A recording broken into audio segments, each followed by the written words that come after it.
Welcome everyone to the stream. How's it going, Satsuma? Welcome back. We are going to stream Grand Tactician the Civil War some more tonight. That's on the agenda. I was also wondering if anyone was interested in listening to the intro of Lincoln's Lieutenants. We can listen to that for a little bit. The intro is only about a half hour long. We don't even have to listen to the full intro. I'm doing well. I'm doing well.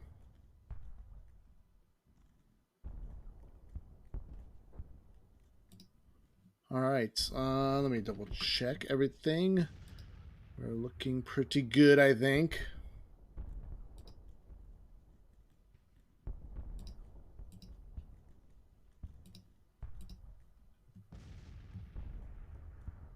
All right. I think I'm about ready to start here. Why don't we will go over the next phase of the strategy. I think we're just going to narrow our focus down for the remainder of 1861.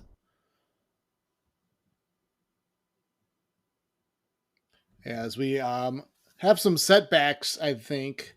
Not that we haven't beat the crap out of the Confederates. They have pulled off a couple victories here and there, but it's like a whack-a-mole game right now.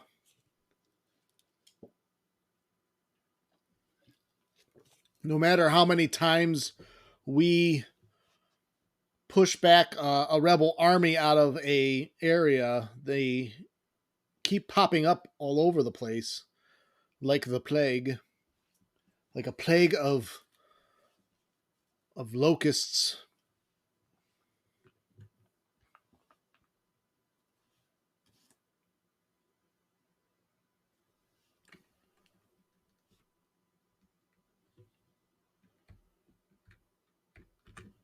Well, for in the meantime, we'll play a little bit of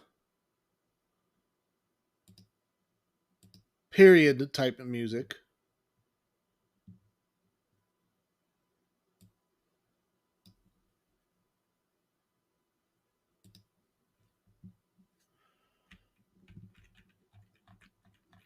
But yeah, maybe we'll go over the current state of affairs, get the plans in place, and then maybe we'll listen to the intro to Lincoln Lieutenants.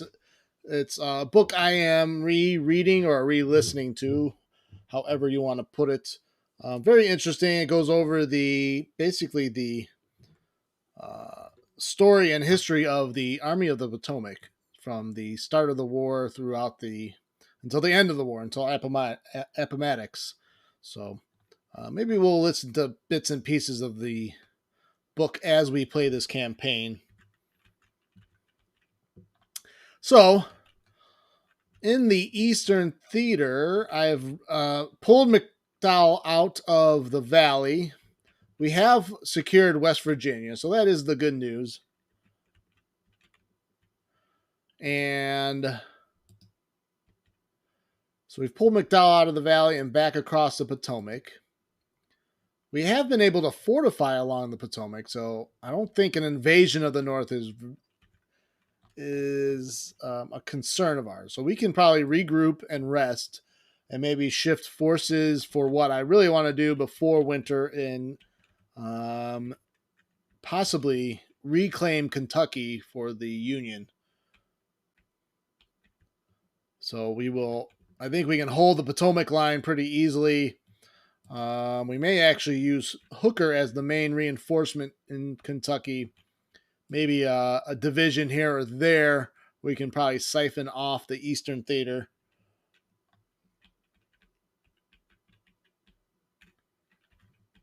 And I think we have a handle on Missouri, although, again, they are spamming smaller armies. That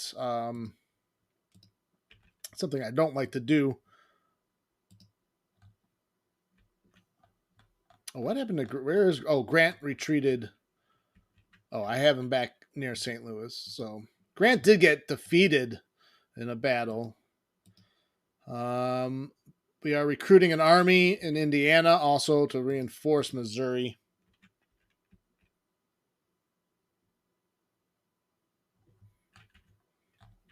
But it looks like, but Halleck was able to hold Rolla in central Missouri. I think that was the last battle we had.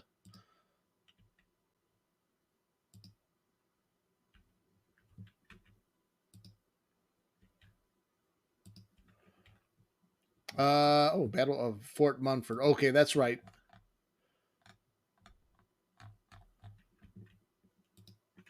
Sherman was being sieged. Or no, Sherman was not being sieged. Porter was being sieged.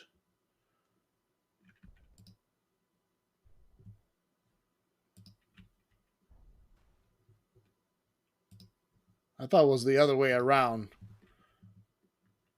That could be some kind of glitchy thing. But looks like we'll probably have a battle here right off the bat in central Kentucky at Harrodsburg.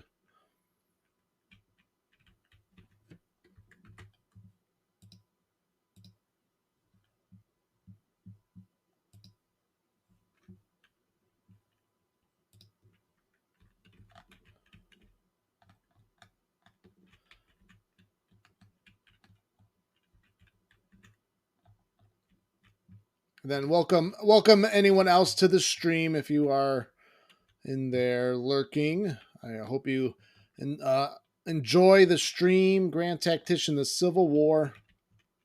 We are September 25th, 1861. So still sometime before winter falls. And we go into winter quarters with limited action in the winter. Yeah, we are going to we're going to attempt to get Hooker out of West Virginia. And so why don't we send him to Cincinnati first?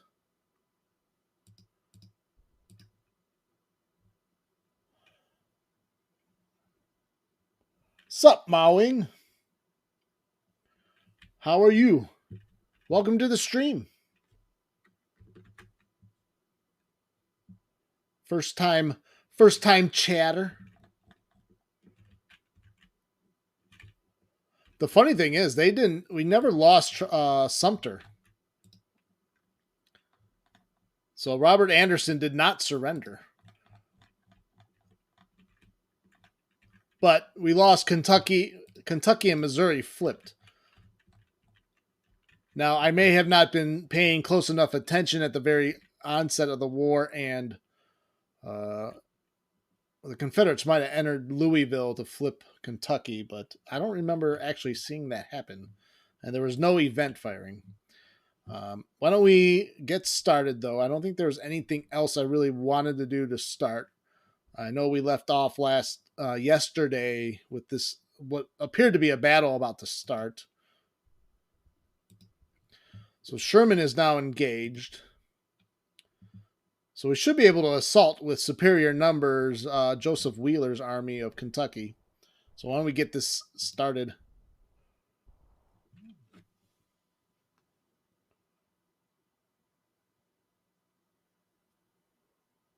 I have a lot of armies.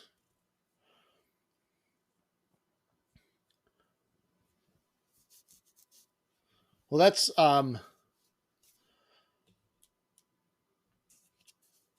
we can cover more ground with a lot of armies.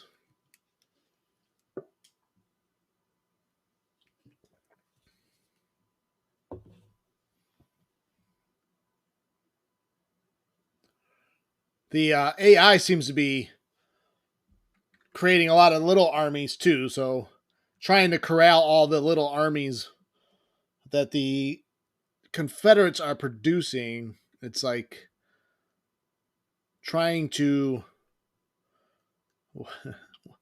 capture a bunch of little running a lot of little running rodents.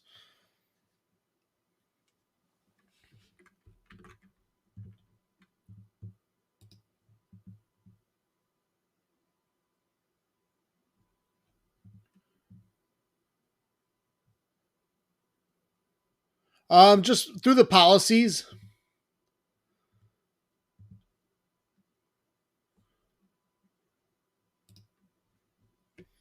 Yeah, through the policies. If you can go through the Militia Act policies are really good at the beginning of the game to um to research to get a lot of men that early.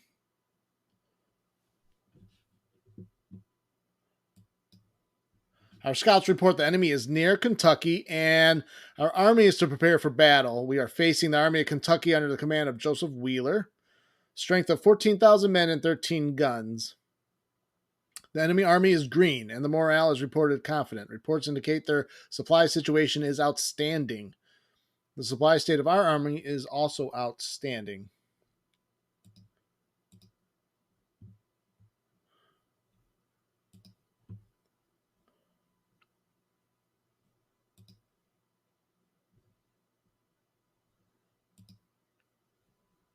Okay, so both our armies are here.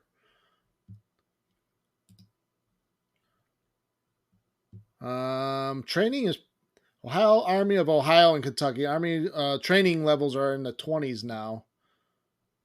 What about the Confederacy armies? Training level of 15.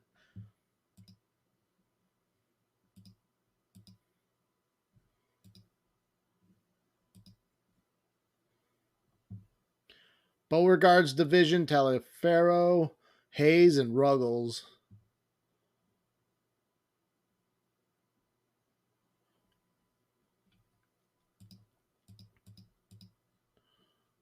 All right, let's get this started. Oh, it's a meeting engagement. How exciting.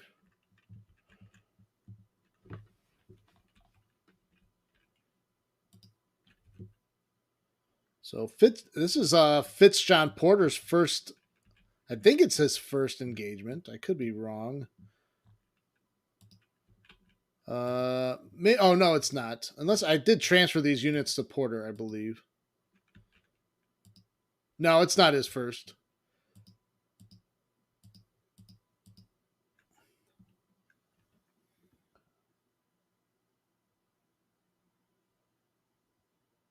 Am I replaying real world battles and events? I'm not sure I exactly understand the question. We're just playing. This is a straight up. Maybe this will answer it. I'm just playing a straight up Union campaign. On we got the very hard difficulty level for Confederate morale, so they'll get bonuses morale, and I've set Confederate aggressiveness to moderate, or like the not low, but just the average level, so that they don't exhaust themselves against us. So I think a less aggressive Confederates will help them not get into stupid engagements, if that makes sense. What's up, Jacob? I'm doing well. How are you?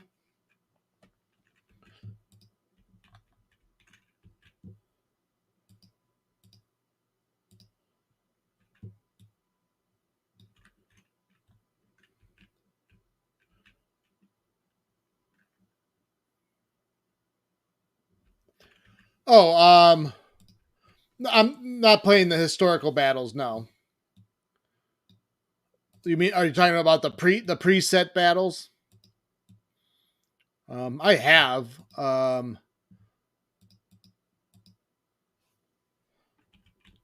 Which that might be like a good 1 day stream. I did early streams of those back like a year or two ago when the game was still in early access.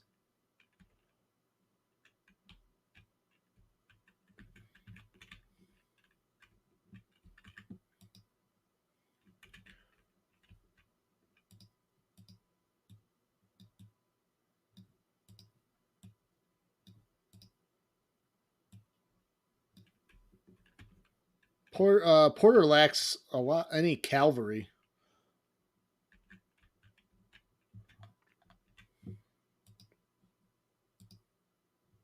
All right, Sherman is not quite on the field yet. Expected to arrive at Macville. Oh, that's over here. So we could actually get.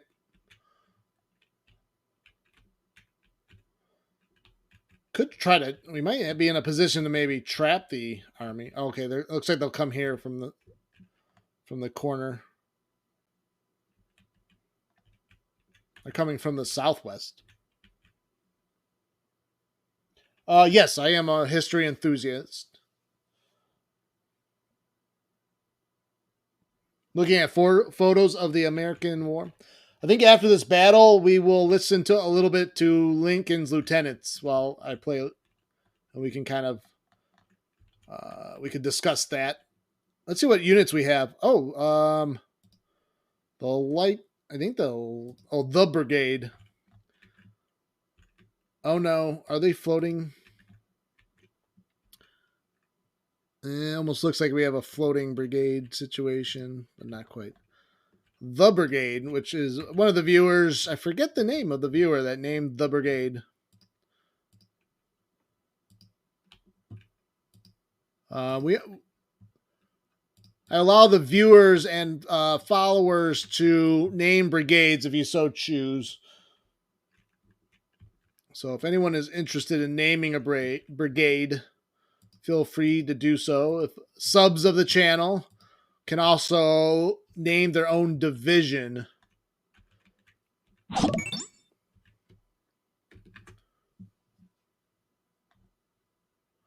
Thank you for the follow, mowing wizard. That would be kind of cool. You could mow the glass. Are you talking about mowing the grass as a wizard? I know that was not a good. That was not funny at all. Just ignore my pathetic attempts at humor.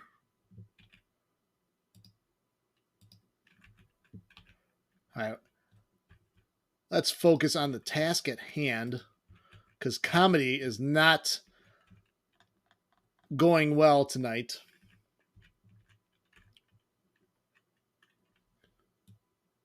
Definitely appreciate the follow. Thank you so much.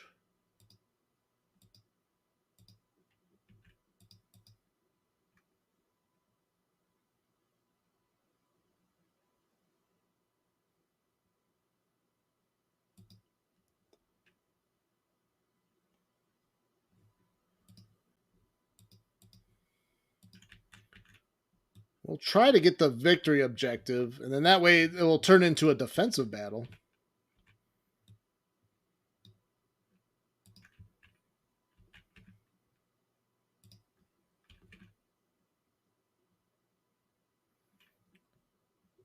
In real life, I have not.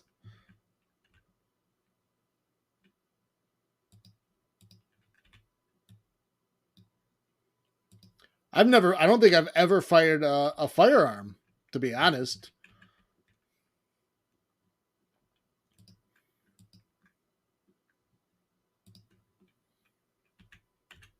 I think it would be really cool to fire an old rifle or musket. I think that would probably be really, really cool.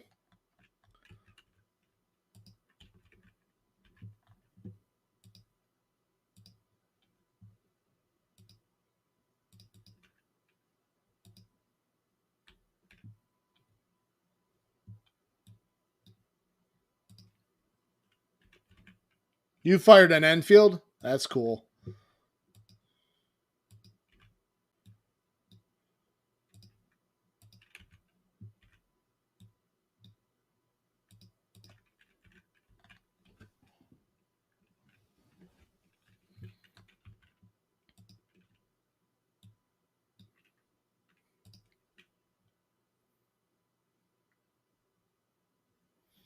Dream Revolver is the 1861 Army Colt. Yeah, it's weird. I'm not opposed to guns, but I'm just not I've never cared to try to own one. As I get older, I kind of want to, but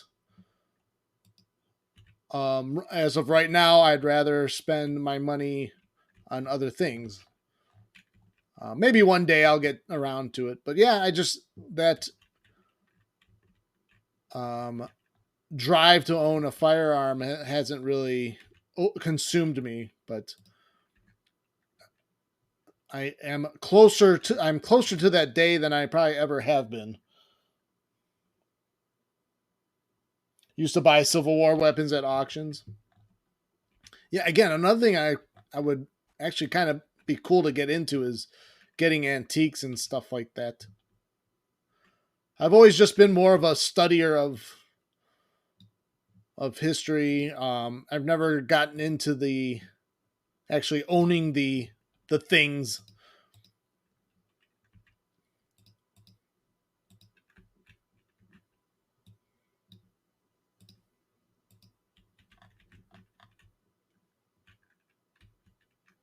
You have CSA belt buckles. That's cool. Where is Sherman? Sherman is down. Oh, we have spotted the enemy.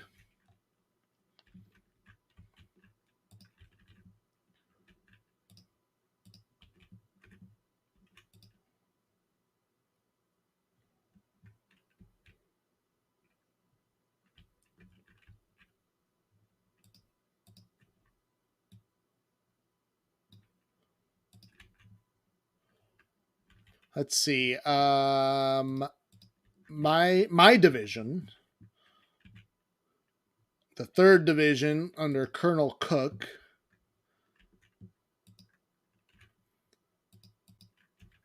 They have the Springfield muskets right now.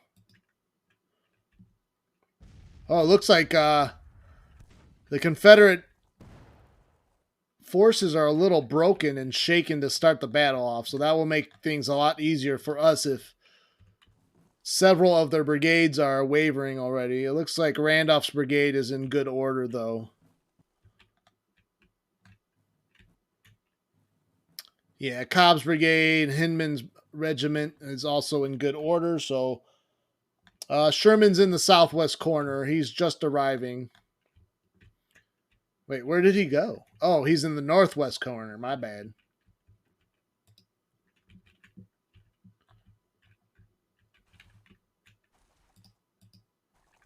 There's the lightning guard.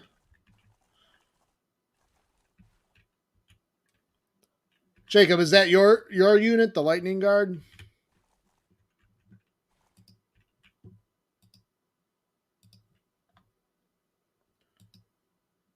Sedgwick's brigade's a little unstable there.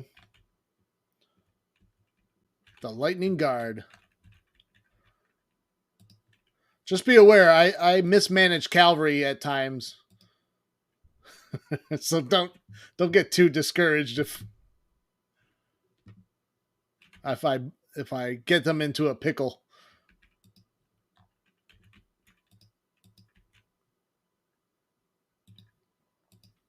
One thing I remember the AI likes to do is they'll line up their artillery right across the river.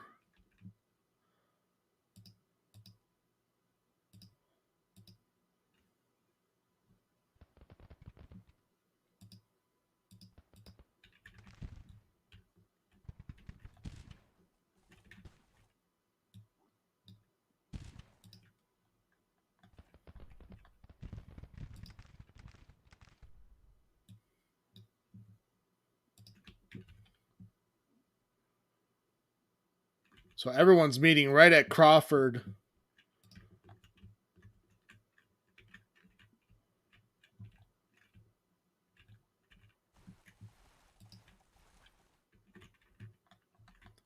So we can swing Sherman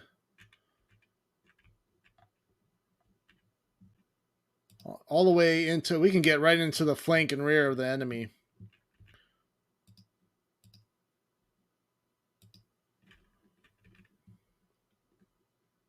I'm just going to order the entire unit forward.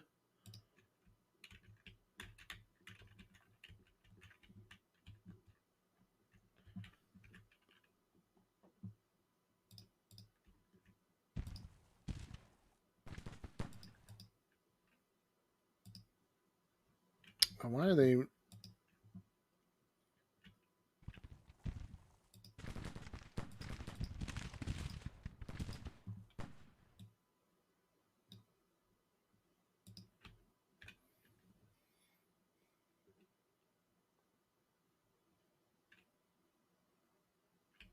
Did Sherman ever dislike anyone? Yeah, you know he inherited Hooker after there's speculation that he did not care for Hooker at all, and he inherited Hooker as a corps commander after the Chattanooga campaign, because that's where Hooker ended up going after Chancellorsville. He was reassigned after the Gettysburg campaign, even though he wasn't really involved in the Gettysburg campaign. Even though the initial phases of of the Gettysburg campaign were mostly Hooker's strategy, as far as early troop movements. But Hooker was reassigned to Grant and Sherman at Chattanooga, and he performed well at Chattanooga. But yeah, Sherman was not a fan. A lot of the political generals, um, Sherman and Grant could care less about. Now, Sherman did not have to deal with um, the machinations of the Potomac Army out east because he stayed in Georgia and was in command of that army.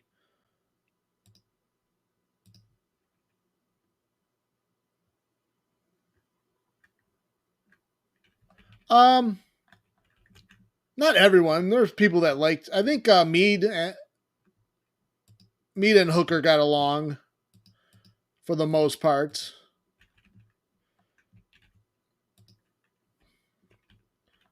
Um, Hooker was kind of a little bit arrogant.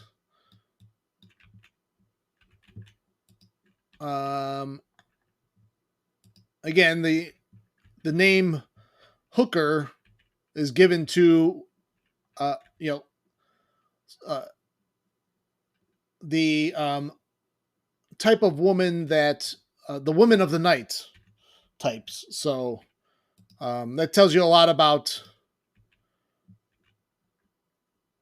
what what he enjoyed. But his headquarters was often called a brothel of sorts. So he indulged himself often. What is going on here?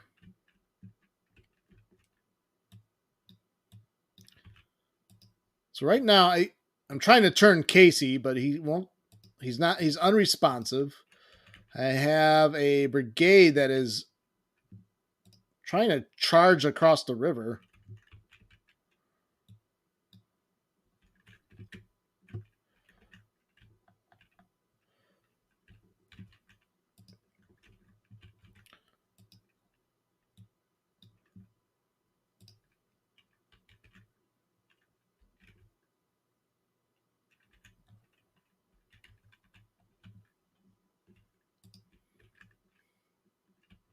Yep, he had that reputation. That is for sure. We Joseph Wheeler's being very aggressive. Oh, I got my artillery caught. 20 losses. Jesus Christ.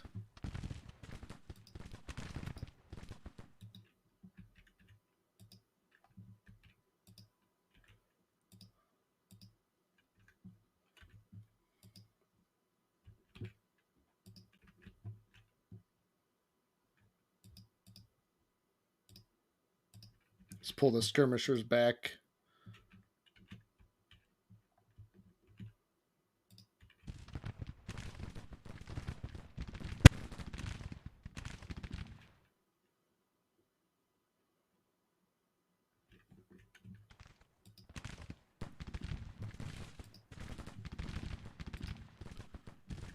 Are you guys firing? Oh, at least they're able to get... Rush is able to get off the bridge, and now they're opening fire on Brown's brigade, but a whole mass of rebel troops are approaching Mansfield's division. So we definitely need to get Buell's division. Probably need Zook in support too.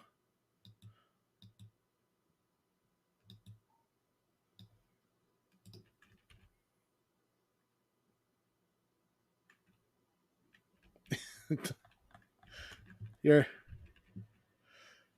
Jacob's Lightning Brigade are very they're a very Christian lot of men.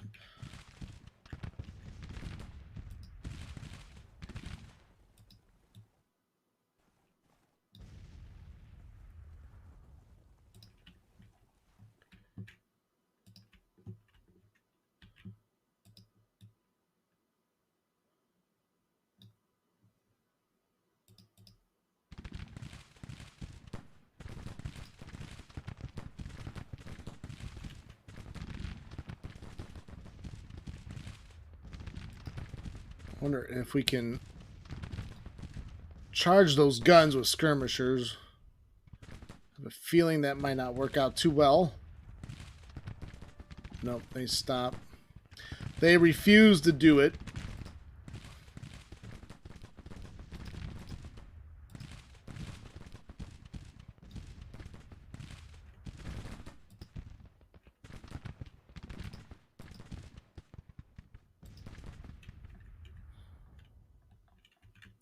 Speaking of the Lightning Brigade, they're still on the march.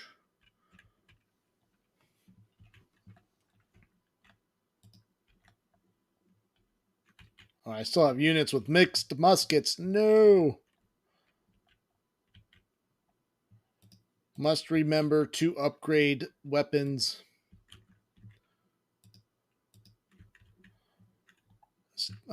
Terrell's in a good firing position, though. You know what? We should probably move Reynolds closer to the bridge.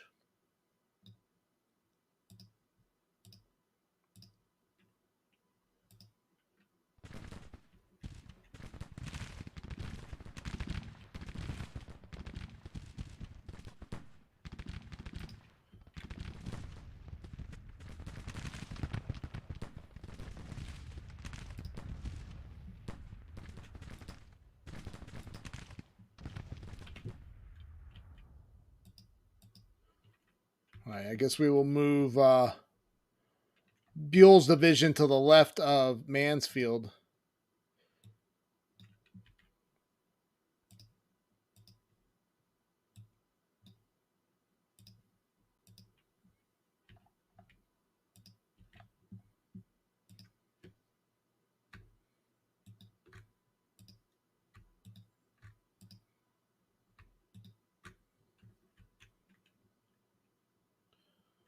The motto is to serve God is the highest potential, but to sacrifice is the greatest potential. Huzzah! Huzzah! So says the Lightning Brigade. The Lightning Guard.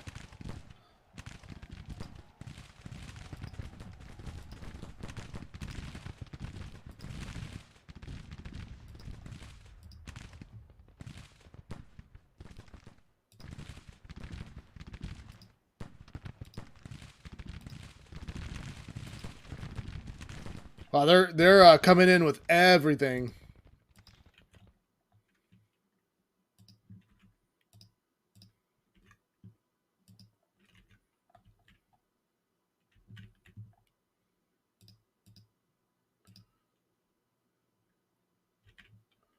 We'll hold Zook back.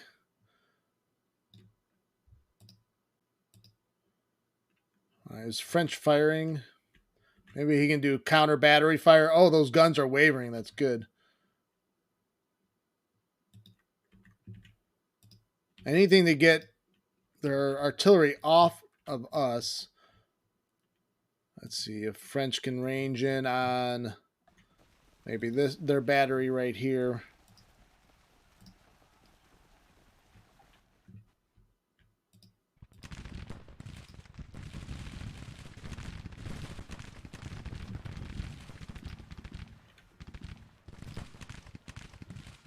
Well, they're going to try to charge the line.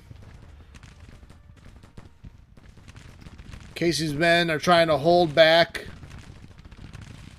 Well, it looks like the Confederates lost their nerve and are falling back a little bit after trying to charge Casey. Duval is taking a lot of beating, but he's holding the line. He's buying time for Churchill and his brigade to get in place. All right, let's have him fall back.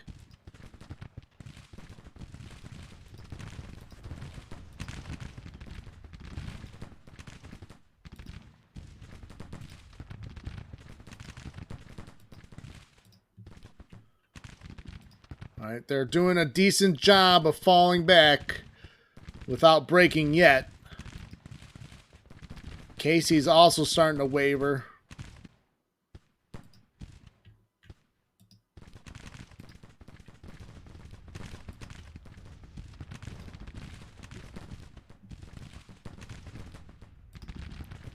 All right, let's see what the results are so far. Yeah, losses pretty significant on both sides.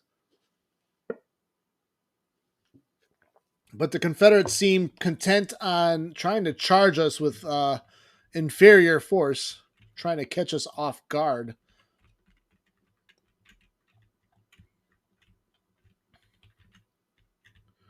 Unfortunately, Duval has broken.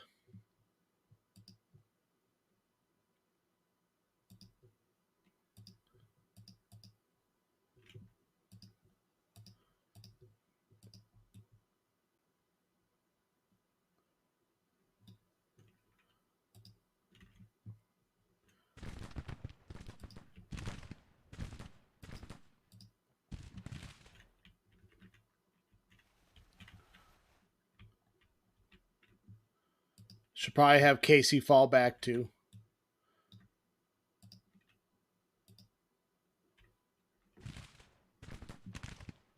Oh, they're trying to charge right across the bridge.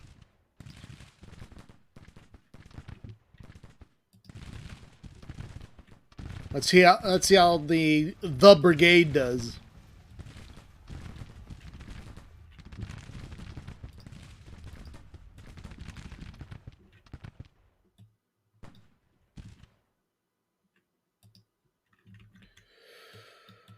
Oh my gosh.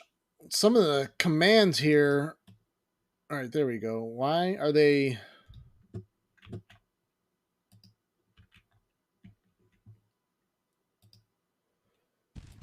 I have no idea why these skirmishers are not facing the enemy. Well, then recall them.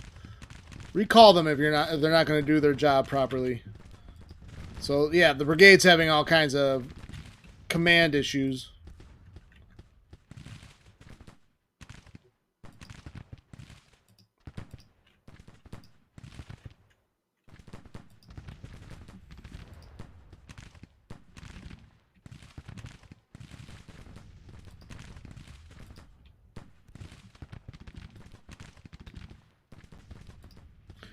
Let's put Charles Stone on the left of the brigade.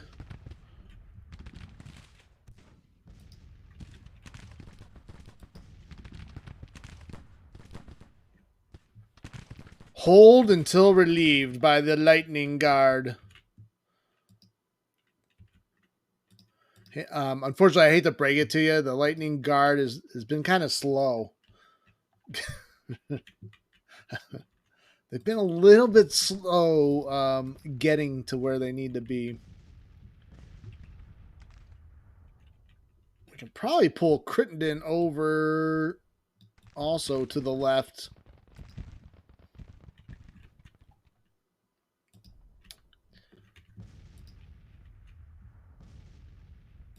I love how they're staying just out of the range of Abercrombie's guns.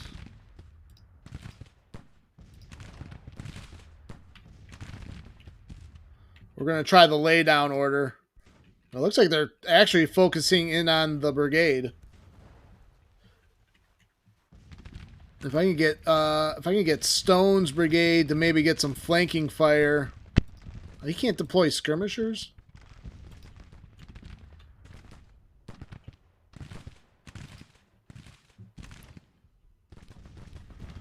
Oh, wow. 1,300 casualties on both sides, so Duval and Casey unfortunately lost a lot of men. All right, why don't you pop up now?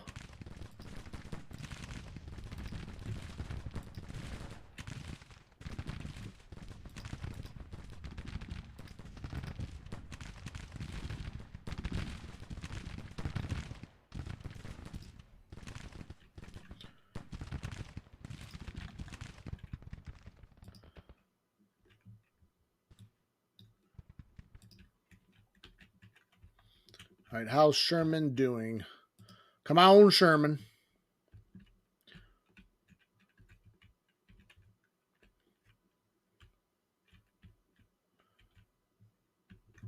Now the question becomes, because they're now on the other side of the river, I wonder if we cross back over or cross south of the enemy. So long as Porter can hold his position without breaking, we can have Sherman cross below the Confederate force.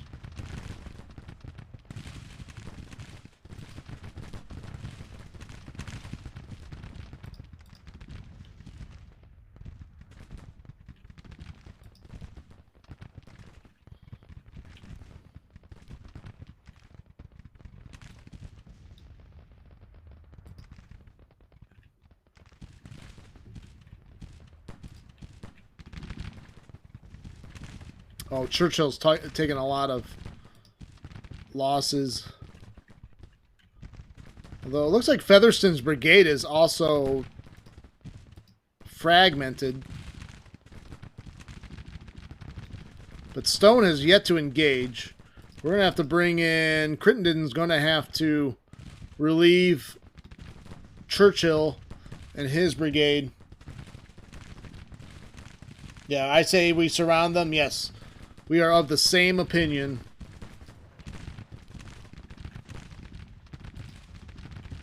Oh, wow. Abercrombie's taking a beating now, too. Wow.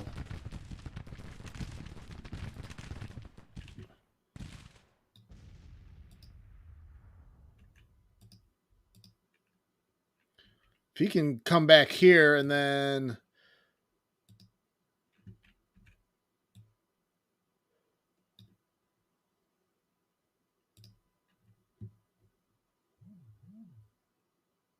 Oh, wow. The Confederates are starting to get the better of us.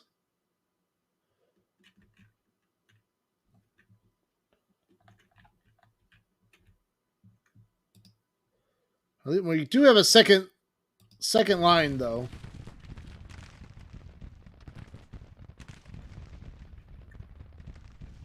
Oh, no, you're good. You're good.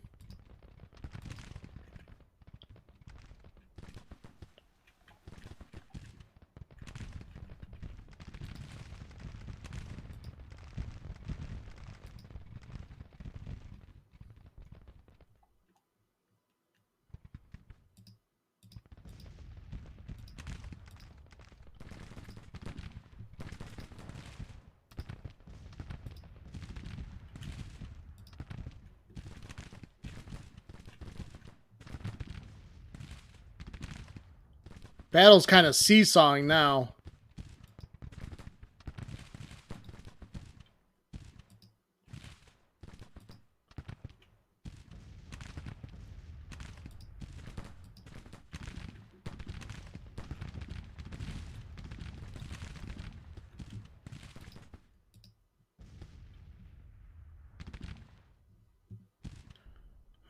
Rush is whipped. Rush is not... That's one of the... Oh, that's one of my artillery batteries.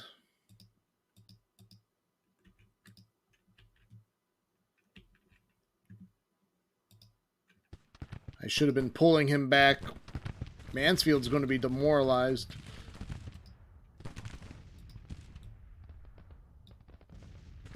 Yep, he is. Mansfield is routed.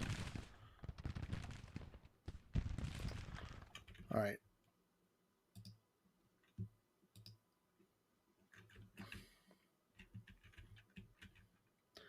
I see a lot of broken Confederate units too, so it's a pretty bloody affair. Both sides are just throwing haymakers at each other and landing. Well, you know what? See an opportunity here. Cameron's going to have to. I want to take those artillery pieces.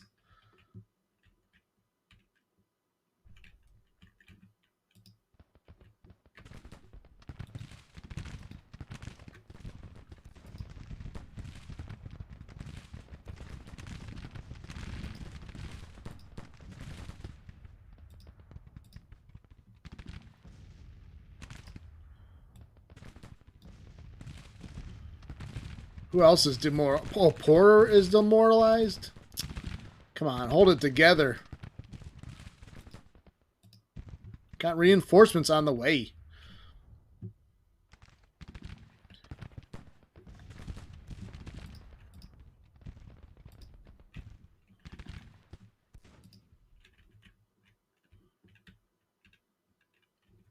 We did drive off a Confederate battery.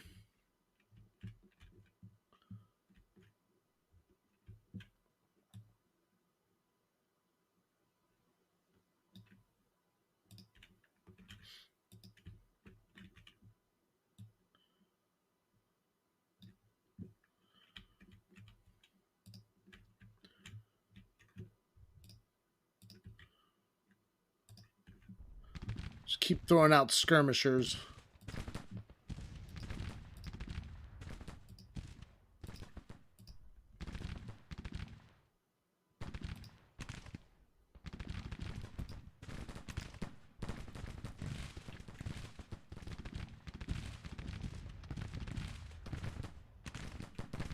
Although we are suffering more casualties, they just have a smaller force.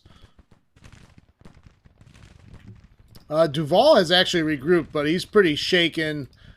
I don't think we're going to ask him to participate in the battle unless absolutely necessary.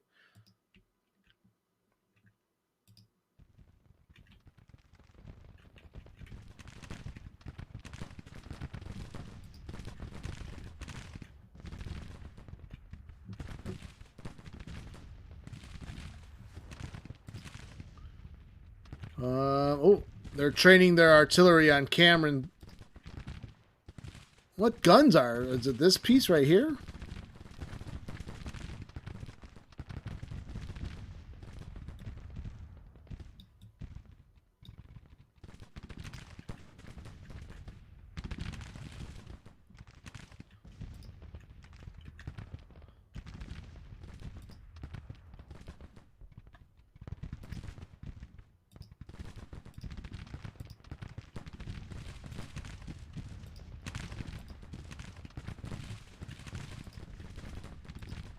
Just keep on recalling and then sending out skirmishers.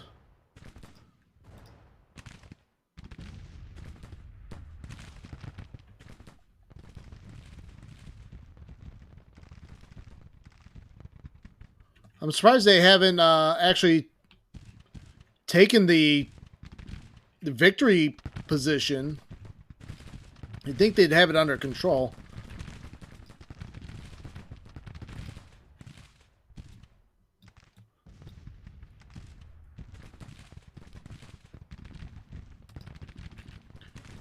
Cameron's wavering.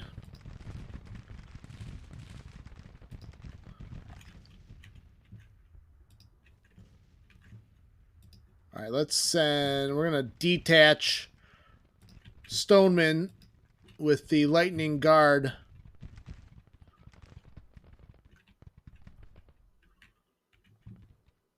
All right, where do we want to send them? All the way around again?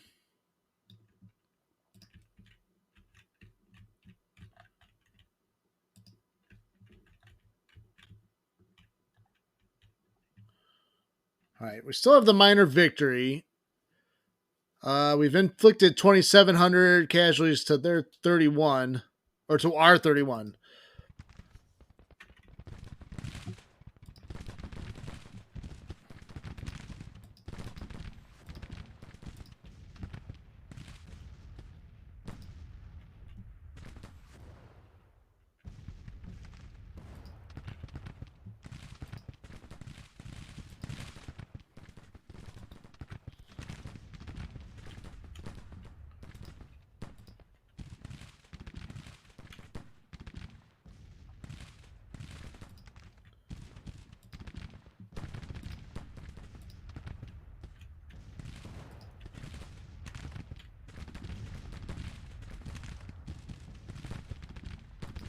All right, come on, Reynolds. Going toe-to-toe with Hill's brigade.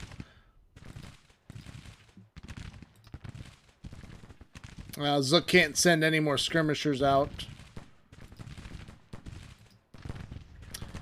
Those guns are not firing.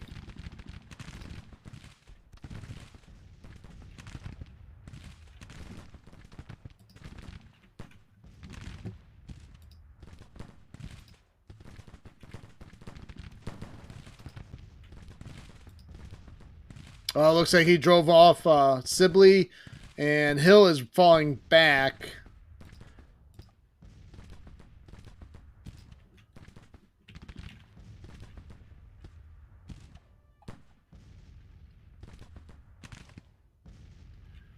Even though the Confederates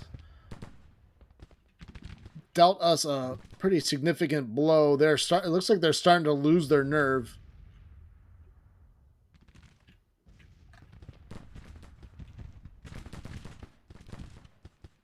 Hill is coming back. So we make another attempt at Reynolds' brigade. Smash the artillery and take it out.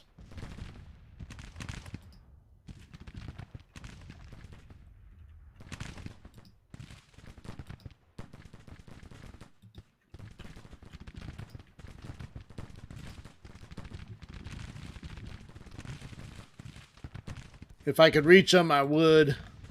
Now, yeah, if the lightning guard comes in and maybe can get in behind, but it looks like that some of their broken units have regrouped.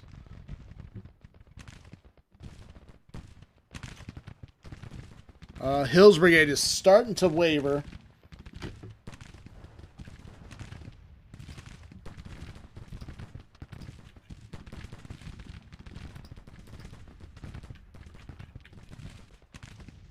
What flank? How are these skirmishers getting hit in the flank?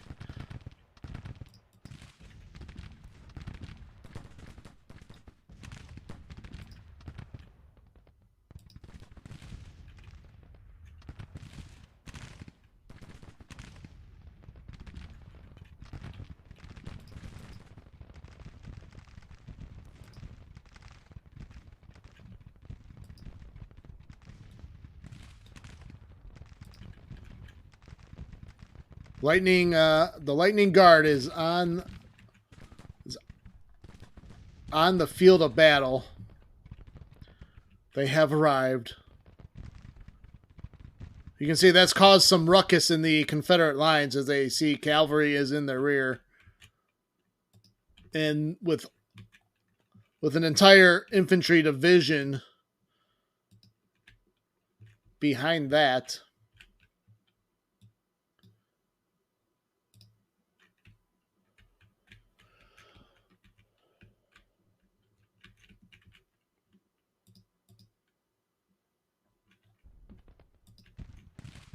Oh, the enemy is retreating. Oh, we've actually scored a major. That's crazy.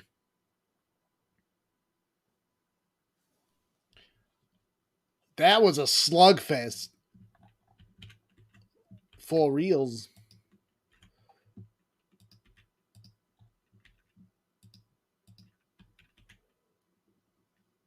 Be afraid of the lightning guard.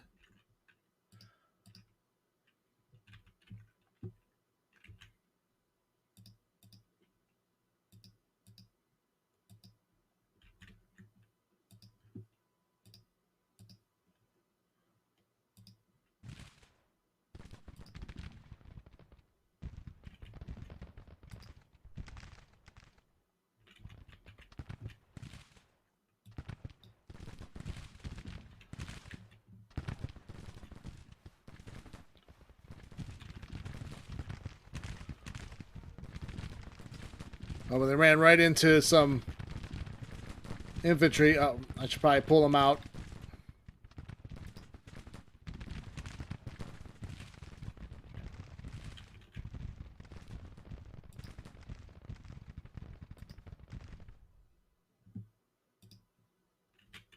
Let's see if Cameron can come to the aid of the lightning guard.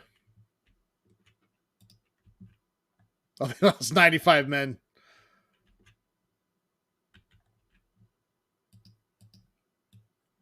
Need them to disengage.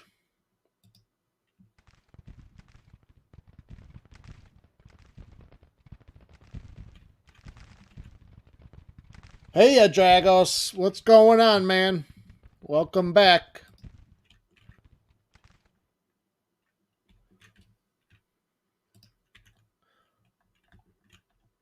No, they did fine. They just without the infantry support, they were gonna take a beating from a formed and good condition infantry line. So we got to get that cavalry out of there.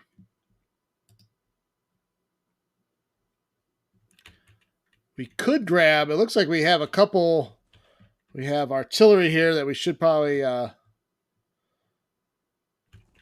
I keep hitting the wrong button. Let's charge those guns there.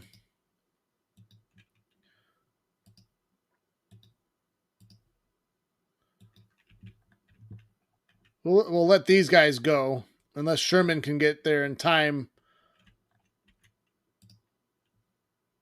Unfortunately, Sherman was not able to get to Perryville in time.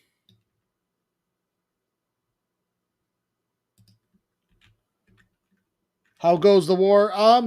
Just started back up from where we left off. So this is we're at Harrodsburg, Kentucky. So Porter and Sherman trying to hold the line along the Kentucky River. Oh, the lightning guard got routed.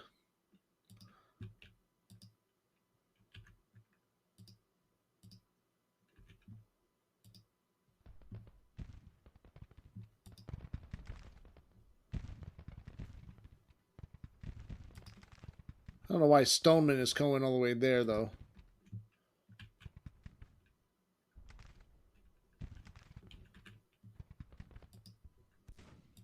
Well, this battle's been a bloody. It's been a slugfest. We've lost 3,500 men, but we've inflicted 4,000. Now they have only 15,000 men, so they've lost 26% of their force. Now we got to be careful because we don't want, if we lose 23% of our force, it's no longer a major victory. That's why I was trying to get the lightning guard out of the way. But they have broken. They were inadequately supplied or supported. They were not supported by infantry. Trying to go against formed infantry.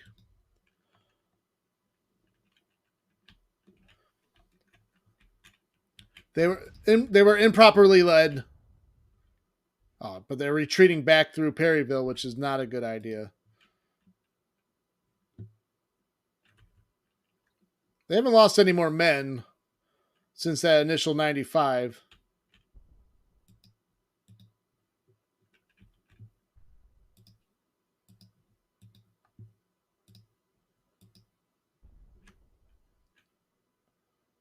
There's that artillery right there.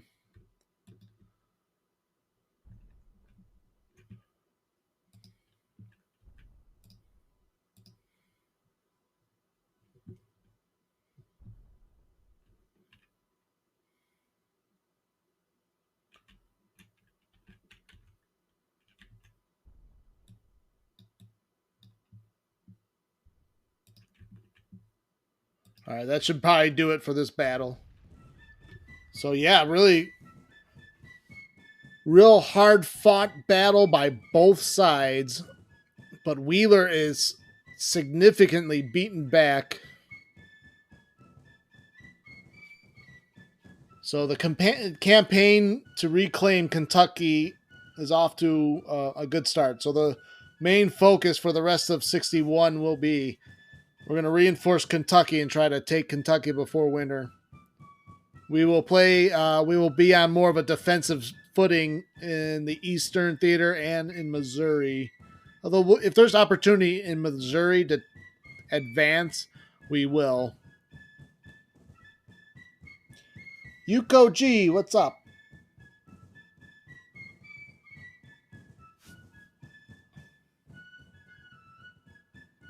Yeah, it was.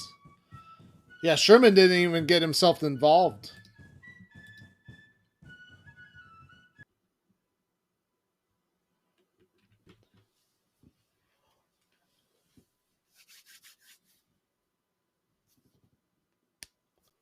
Welcome back. Good seeing some familiar faces. I appreciate everyone joining the stream.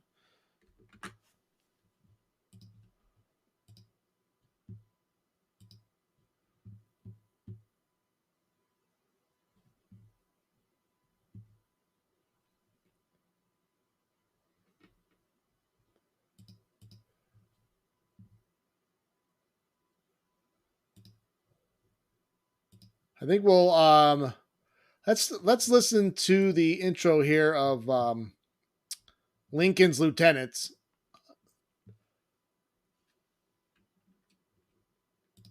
This is Audible. Well, that might be Recorded Books and RB Digital present Lincoln's Lieutenants.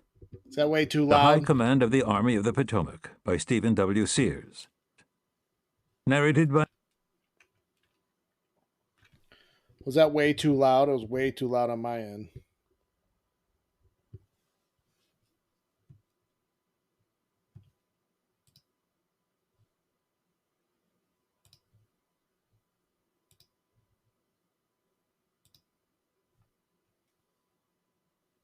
Let's see here.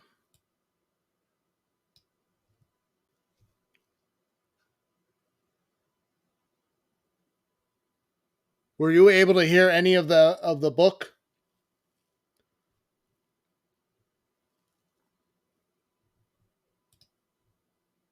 By me, George Goodell. Okay. Introduction. Too loud?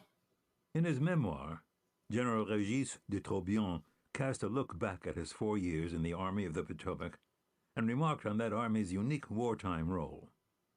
This one particular army, he wrote, simply by being based at Washington, became the Army of the President, the Army of the Senate, the Army of the House of Representatives, the Army of the Press and of the Tribune, somewhat the Army of everyone. Yeah, it is too loud. Everybody meddled in its affairs, blamed this one, praised that one. All right, I might have to work on the volume controls on that. If it's going to be too loud, then... Oh, no, just right. I had it just right.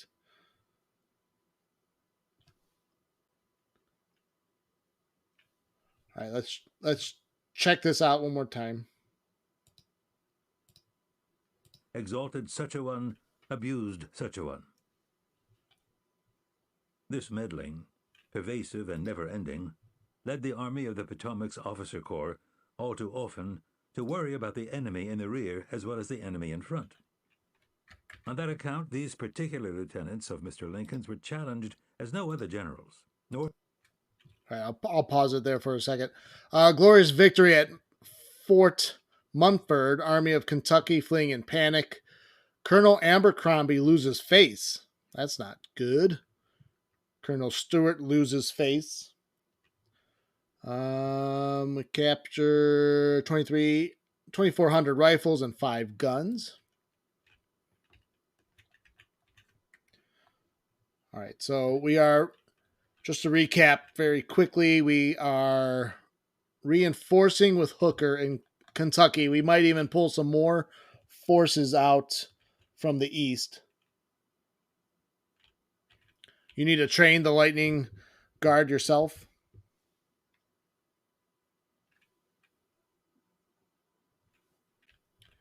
All right, and then, all right, let's go back to here.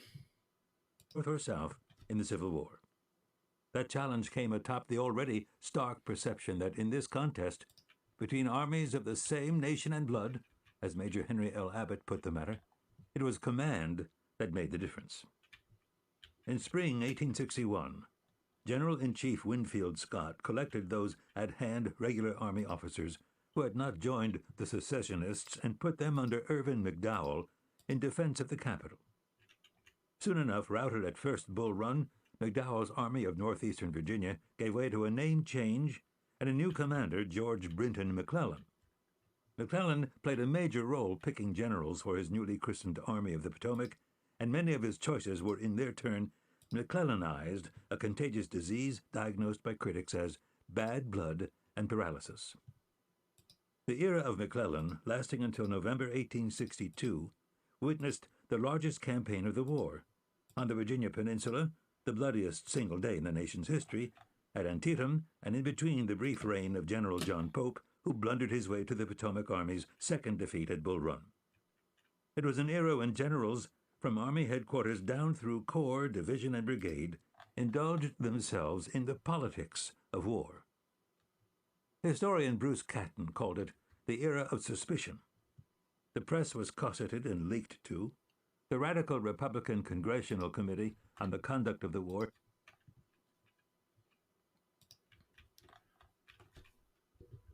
So yeah, the army, it was a political army.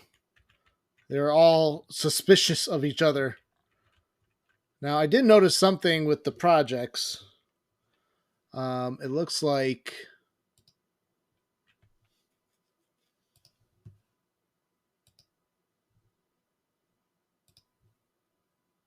so when I reloaded the game, it was clicked on auto manage projects. I did not have that set like that. So what projects did we do? Administration reform policy activation +5. Trade deals. What are the active military one? Cast artillery. I know I did that one. So it took artillery reform for me.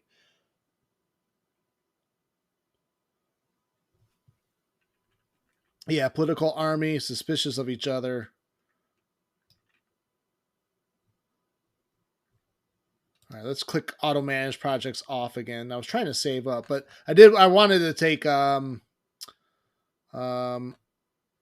artillery reform, so we can organize our artillery into larger batteries now. grilled allegedly Democratic generals for supposedly disloyal acts. So yeah, they Among the McClellanites, accused the there was Democrats talk of around the being campfires disloyal. and in headquarters tents of intrigues and betrayals and coups. To be sure, in the fighting on the peninsula and at Second Bull Run and at Antietam, many of McClellan's and Pope's subordinate generals fought capably and some brilliantly. The defeats and doubtful outcomes were due to the generals commanding, and due as well to the best general on all these fields, Robert E. Lee. Lincoln's decision to replace McClellan with Ambrose Burnside marked the apex of the era of suspicion. Burnside was not appointed for his command skills, which he himself loudly disclaimed, but because he was thought to be apolitical and would cushion the effects of McClellan's dismissal. Burnside's subsequent dismal fall at Fredericksburg was not in the least cushioned by his officer corps, which officer corps then, in spring 1863, openly rebelled against Joe Hooker in the aftermath of the defeat at Chancellorsville. In tracing the saga of the High Command of the Army of the Potomac, the darkling doldrums of McDowell, McClellan, Pope, Burnside, and Hooker give way at last to comparatively sunny uplands when George Meade and then U.S. Grant take command. The road from Gettysburg to Appomattox would prove to be marked by brutal casualties and its share of command lapses and blunders in the officer corps. Yet talk of disloyalty and conspiracies and coups to undercut the Army and its generals was largely absent. Politicking would reemerge in securing Lincoln's re-election in 1864, but by this time the Potomac Army had become Mr. Lincoln's army. The politics were tolerated for a vital cause.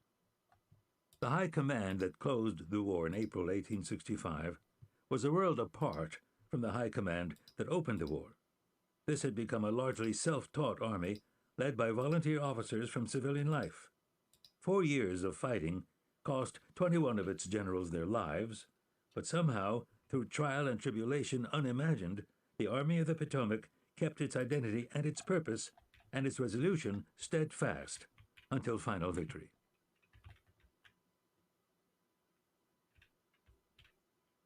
Chapter 1. Civil War Seems Inevitable.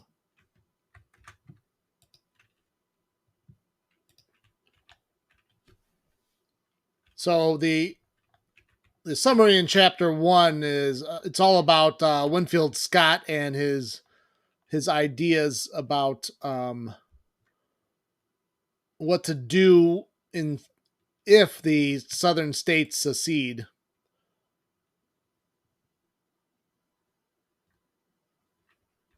Oh no! Well, half of them thought he was a buffoon. McClellan, I mean, they were loyal to the Union. Yeah, they did not. A lot of the generals, especially early on, were not. They were distrusting of Lincoln. Lincoln was like kind of an unknown candidate, back from Illinois, which was at that time was a backwater area. Was still it was an up and coming state, but it wasn't like one of the eastern states, much more developed.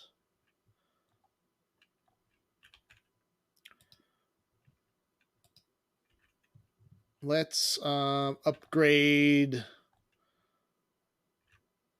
Porter's army.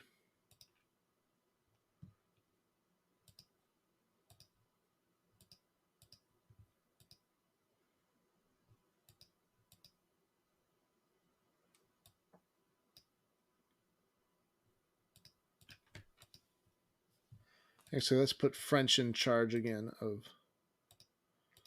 Or you know what? We can assign Ricketts there.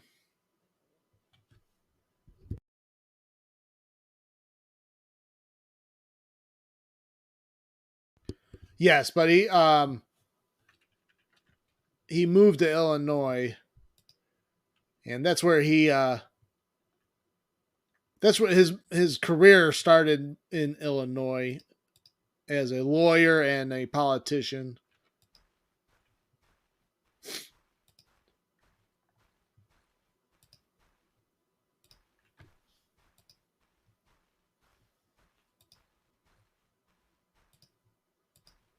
Let's see what weapons we have. All right, they upgraded a few. Mississippi rifle under Duval.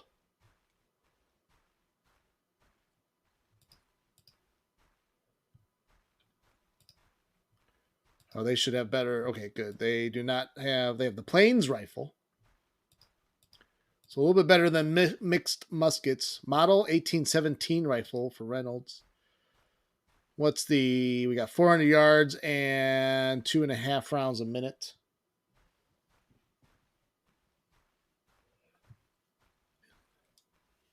You read my mind, Jacob. Read my mind. Yeah, Churchill and Stone got upgraded weapons.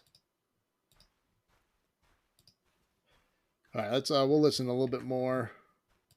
General Scott seems to have carte blanche. He is, in fact, the government, and if his health continues, vigorous measures are anticipated.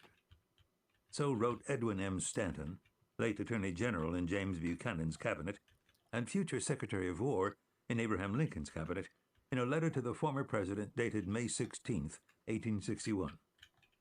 The subject of this observation was Lieutenant General Winfield Scott, whose arching self-esteem would surely have brought forth an imperial nod of agreement at Stanton's characterization. The notion that General Scott was the government was Stanton's insight that the army appeared to be the power in the land, or at least in the northern half of the land. This is And therefore, before to one and Lincoln all, really Scott, took as over General-in-Chief, or was the inaugurated. army.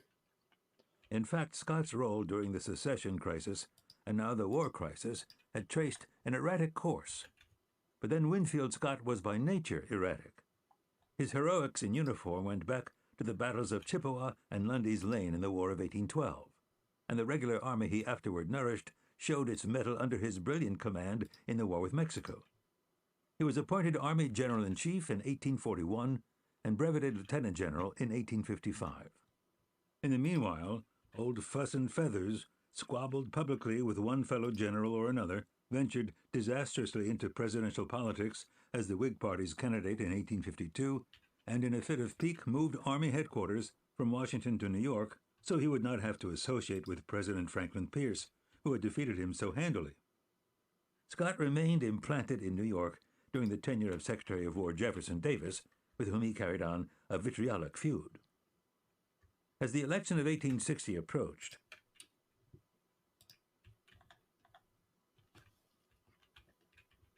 It looks like they're coming back into Harrodsburg.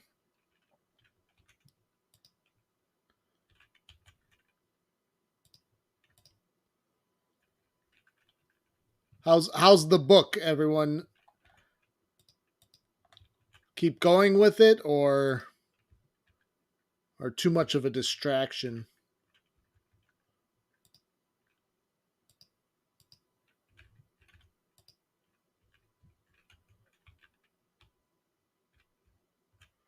All right, we're going to move wood down here to fortify the passes in West Virginia. Keep going. Okay. I'll keep pausing just to kind of explain a couple things. So it looks like we'll have another battle here at Harrodsburg. Let's move Sherman closer. You like it? Okay. We'll keep going with it. I have to keep tabbing out of the game. The game is weird because it keeps every time I tab out. Unfortunately, I'm on one monitor. It scrolls down to the bottom right of the screen, so that I apologize for the irritation there. The South was swept with blazing pledges of secession and disunion should Abraham Lincoln and the Black Republicans gain the presidency. Because the fatal split of the Democratic Party made that outcome a virtual certainty, General Scott concluded it was time and past time for statesmanship to prevail. He regarded himself in his 75th year as a senior statesman. He would offer his thoughts on they deliberated, but nothing major. Election day was November 6th. They were on the same page. You would say they were on the same page. Scott presented to President Buchanan his views suggested by the imminent danger of a disruption of the Union by the secession of one or more of the southern states. He opened with the startling assertion that to save time in making his arguments, he conceded the right of secession, but instantly balanced by the correlative right of the national government to regain its violated territory by force if necessary. So, did you guys pick up on that? This is interesting in the chapter about the discussion about the opinions of the right of secession within the United States. So, there was a feeling among even Winfield Scott that, and James Buchanan, the current president at the start of the war, that the states had a right to secede, but the federal government also had a right to stop them. Now, Buchanan, I think, believed he did not have the right to use force to stop them, which makes no sense. If you can't use force, if you have the right to stop someone of something, but without force, then what do you really have any kind of authority to do that?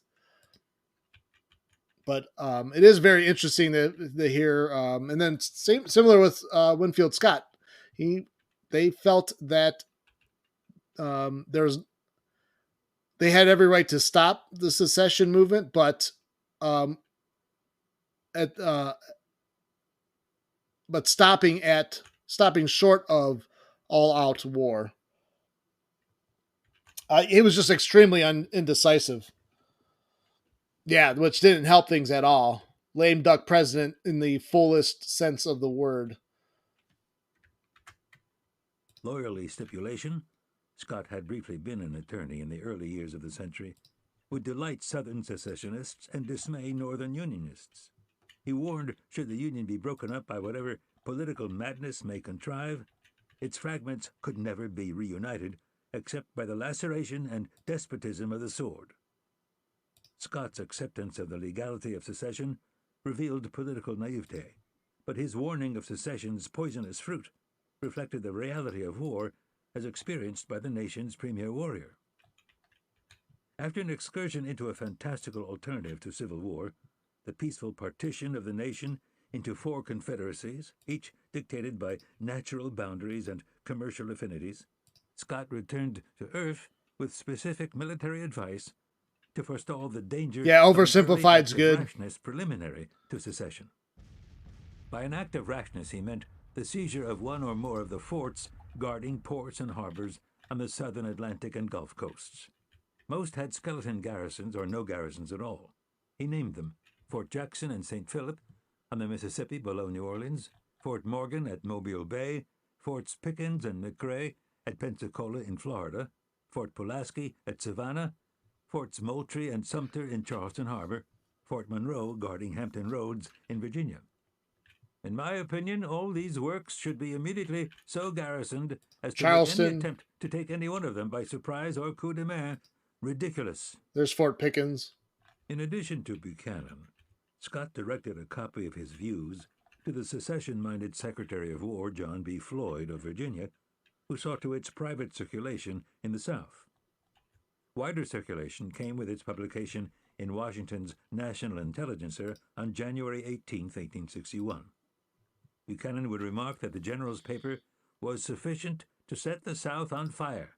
Never was a prediction better calculated to produce its own fulfillment. Indeed, Scott's offhand stipulation of the right of secession earned him widespread suspicion among Northerners. The general was, after all, well known to be a Virginian born and bred. As ill-written and ridiculously fanciful as much of Scott's paper was, his more reasoned and timely military advice concerning the all-but-empty coastal forts deserved a more thoughtful hearing than it got. This was due to Scott's florid rhetoric, to James Buchanan's indecisiveness, and to the bitter sectional division within Buchanan's cabinet. But garrisoning the forts ran up against another difficulty, a severe manpower shortage. Scott explained to Secretary of War Floyd that there were just 5 companies of regulars within reach. For the 9 forts that he urged be adequately manned, he could furnish at short notice perhaps 400 or so additional troops. Buchanan took this as a conundrum. Such paltry reinforcements, however parceled out, might be interpreted by Southern hotspurs as an admission of weakness, even as an incitement to that early act of rashness. Better, he thought, to do nothing provocative. The fact of the matter was that in 1860, the United States Army was exceedingly small, exceedingly scattered, and exceedingly unprepared to meet a sectional crisis. Army appropriations for that year were the smallest they had been in any year since 1855. The end-of-year returns showed only 16,367 officers and men on the rolls, 14,663 of them present for duty. Of the number present, 372 were line officers, just 5 of them, including Scott, general officers. The line strength of the 1860 Army comprised 197 companies, of which 179 were posted west of the Mississippi River, in the departments of the West, Oregon, California, Texas, New Mexico, and Utah. The Department of the East, that is of the Mississippi, contained but 18 companies. Scott reported to Secretary Floyd the installations most at risk. He recommended instructions go immediately to commanders at the Florida and Charleston Harbor forts and Fort Monroe and Hampton Roads to be on their guard against surprise and coup de main. So far as Scott could learn, however, That's been about the history of the United States. For most of the history of the United States up until after, it wasn't until after World War II that the United States was ever ready for any kind of major conflict. They never, um, we've never had a large standing army until after World War II. Comparatively speaking, especially, and then up through, um, even by World War One and at the start of World War II, we didn't have a large standing army. Um, so even though we kind of started before Pearl Harbor. We were preparing. We were a little bit more prepared for World War II, but because the war had already started. But yeah, that's been the history of the United States. Never needing a large standing army. Everything was it was originally designed with the state militias in mind.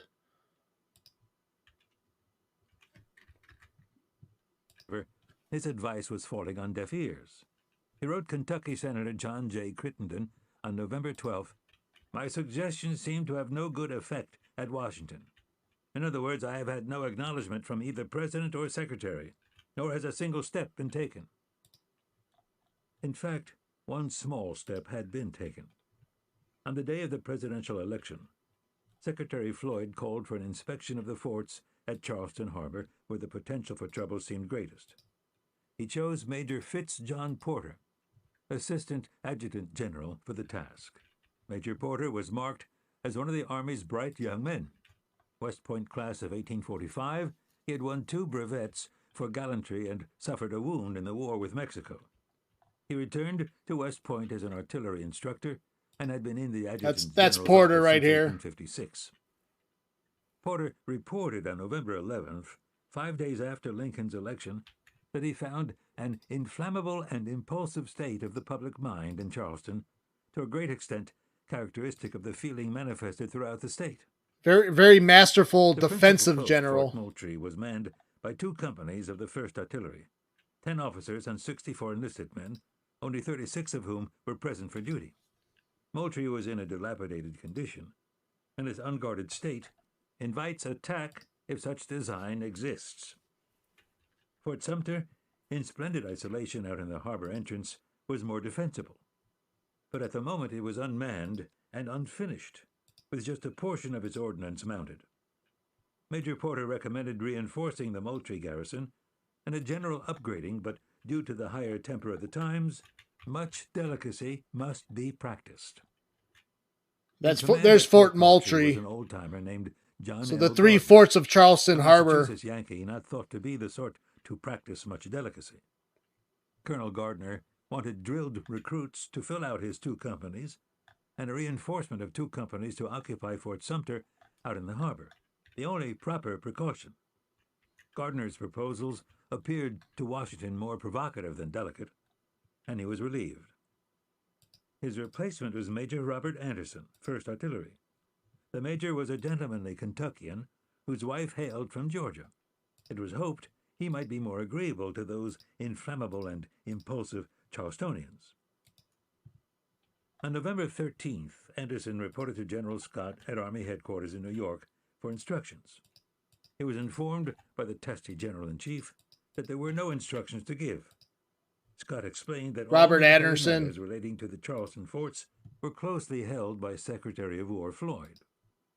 Unofficially, however, Scott talked over the situation with the major, including the advisability of shifting the garrison to the one defensible spot in the harbor. Grant, Fort for Sumter. sure. Grant. Events were moving fast now, generating upheaval in the Buchanan administration. On November 10th, in promised response to Lincoln's election, the South Carolina legislature had called for a convention to consider an ordinance of secession. December 17th was the date announced for the convention, and there seemed little doubt that South Carolina was set to leave the Union. At Charleston, Major Anderson had been in command of Fort Moultrie hardly a week before he stated flatly to Washington that Fort Sumter must be garrisoned immediately if the government determines to keep command of this harbor. That is what his indelicate predecessor, Colonel Gardner, had said, and it reflected as well what General Scott had whispered in Anderson's ear. We won a naval In engagement. the capital, President Buchanan was tugged to and fro by conflicting advice from his divided counselors. He himself denied the legitimacy of secession and sought consensus on South Carolina's threat to secede. He found none. On December 4th, he was to deliver his annual message to Congress on the State of the Union, which was clearly perilous, and then he must say something on the subject. In the cabinet, Secretary of the Treasury Howell Cobb of Georgia regarded secession as both legal and proper. Jacob Thompson of Mississippi, Interior Secretary, warned that coercion against South Carolina would drive his state into the secessionists' camp, and likely drive there as well the other cotton states of the Deep South. Secretary of War Floyd of Virginia, not an announced secessionist, was widely believed to face in that direction behind the scenes. In contrast, Lewis Cass of Michigan, Secretary of State, wanted action taken against any secessionists anywhere, and was seconded by Attorney General Jeremiah Black of Pennsylvania and Postmaster General Joseph Holt of Kentucky. So far as President Buchanan was concerned, General-in-Chief Scott's unfortunate admission in his views that there was nothing illegal about a state seceding drowned out the military advice he offered about securing the federal fort. So yeah, that was the big thing with Scott.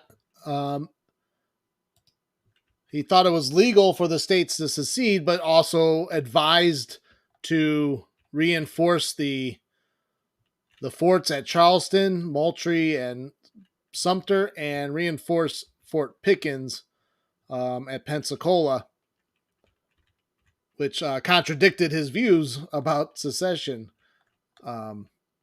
Which also, that didn't help the Buchanan's cabinet.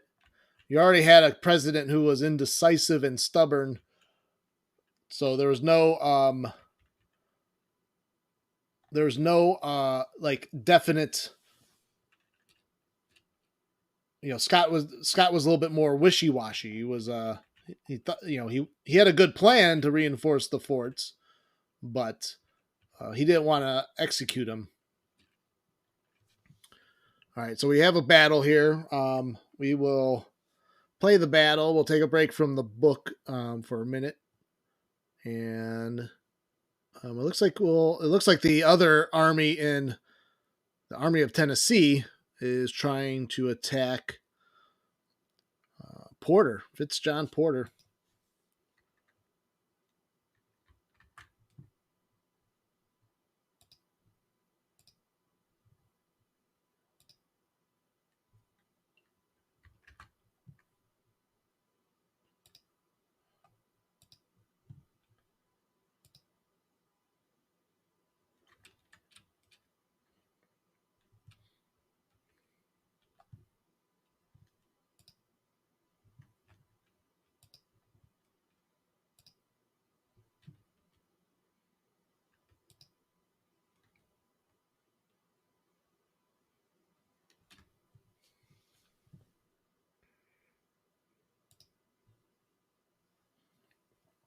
So we outnumber the Confederacy under Brigadier General Gardner.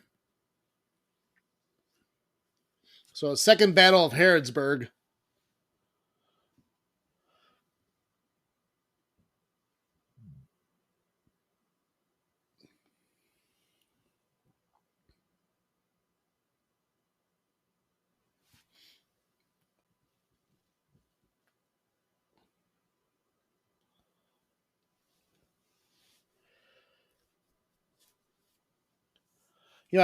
I find it fascinating that the similar questions that we have now were also questions back then.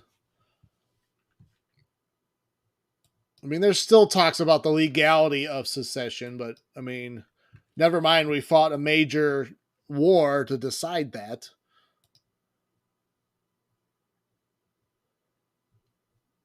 The enemy army is green. Morale is reported to be determined. Reports indicate their supply situation outstanding.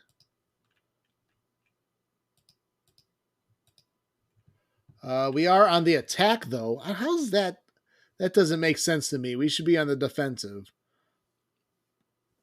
Well, I guess I would have to change my stance, but I wasn't advancing the army.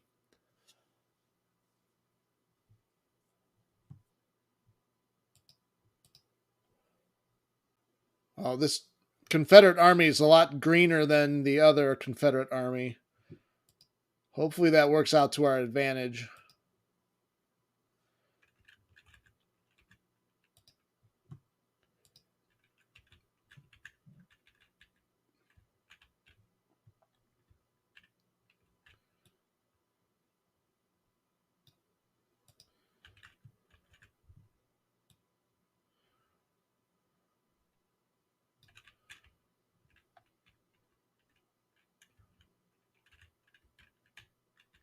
Oh, thank you. I appreciate all the applause. Thank you very much. Thank you.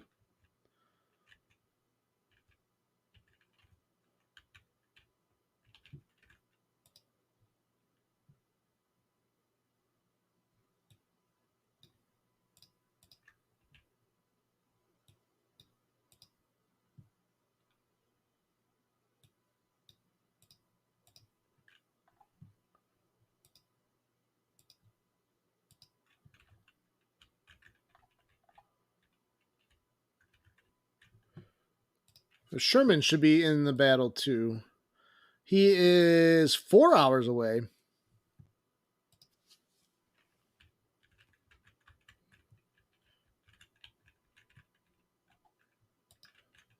We don't need Sherman.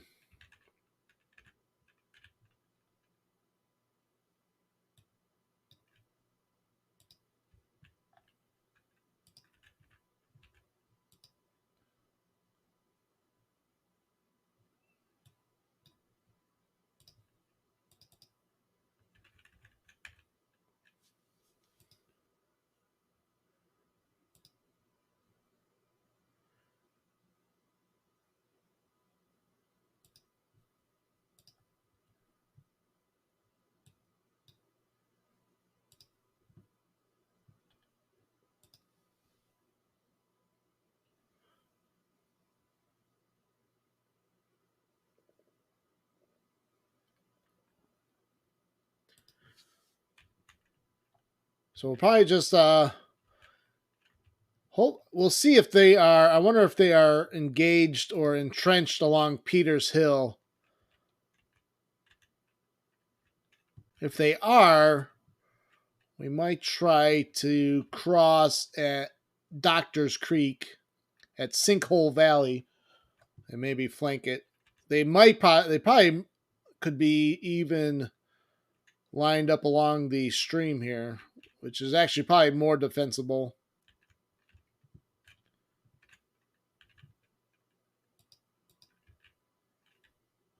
I wonder if we should just flank it anyways. Yeah, I think we're going to do that.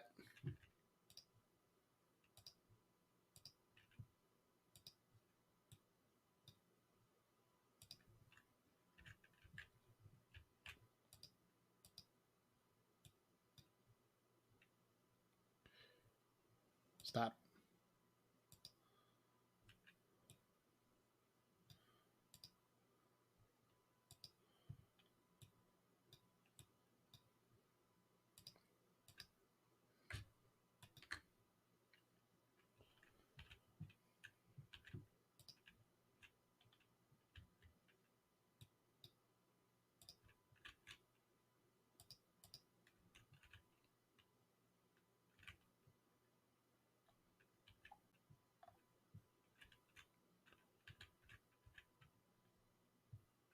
Yeah, we're going to cross that Sinkhole Valley.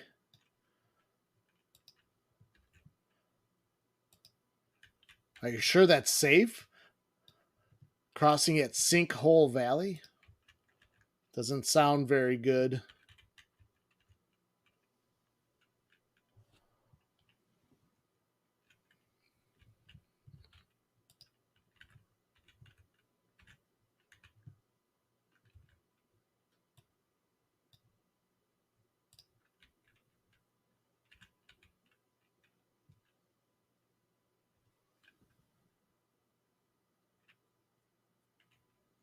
You want to be a cavalry commander?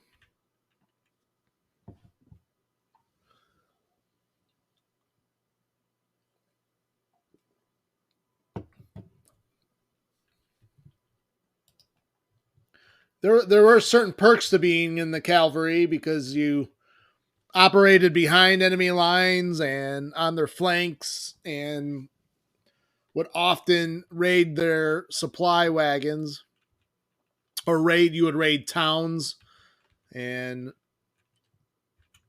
you get the booty.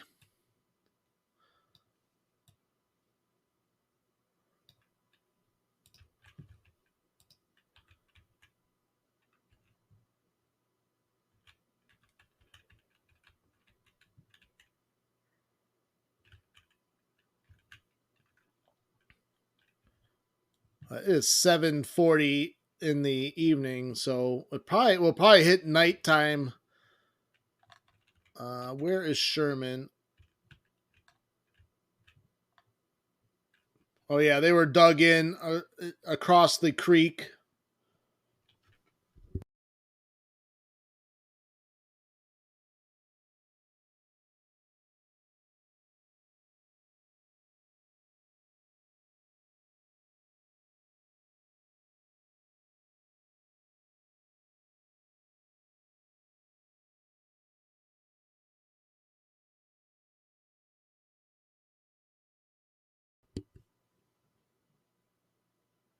As long as you keep the horse, you'll be all good. All right, so we have Sherman now on the scene, but he still has a march, a little bit of a march to get there. The Lightning Guard gets to try again.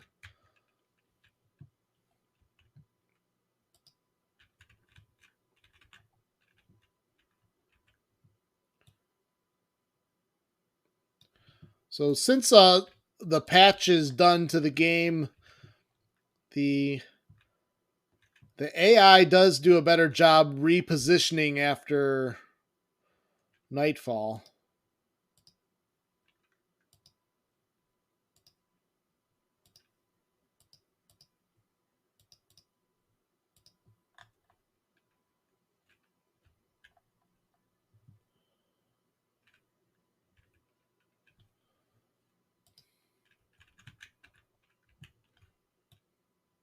So it'll be interesting to see what they do here, how they reposition.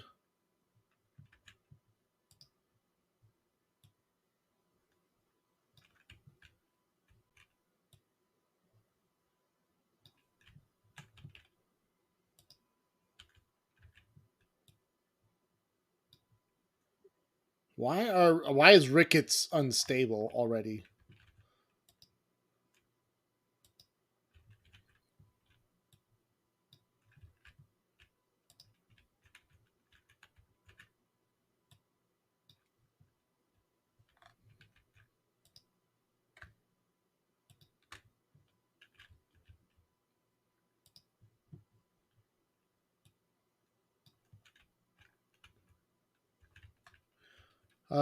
The looks like the best road to the front line is on the Harrodsburg Pike.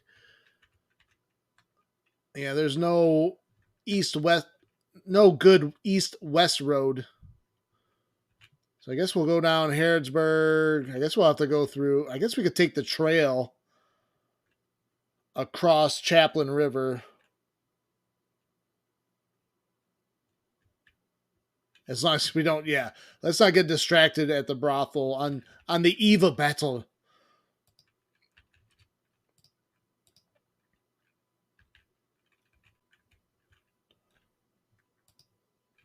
Save your energy, boys.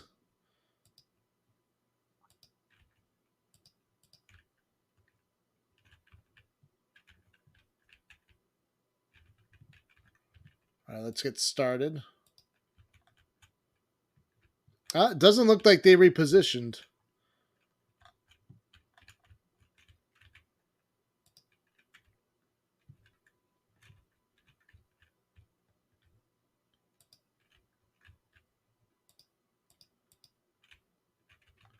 Huh. Stoneman starts broken. It was probably too soon from the other battle. That's part of the problem here. Yeah. Hooker's on his way. He's not here yet, but the men are pretty excited that he is going to join the armies in Kentucky.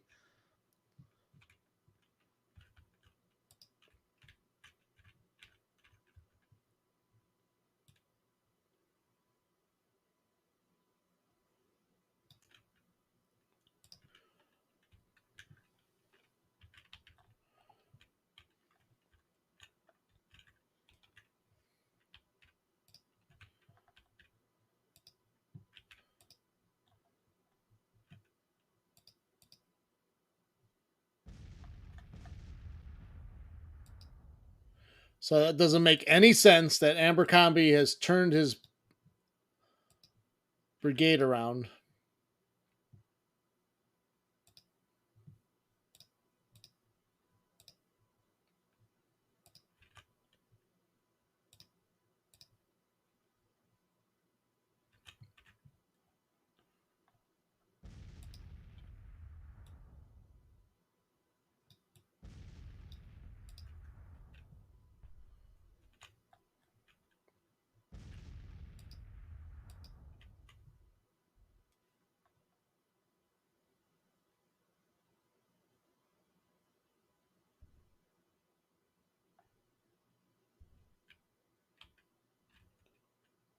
Yes, they are good Christian boys.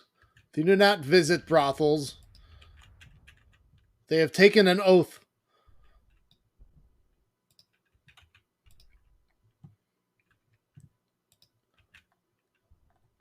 After the war.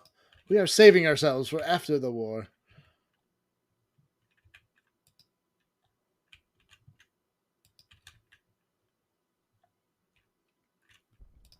It is God's way.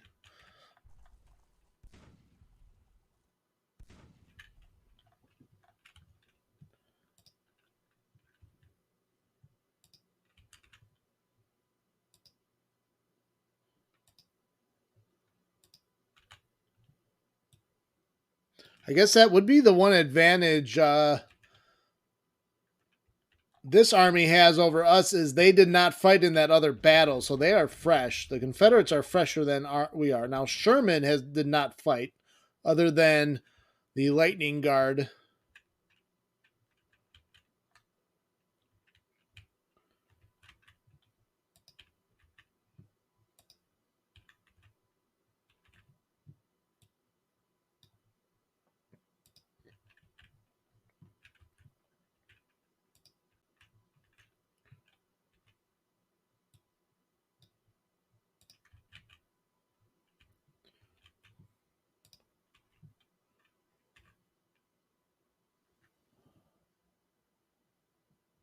After the war, they're going to church.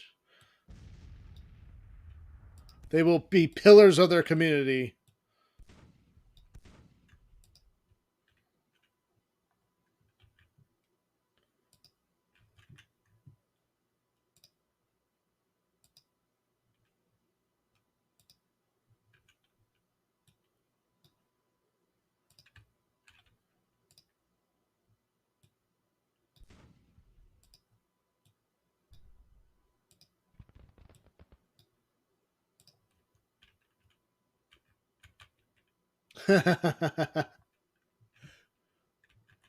That's what she said.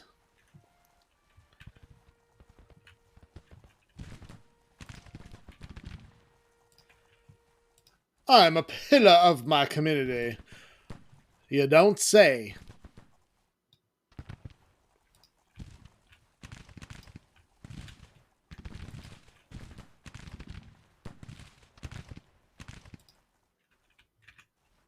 Tee-hee.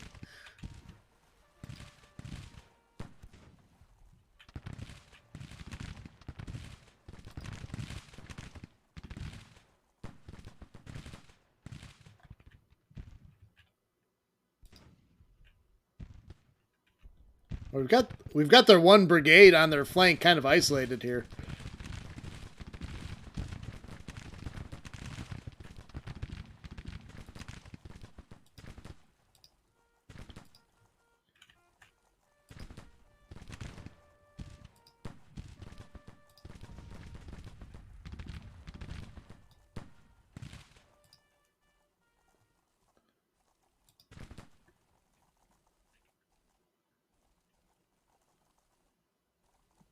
Yes.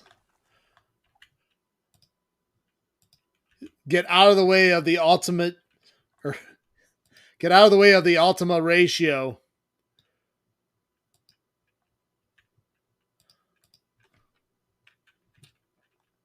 They were recruited from the cannoneers that defended Washington. They were much better fed, larger, and taller than most of the frontline men that fought in the battles throughout the war. And then Grant recruited them to fill up the ranks for the overland campaign.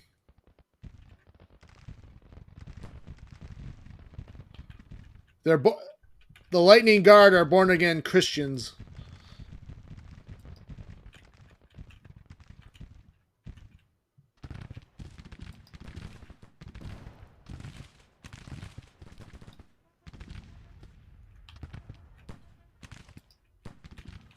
There you go.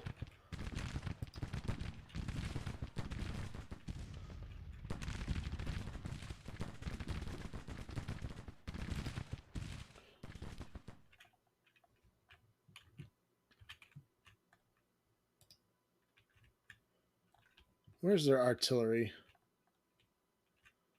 They got one all the way back there. I think Cameron can swing around safely, although that's rough terrain for our cavalry to get through.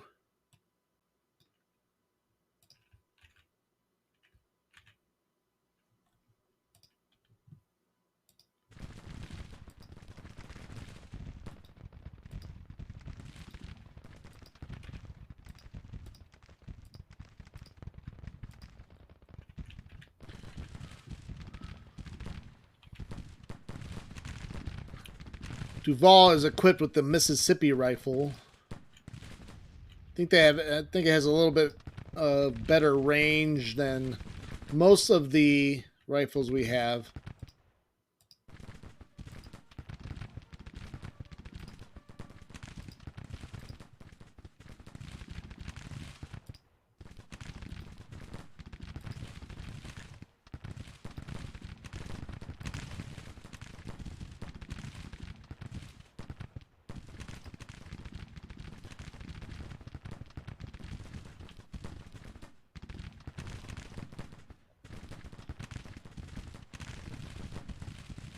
Well, they've got all that pent-up angst. They come riding in on their horses and then just like, I can't take it anymore! And they just hack away at the enemy. I can't wait any longer! Why did I take this vow? It's all your fault. This war.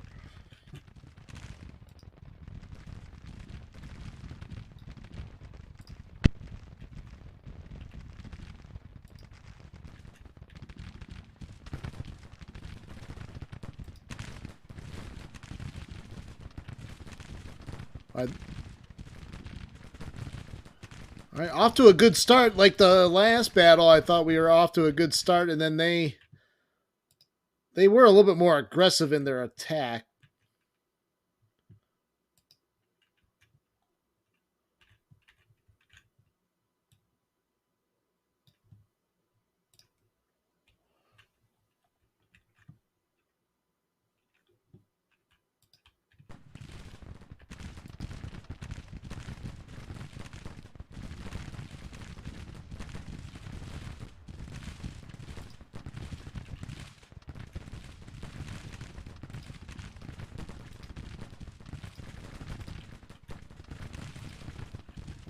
Actually, Reynolds is actually wavering. Too many casualties, apparently.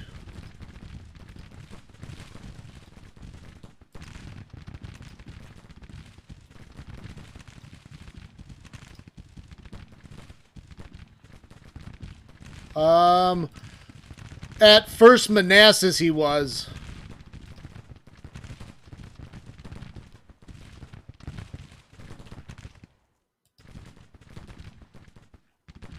But it was not the army. It was officially not the Army of Potomac yet at First Manassas. But it was basically the same. It's basically the same army.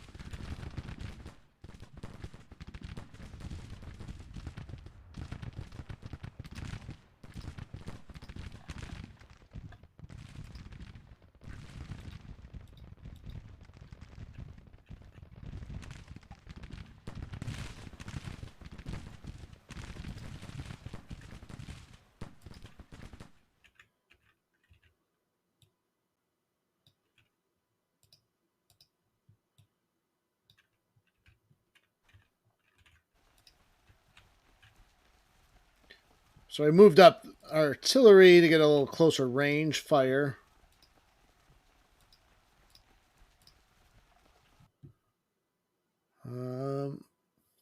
Inflicting 1,400 casualties right now.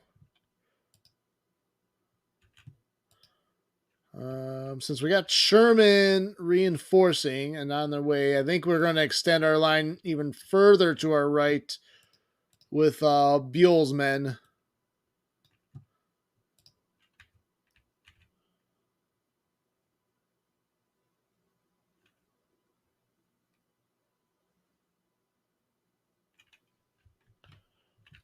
Yeah, they're right. They're right here. The Lightning Guard. They're a little shaken from the last battle still. They look like Royal Hussars in those red uniforms.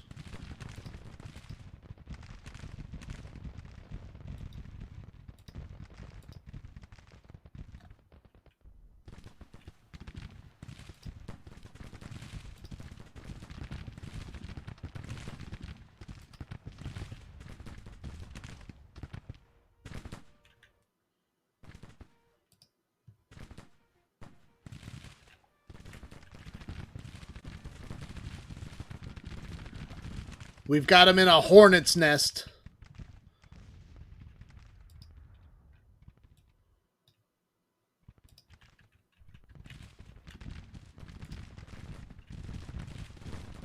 That's nice. Look at, you can tell you start seeing slightly better rifles, like the Mississippi rifle with the better range, and they're just sitting way back here firing.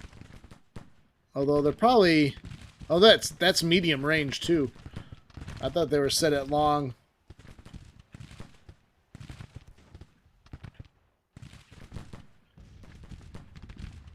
Oh, they're starting to waver. Their front line is wavering.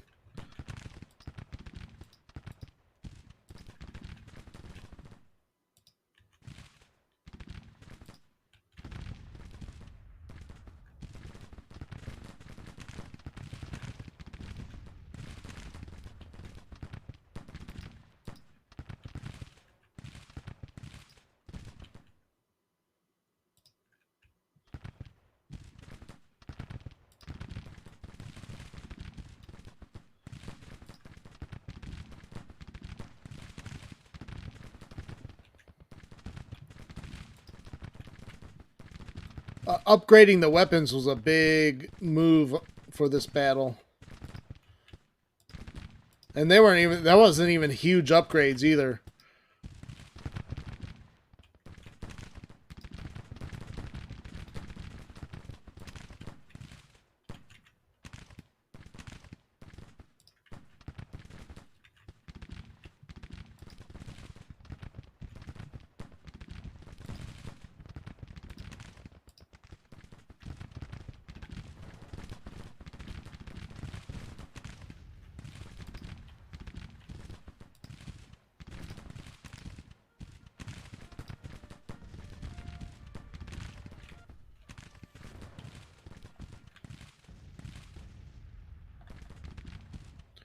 Surprised they haven't moved their artillery from the... I didn't realize... I was wondering where all their artillery was. It's stuck on the entrenchments. Good early game, it's a good one. But later game, it's not. It suffices for 61.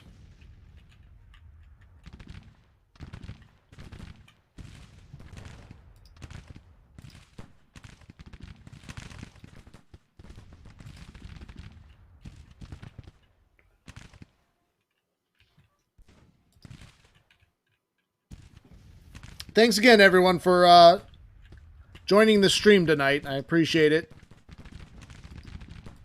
Streaming goes a lot easier when you guys are engaging in chat. I do appreciate it, definitely.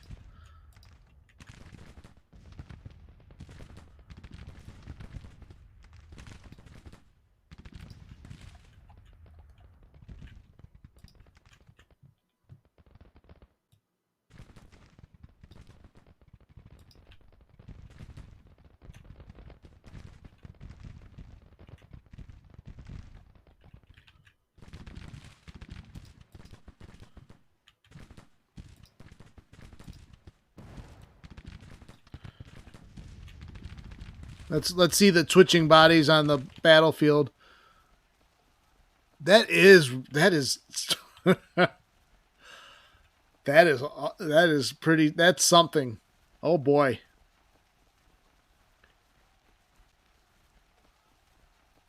Yeah, if they added, I bet you there's a mod out there, but if they added like blood, they couldn't do that to the base game. It would have a bad rating.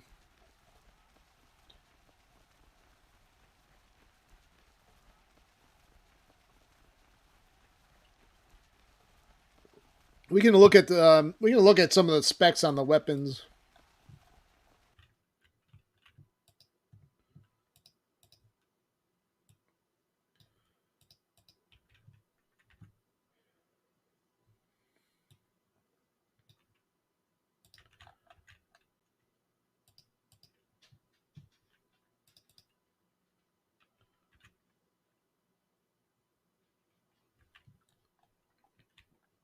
Really, why about the blood?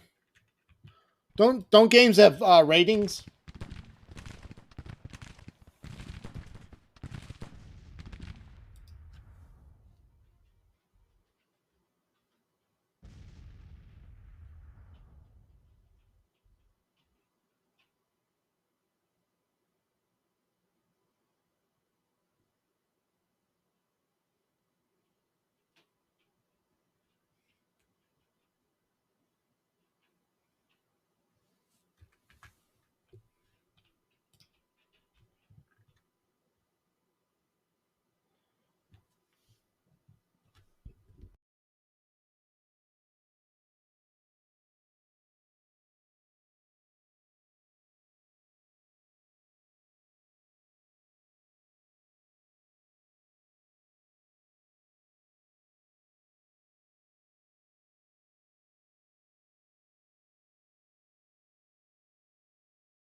Oh, sorry about that. A little technical difficulties.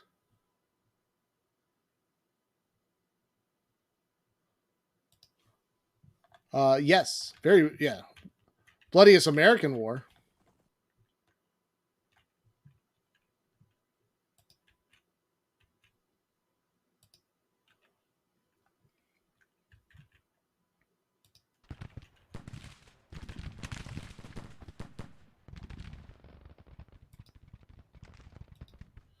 All right, let's go.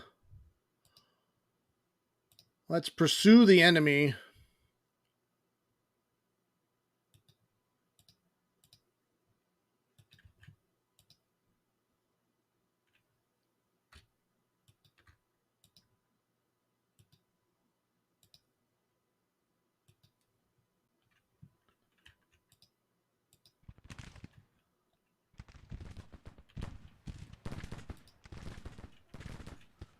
So yeah, they're in like full retreat.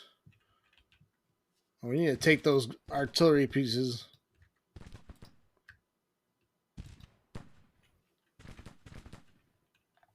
Oh, you want to get the lightning brigade involved? Here they're going to charge this broken Confederate unit.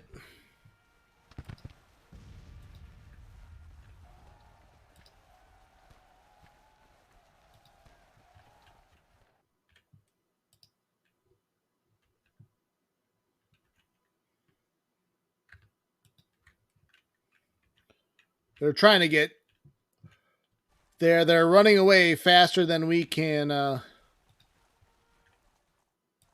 catch up to them. Another major victory. This time a lot more lopsided than the other battle.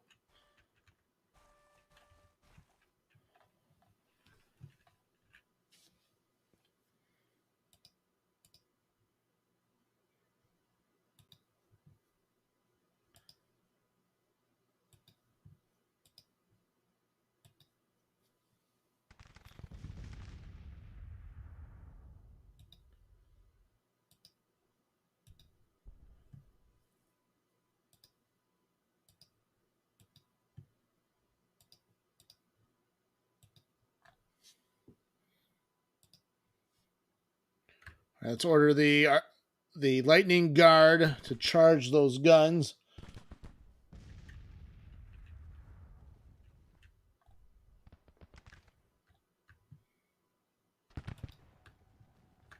There they go.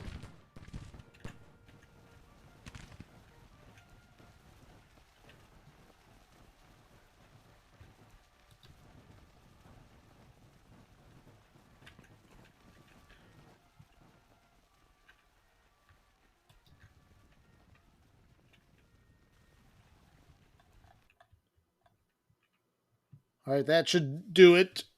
We won't pursue anymore as we're actually lost a few men.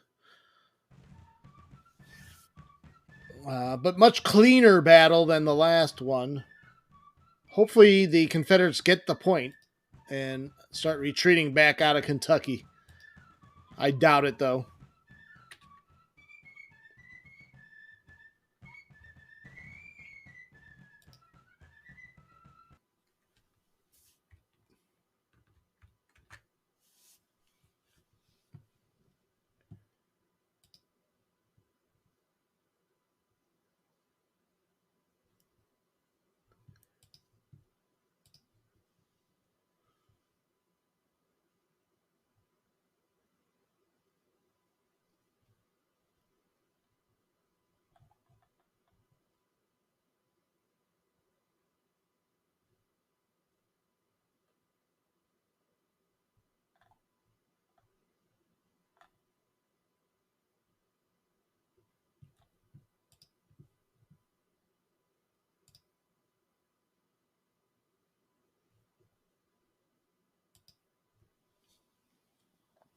So the Lightning Guard got to see a little bit of action.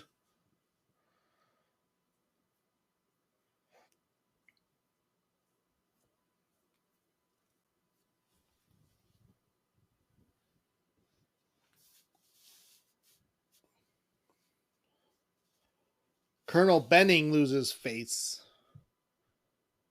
Glorious victory at Harrisburg. Army of Tennessee fleeing in panic. Captured another 2,000 rifles, 5 guns, 547 enemy soldiers have been captured, taken to our POW camps. So right now our POW camps are actually good.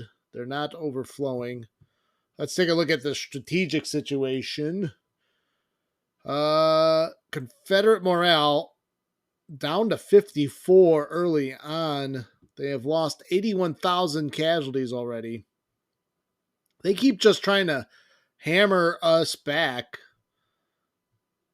They're trying for a war of contrition.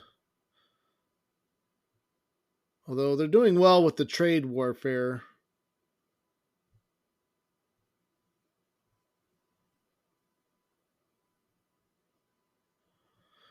Okay, actually this might give some insight to...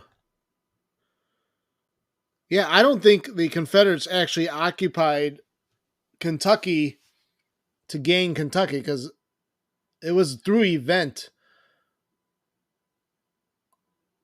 All the rest of the southern states seceded, plus Kentucky and Missouri. So I just noticed that on the official record. So that wasn't a military action to take Kentucky and Missouri. So I think that gives us a little bit more insight to what happened there. because it is rare. I've rarely seen Kentucky join the Confederacy. Well, actually, when I've played the Confederacy, they have, but I tend to I'll do policies that will influence that.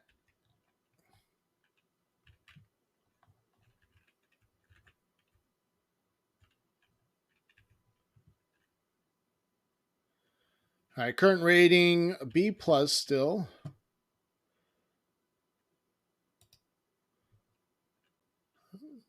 Federal buildings, we could do a market, news agency, military academy. Let's look at the map filters. Take a look at front lines.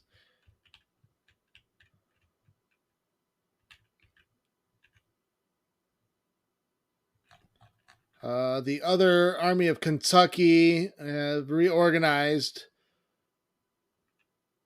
Once Hooker joins us in Kentucky, plus I think we're going to send some more reinforcements. We can keep driving towards Bowling Green.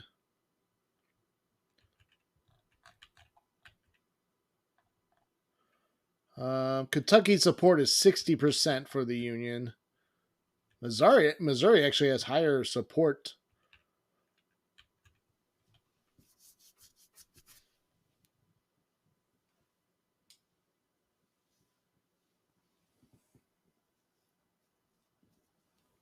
Yes.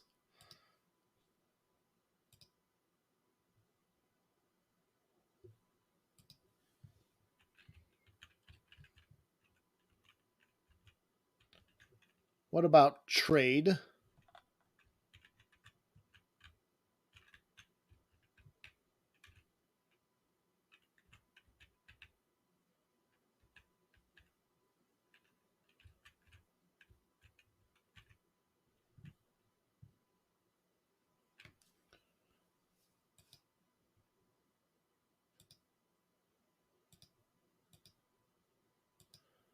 Shortages and oversupply. I don't think I've explored this map.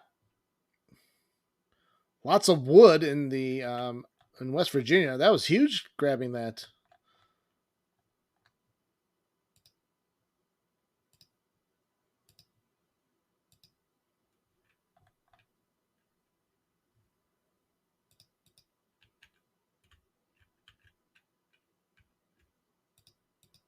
Available capital.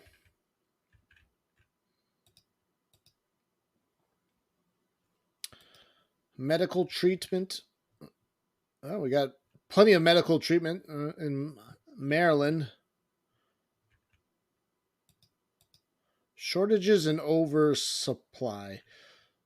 What is the shortages in wool and crops? But oversupply. Oh, look at them. Tons of salt in North Carolina.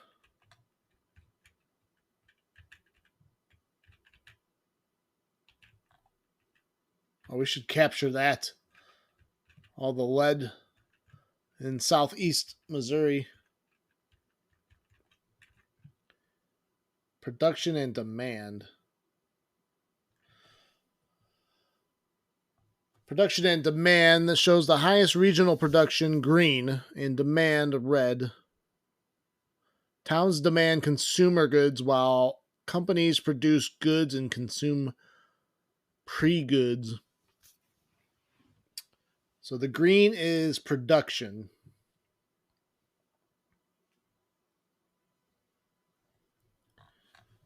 Do we have a market in Cincinnati?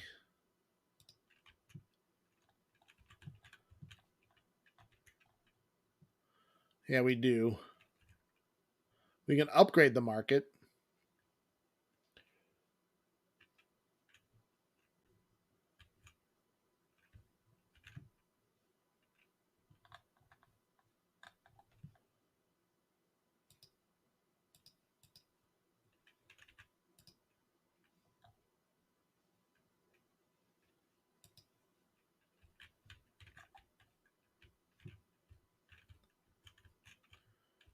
So I'm thinking maybe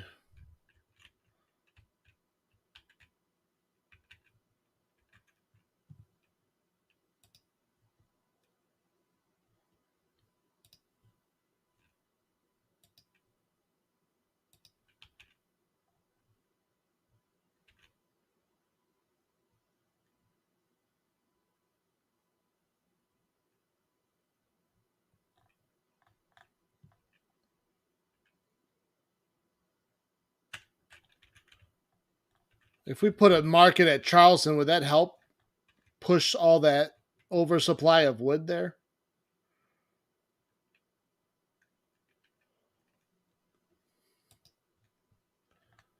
We'll see. We'll see.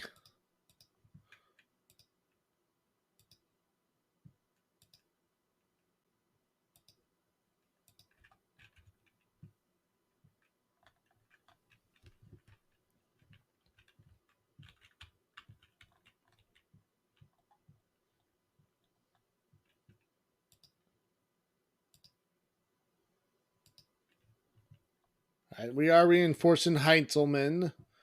We're also building a fort here near the entrance into the Shenandoah from the Maryland Panhandle.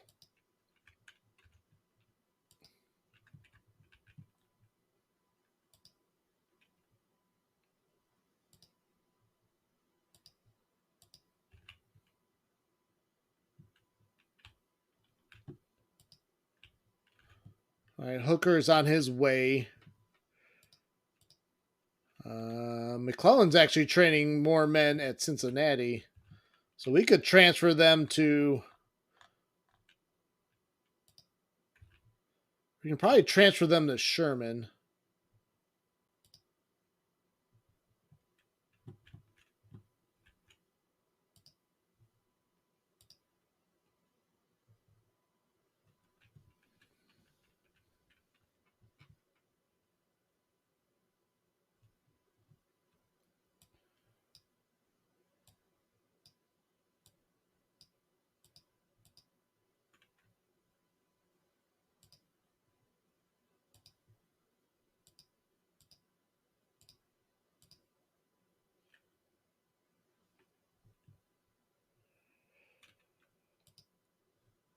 All right, let's transfer some more units to Sherman's force in Kentucky.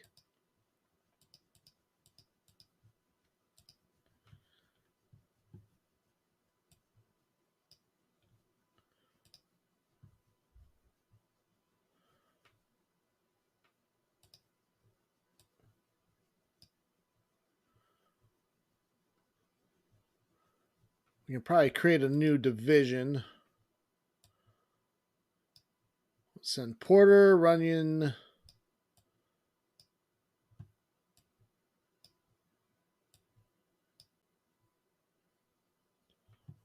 So I'll bring Sherman up to 17,000 men.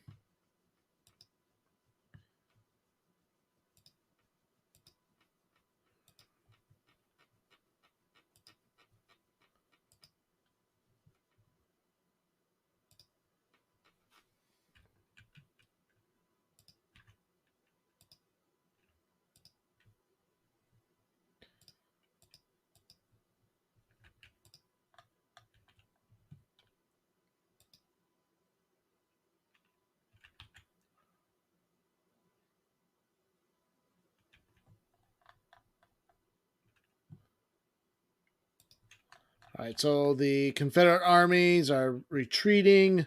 I do want to change the leadership of those new units going to Sherman.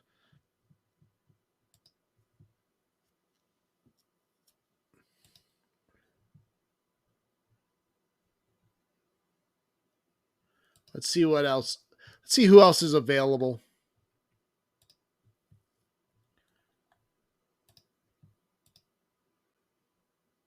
Andrew Humphreys. It's always good to have like at least one engineering commander. Actually, we don't want Abbott as the division commander.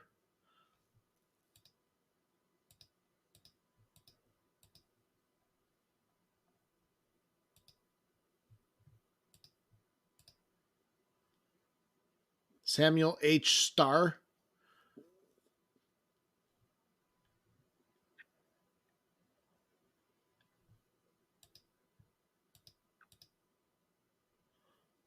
We'll give Thomas Rowley a chance, even though he's not that famous.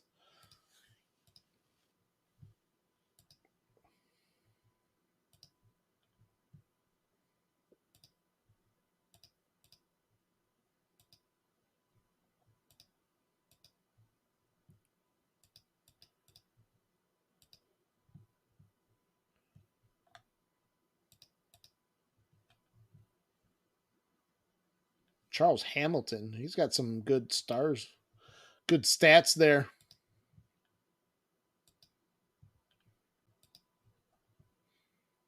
James Denver.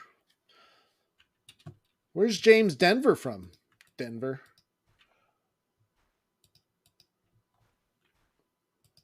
Actually, from Portland.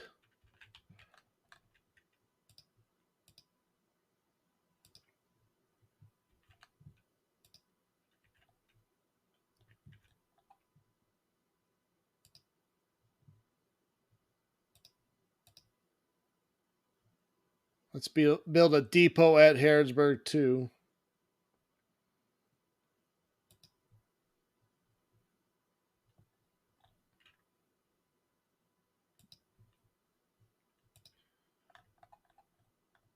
Possibly Denver.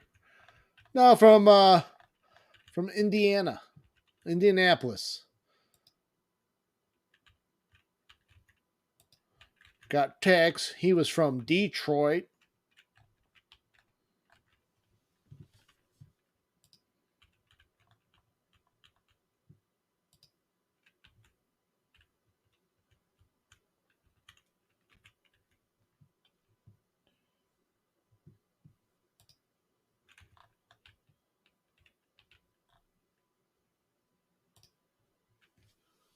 We could build a lumber mill at Charleston since there's all that extra supply of wood.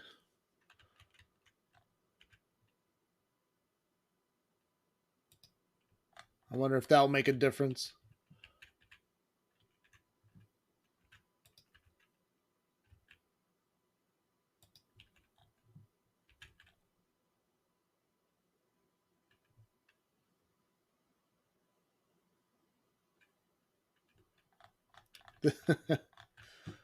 Bishes. This is Denver now. Bishes. Oh, they're trying to hold on to northern Missouri. Feel like we can cut them off of supplies.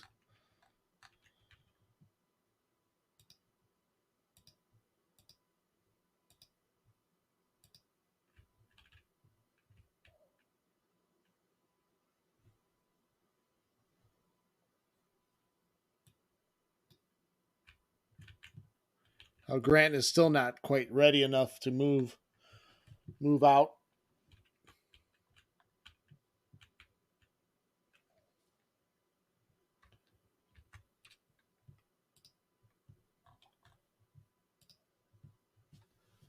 All right, let's we'll listen a little bit more of Lincoln's lieutenants.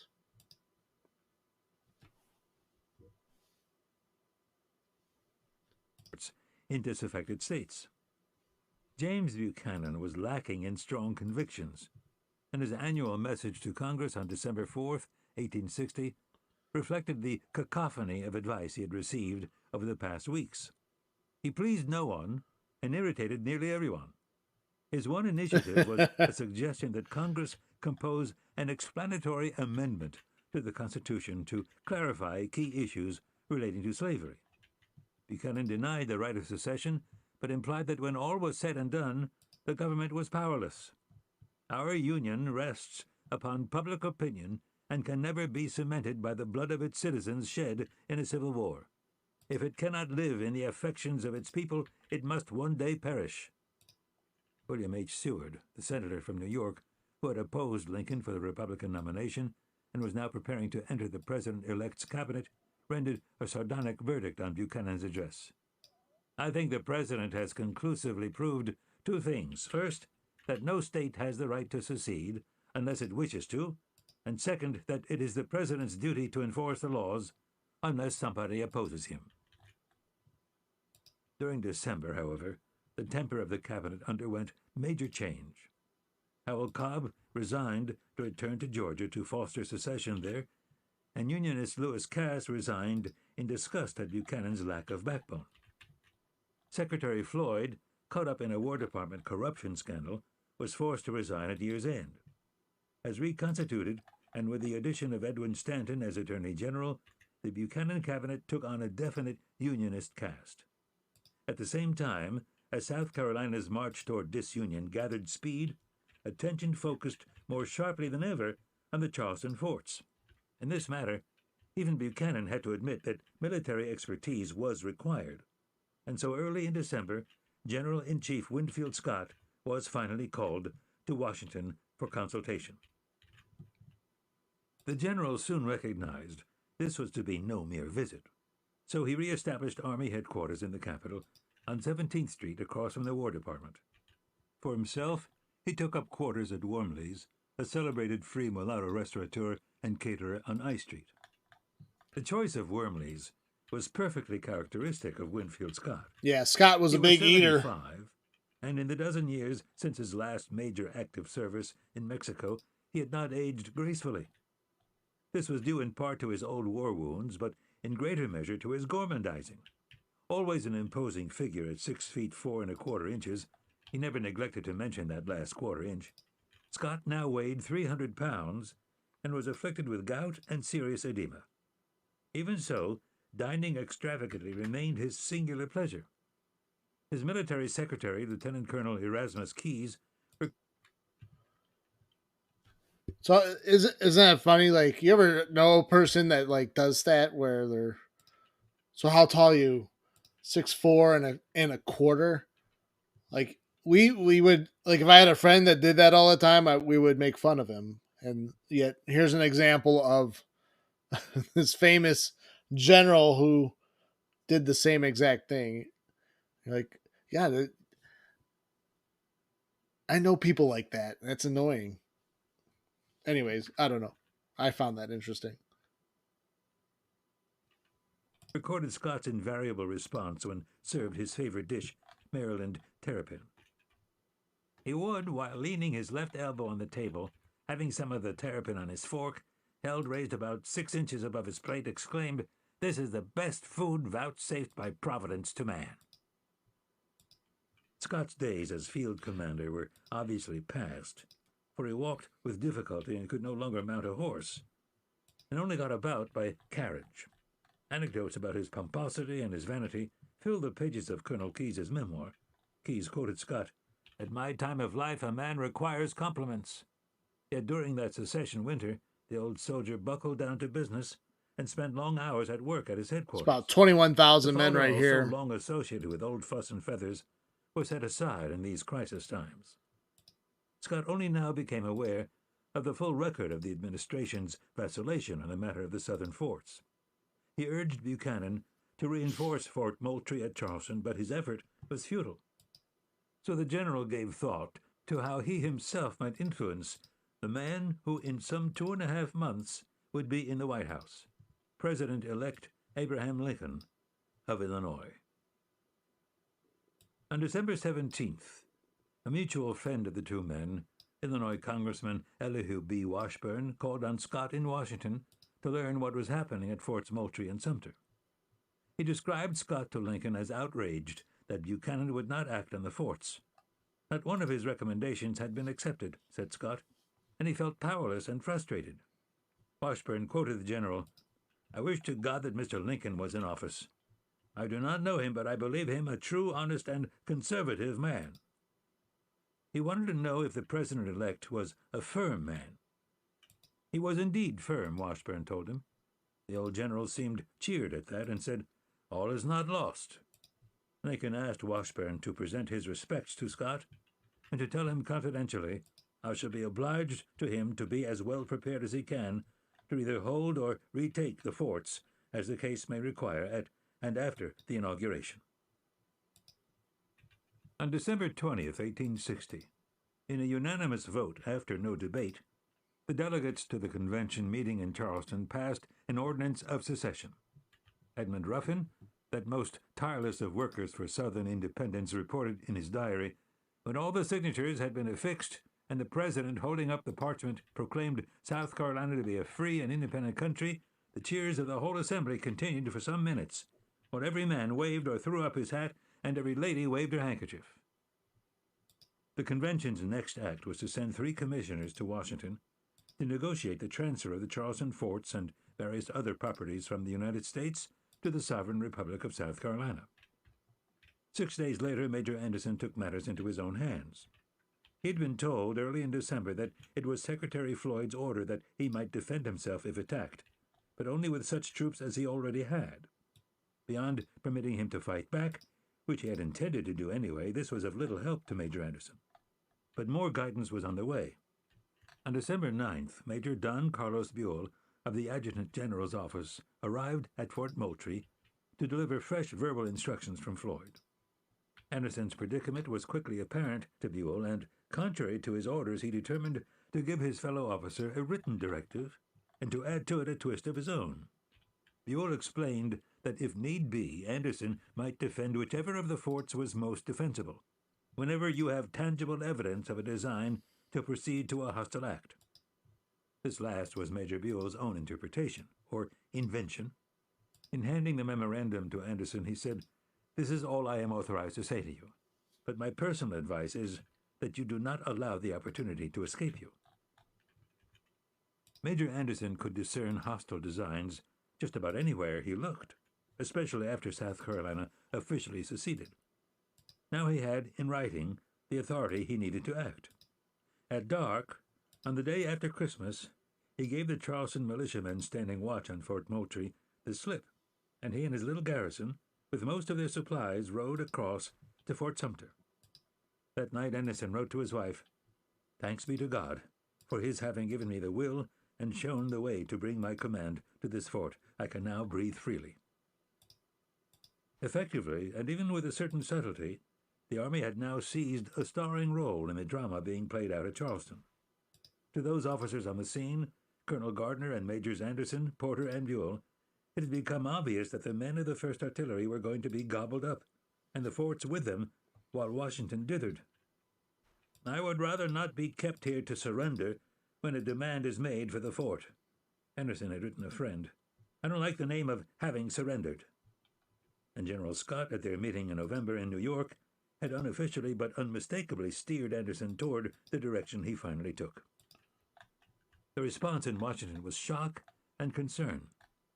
In Cabinet, Yeah, Secretary of War they're Floyd talking about Robert denounced Anderson right for here. disobeying his orders and demanded Fort Sumter be abandoned and the garrison returned to Moultrie, or that Anderson give up Charleston entirely. But Floyd's influence was about gone now. He would resign on December 29th, and other voices spoke out in Anderson's defense. The new Attorney General, Edwin Stanton, was one of them. Stanton said that turning over Fort Sumter now would be a crime equal to Benedict Arnold's, and any president giving such an order would be guilty of treason. The case was discussed up one side and down the other, with the commissioners from South Carolina entering the debate. But Fort Sumter remained in the government's hands. When he learned of the efforts weapons are delivered to surrender Anderson and his garrison, General Scott angrily pitched into the fray. In a December 28th memorandum to Floyd, employing the third person for imperial emphasis, he wrote, "Lieutenant General Scott begs to express the hopes to the Secretary of War, 1. That orders may not be given for the evacuation of Fort Sumter. 2. That 150 recruits may instantly be sent from Governor's Island to reinforce that garrison with ample supplies." Getting no reply, 2 days later, Scott took the case to the President. "It is Sunday. The weather is bad and General S. is not well enough to go to church, but matters of the highest national importance seem to forbid a moment's delay. Will the President permit General S., without reference to the War Department, and otherwise as secretly as possible, to send 250 recruits from New York Harbor to reinforce Fort Sumter, together with some extra muskets or rifles, ammunition, and subsistence?" There was no response from Buchanan. The calendar turned to 1861, and the President continued to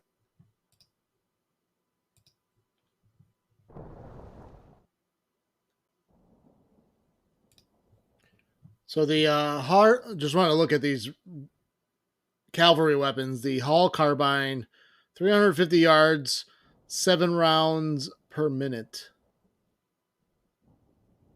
Mediocre accuracy. The Maynard, 300 yards, 12 rounds per minute. So probably a little bit better than the Hall. And very good accuracy.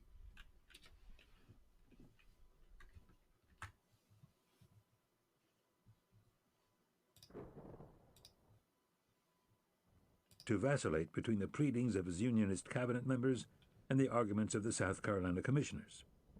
Buchanan, whatever else might be said of him, was stubbornly indecisive. The commissioners finally recognized their mission as fruitless and quit Washington for Charleston, tossing insults at the administration in their wake. "It is all over," Buchanan was heard to say, "and reinforcements must be sent." The task of reinforcement was already occupying General Scott. His first thought was to send regulars from Fort Monroe aboard the steam sloop Brooklyn, but then changed his mind. The Brooklyn was too noticeable and the plan too obvious to stay secret, and seemed likely to endanger the fragile peace at Charleston. Scott thought perhaps a civilian craft might slip into the harbor there with less notice. So the merchant steamer Star of the West was quietly chartered in New York, loaded with troops and supplies, and on January 5, 1861, set out ostensibly on her usual New Orleans run. The matter was not managed quietly enough. The secret was leaked by the press, and warnings soon reached Charleston. Batteries were manned at Fort Moultrie and on Morris Island, flanking Fort Sumter. When the Star of the West entered the harbor at first light on January 9th, the only one who did not know of her mission was Major Anderson, for the War Department's alert had failed to reach him. The South Carolina batteries opened fire on the steamer, scoring one minor hit, and when the puzzled Anderson did not order counter-battery fire from Fort Sumter, the Star of the West's civilian captain put about and steamed out to sea in safety. The brief encounter might have escalated into a casus belli, except that Fort Sumter, at the heart of the issue, took no part in it. Both Charleston and Washington backed off.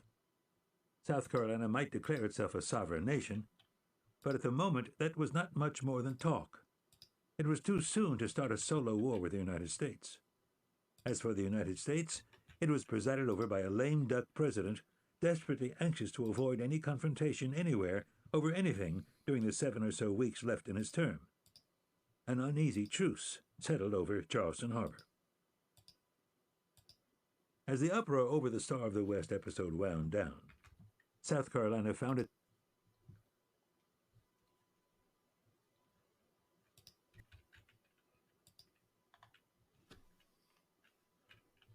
All right, so a lot of the early secession crisis revolved around what to do about the forts.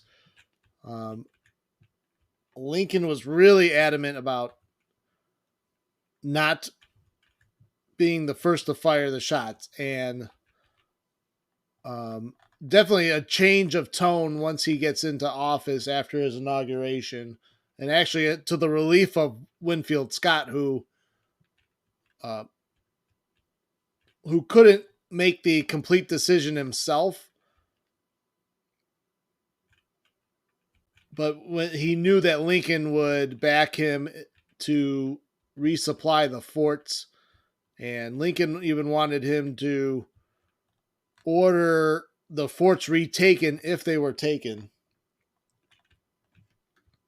But I think we'll listen more to that in tomorrow's stream.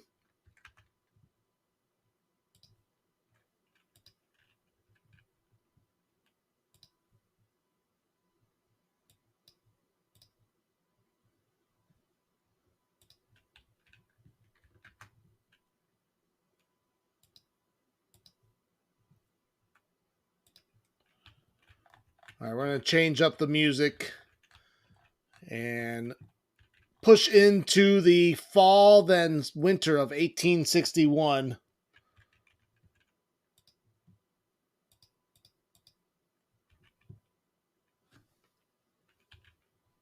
Looks like, Confederates are going to try to take us from both sides.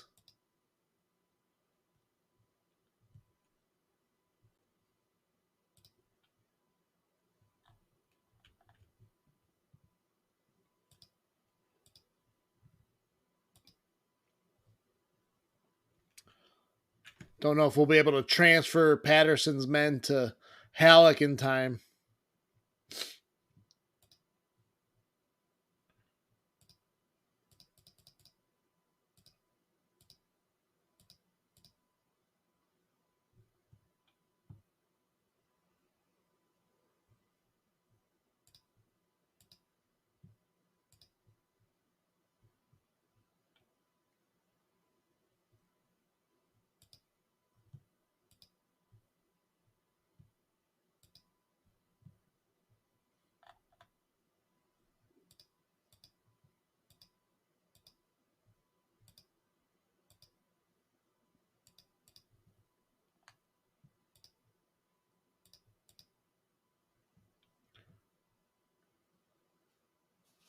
let's put William Wallace in charge of a division.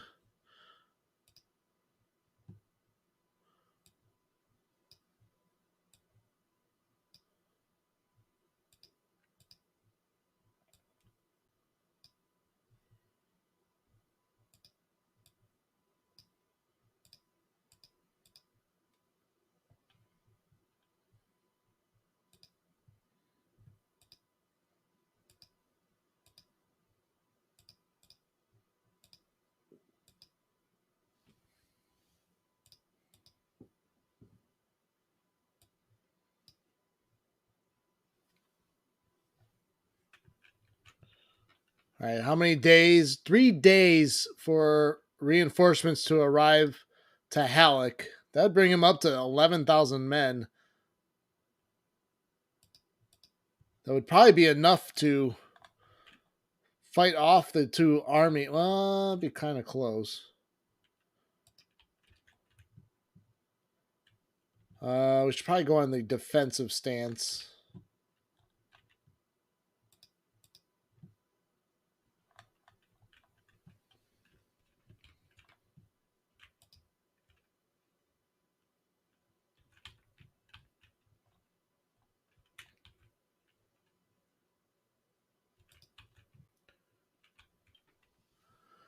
More weapons are delivered. Awesome.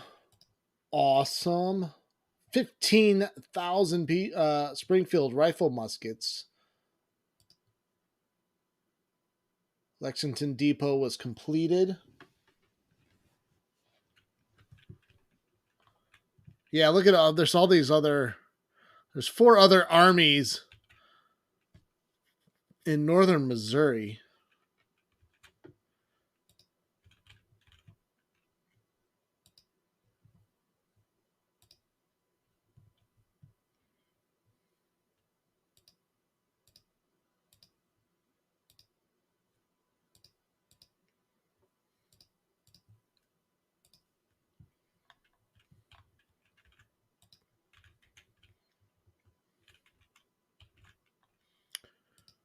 Is Sherman ready to move out? It doesn't look like he is.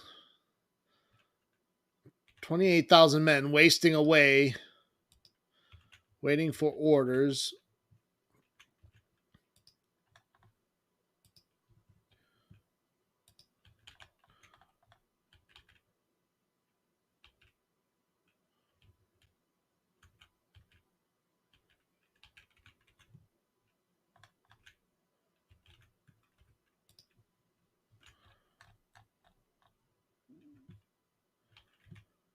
What's I think I might actually might order Hooker to raid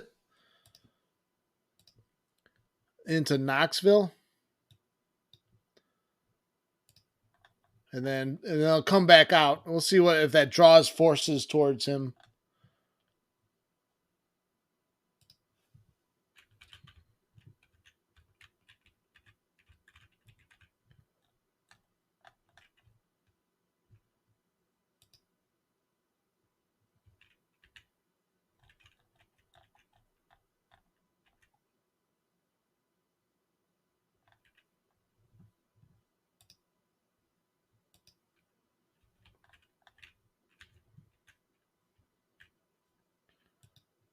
We're going to try to blockade Charleston.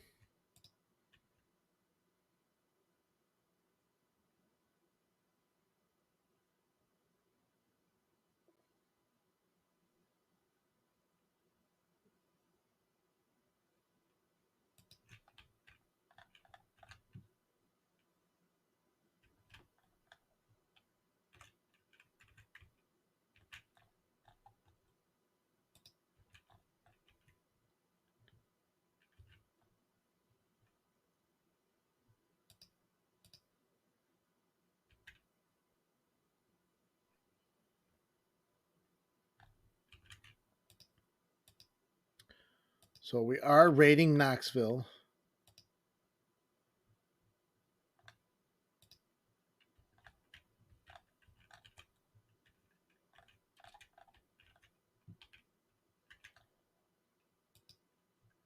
Yeah, Sherman's taking forever for his readiness to get better. He's in the telegraph. He's connected to telegraph, so that should improve his ability to get ready.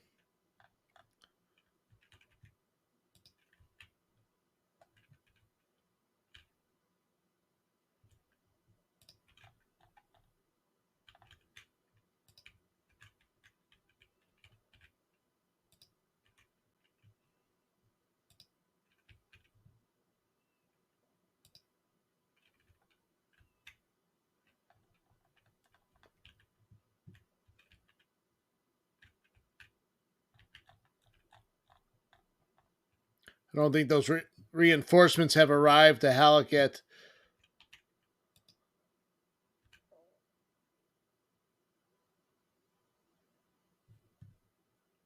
Oh, did they make it? Oh, right in the nick of time. Holy smokes, that was close.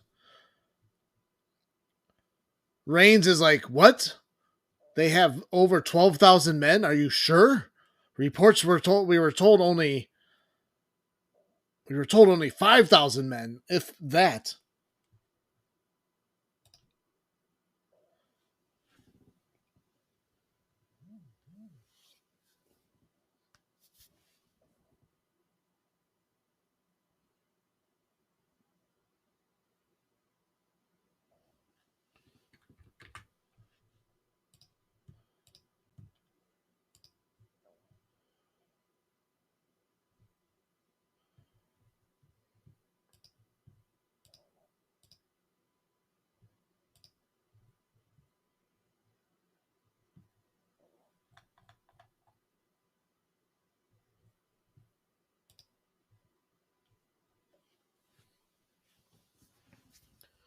Yeah. Halleck almost has 13,000 men.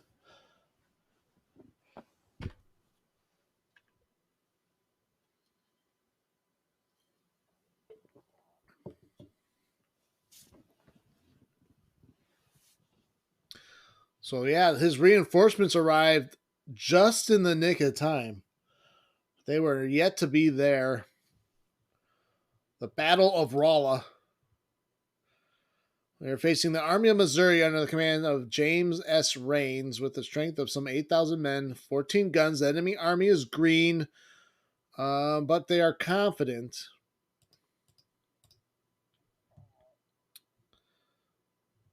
Well, it doesn't look like the condition of their army is very well.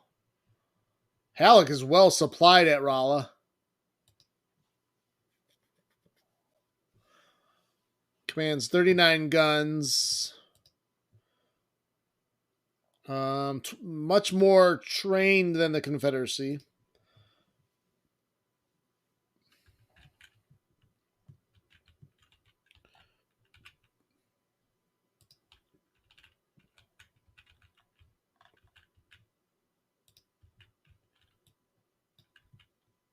And we'll be able to dig in, too.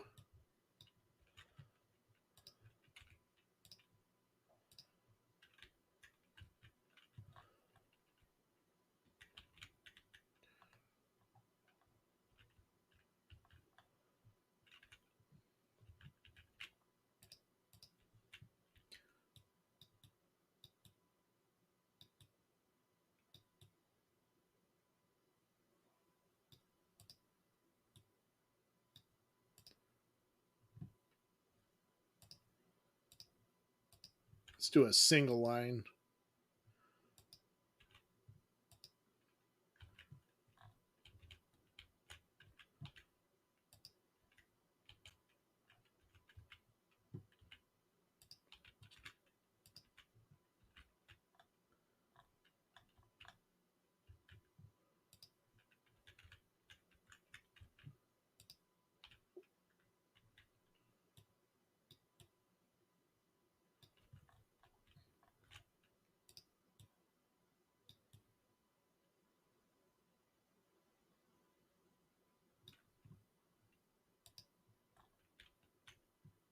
Oh, they got fencing there? That's good.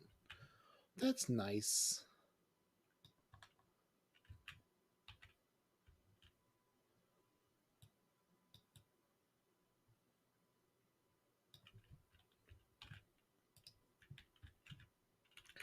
We'll keep the reserve artillery behind. We'll pull them up where we need them. I'm not sure exactly where the attack will come from. And if I've learned anything about the AI recently is that they are capable of making a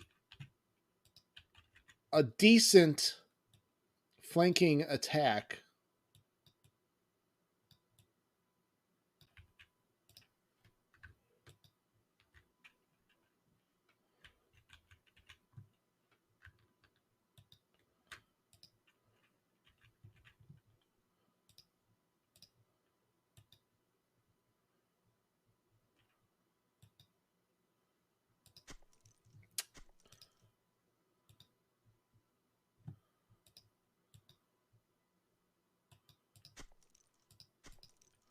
This will give Patrick some cover on the flank.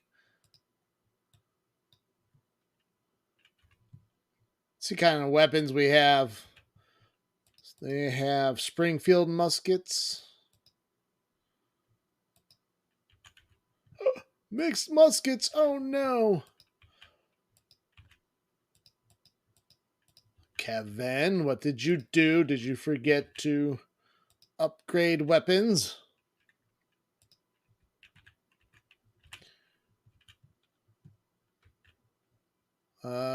Why don't we get this battle started?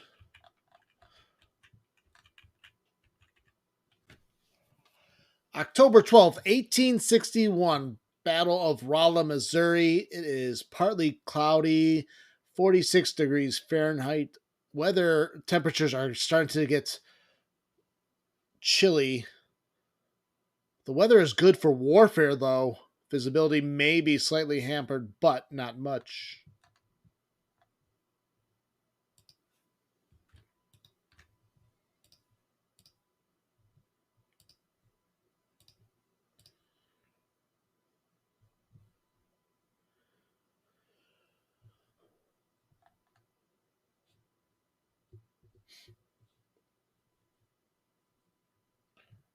They actually might be coming from the west here.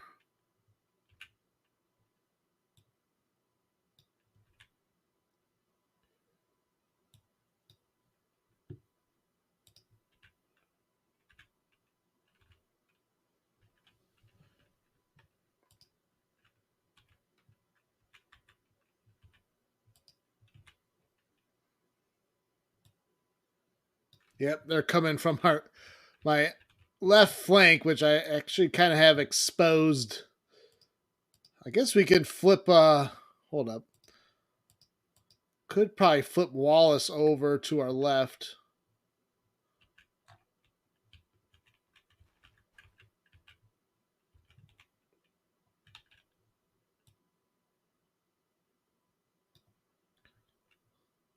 Do that.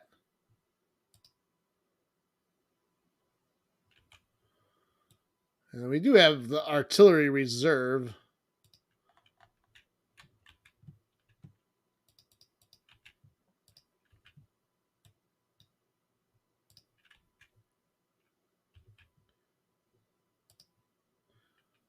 You guys are going to have to hurry up, though.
I think about baseball.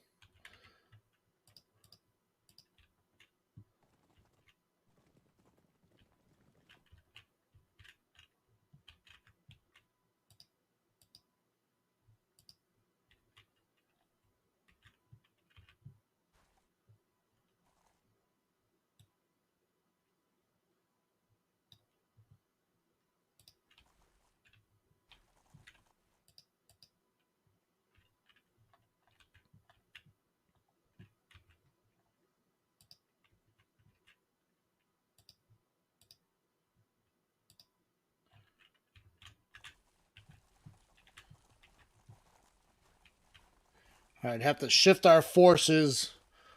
Protect our left flank. But we put our cavalry over on our far left just to make sure to screen that side. Although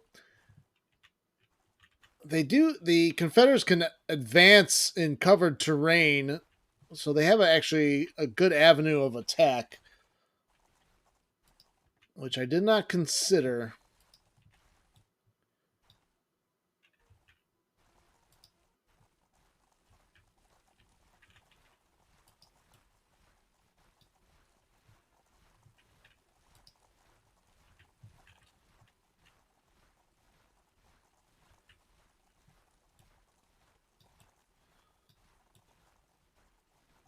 I feel like I should go back to this cornfield.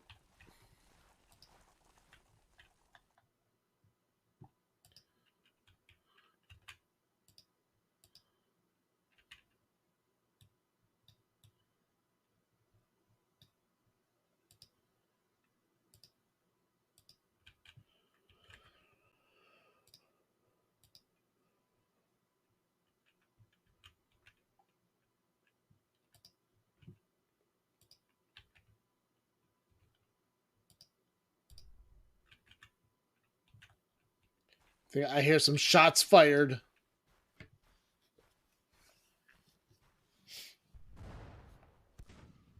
Oh, they're trying to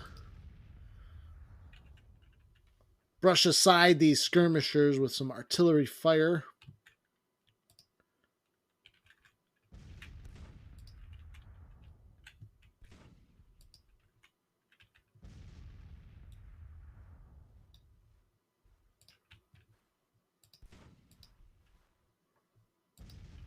What is Andrews doing? All right. Although they're marching single file, so holy shit, double envelope by the Confederates. Nice move.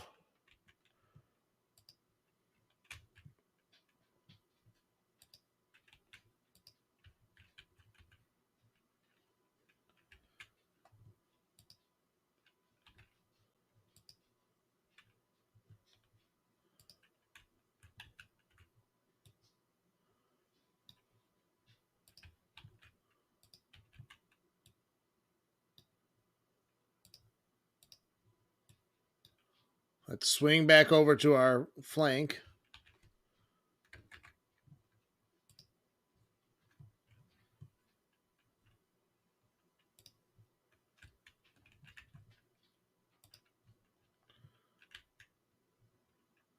Hopefully that's not that large of a force.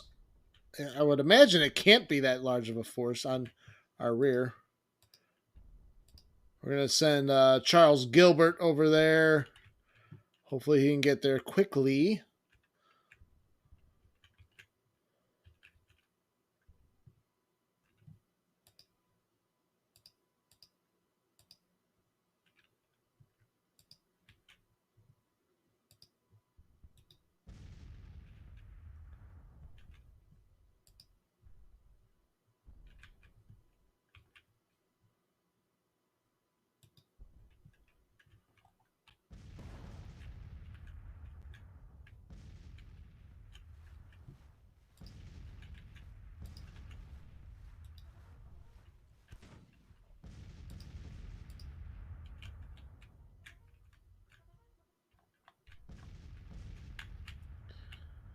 The Battle of Saddle Hill.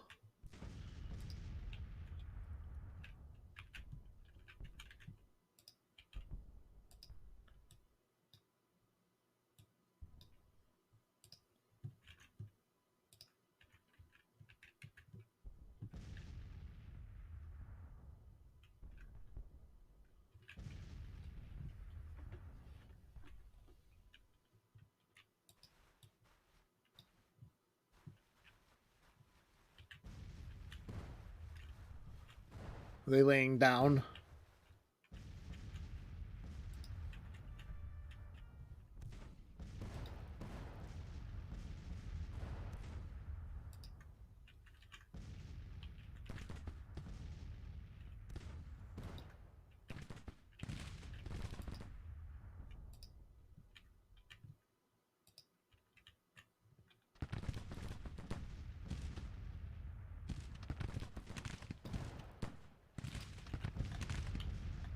Gotta keep checking my rear.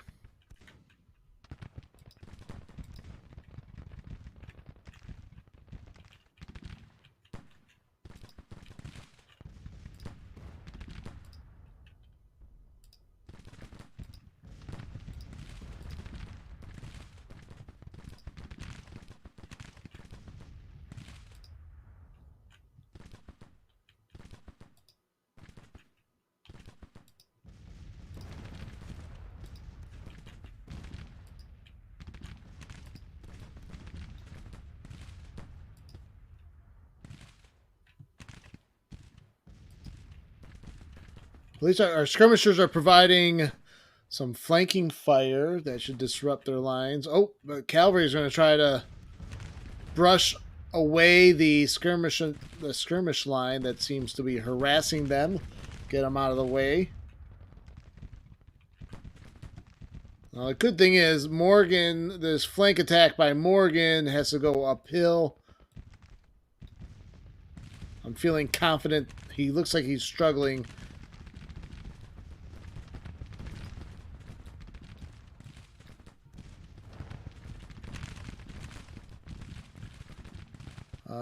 We've inflicted 200 casualties to our almost 100.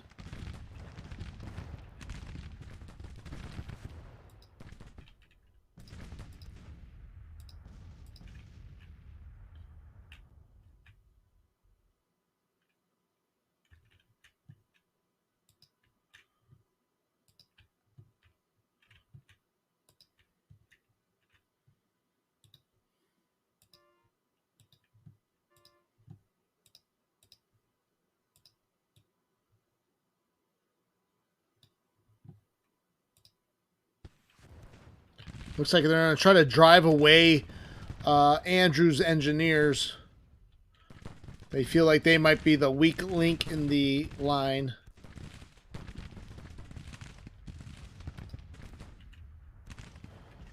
Marcena Patrick, who has fought bravely in other battles.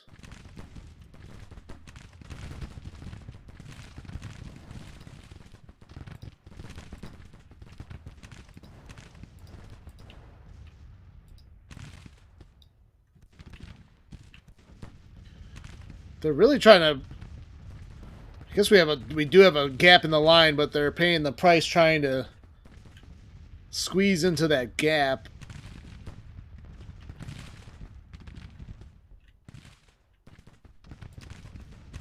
Who's wounded? Oh, Patrick? Oh, they charged Patrick. That's how he got wounded.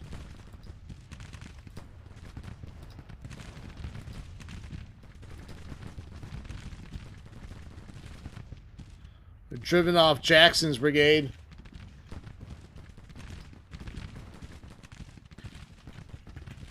Oh, how do they get benefits from the breastworks that we built?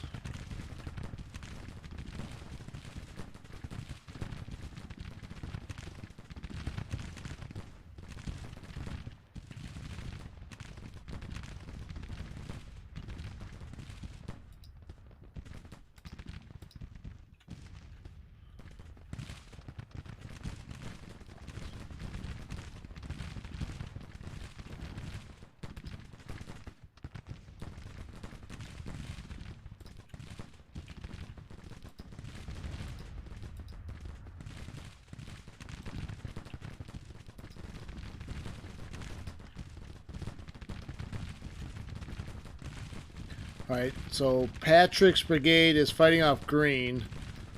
I wonder if we can get 3 brigades on one. Oh, that's a detachment.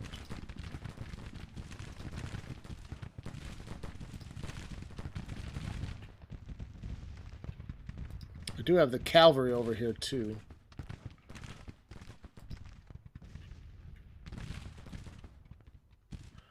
I'm not so worried about our flank anymore.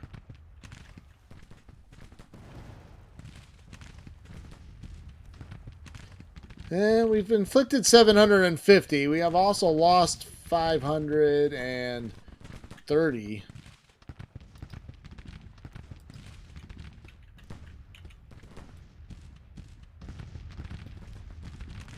Let's try to get into the flank of Hansen's brigade.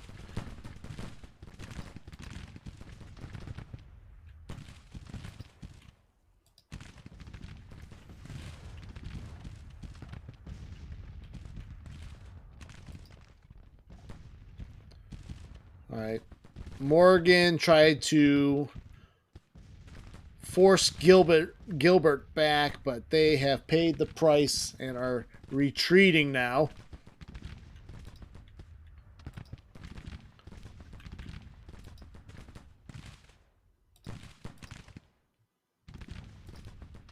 Finally driven off those skirmishers in front of us.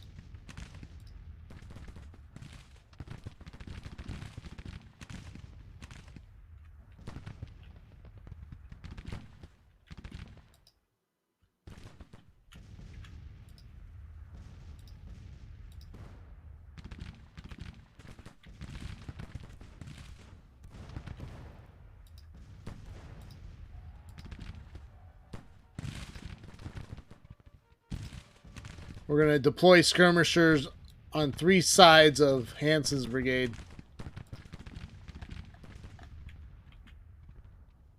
Morgan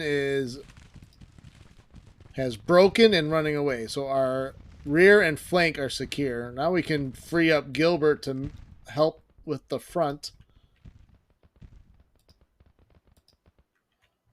Stand or fall.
Doesn't look like the Confederate artillery on top of the hill has really engaged us at all. They're probably doing counter battery fire, I would imagine.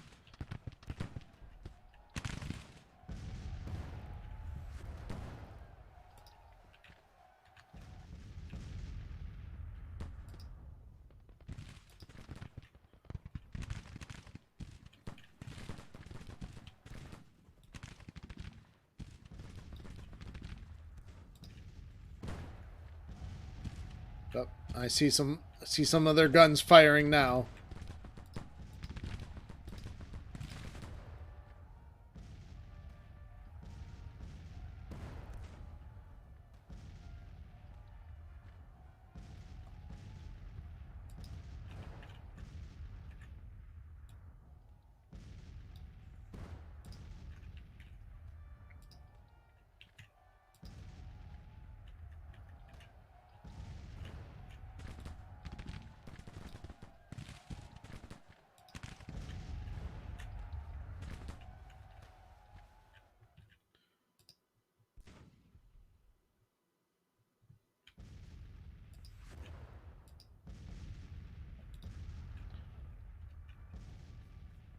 All right, looks like Jackson's brigade is falling back.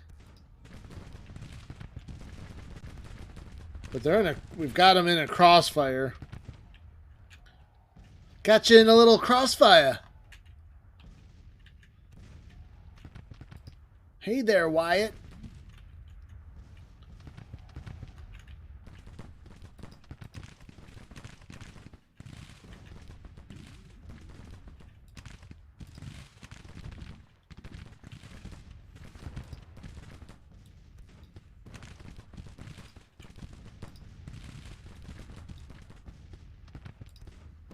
I'm gonna try to get that artillery battery. Trying to get that.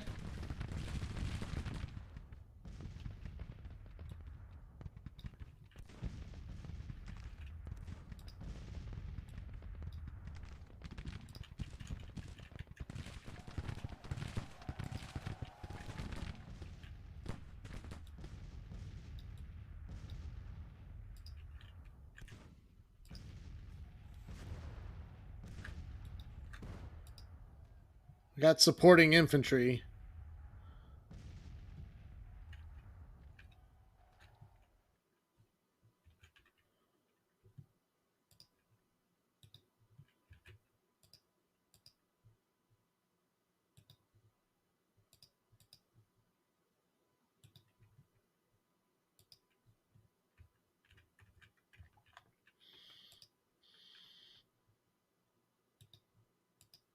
Let's move forward with all available units.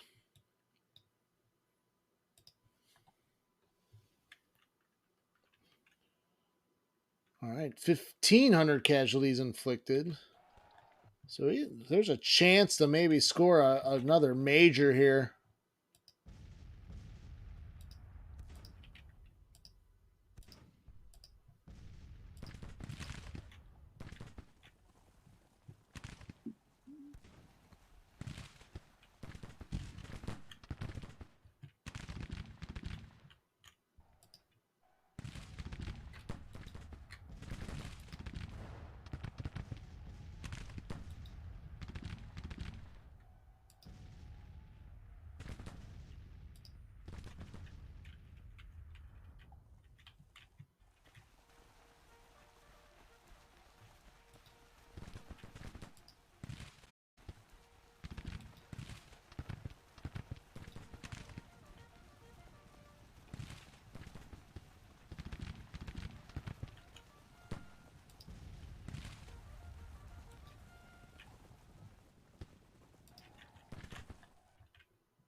Gilbert's a little winded.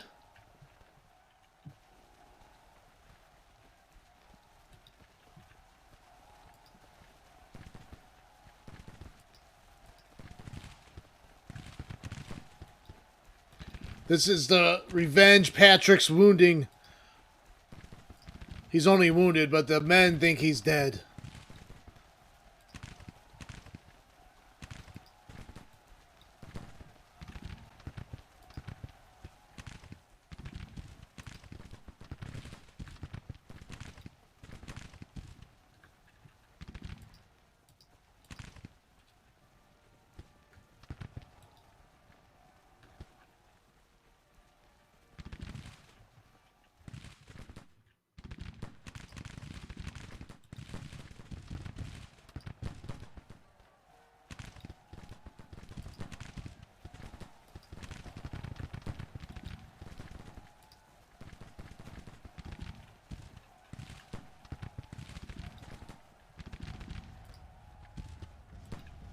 They're still trying to put up some kind of rear guard.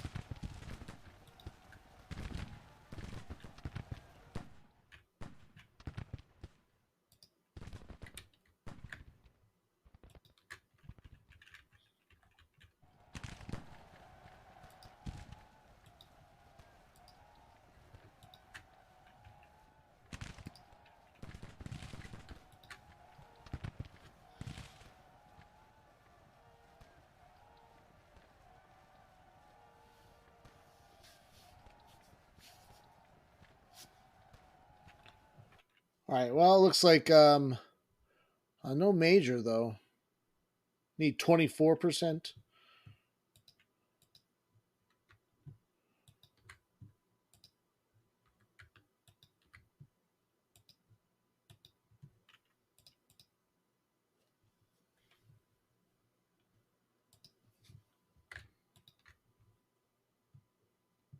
See if we can run down these fleeing rebels.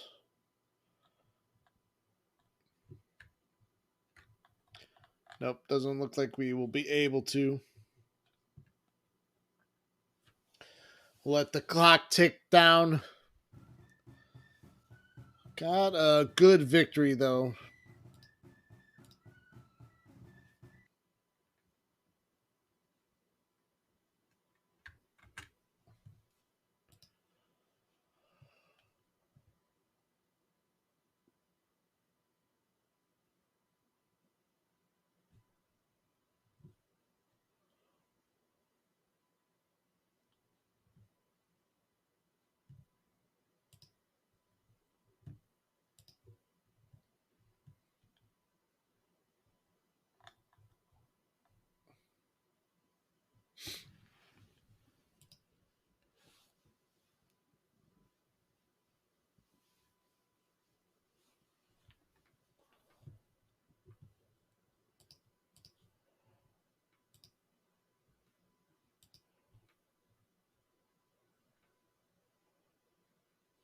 Due to his battle honors, Brigadier General Cullum has become famous.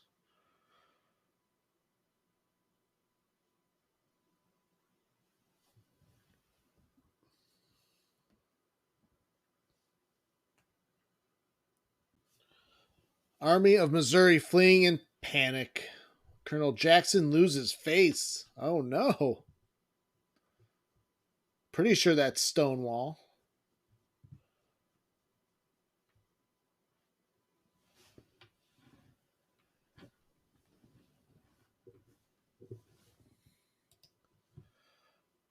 All right, well, that wasn't a major, so national morale for the Confederates stays about 54. We're starting to pull ahead in men fielded.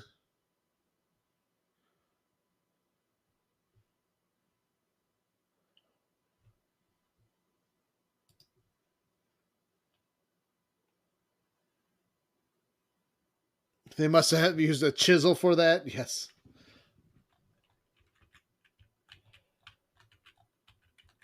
Stonewall who?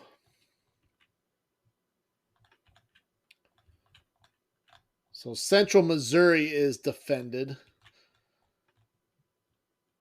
Let's see. Sherman still not ready to move out with his 28,000 men.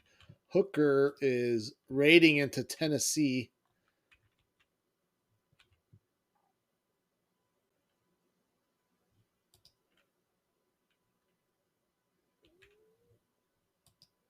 We're now destroying a ironworks, an all-important ironworks for the Confederate forces.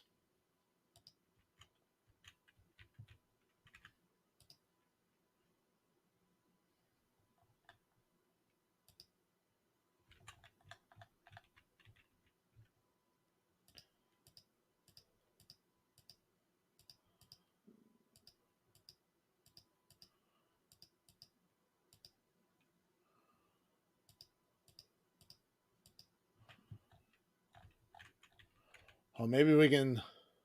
Is there some kind of salt mine at Jonesboro?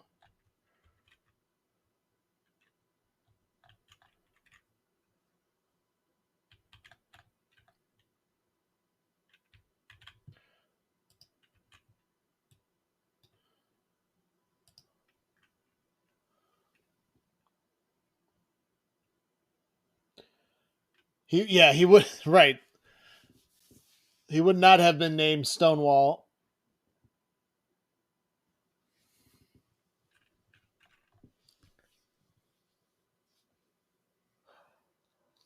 They would have named him Foam Wall.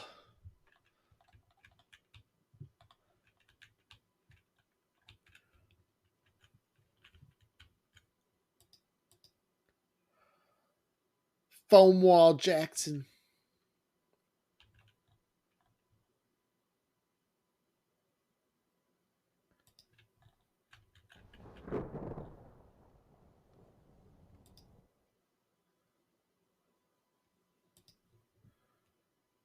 Still pretty well supplied in his raid. I don't see any forces being drawn off, though. Drywall. Oh, Jacob just says, dumbass. It's Dumas. Dumas Jackson.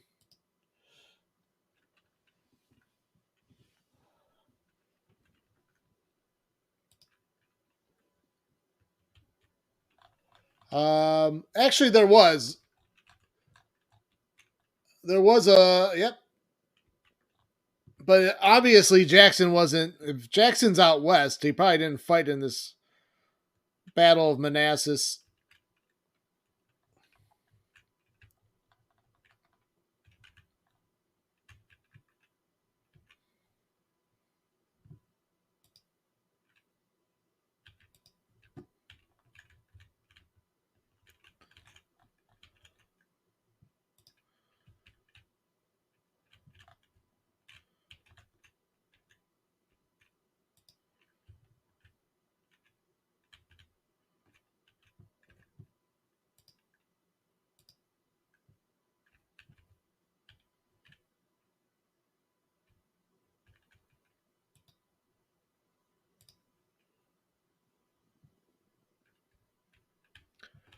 His readiness is too low.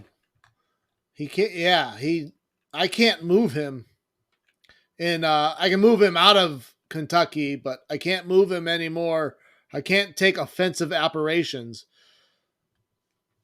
His we'll be able to go on the offensive once he's in the yellow in readiness. It doesn't look like they've reinforced the two armies.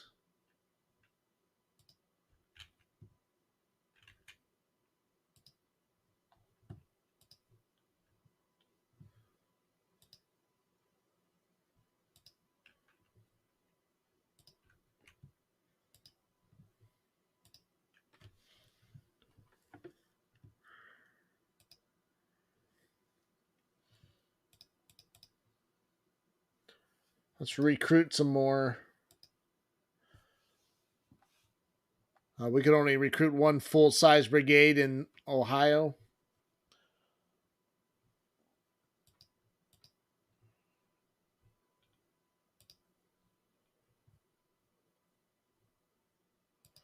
Now, I'll transfer to Porter since if I transfer any more units to Sherman, that will lower his readiness.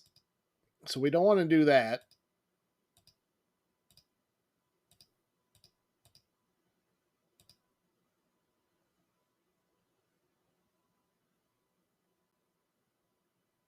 It's fall, and shouldn't it be quiet? No, it's there needs to be urgency because we want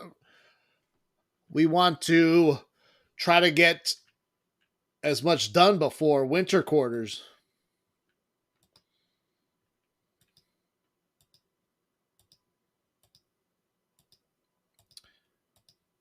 Where's Porter's army?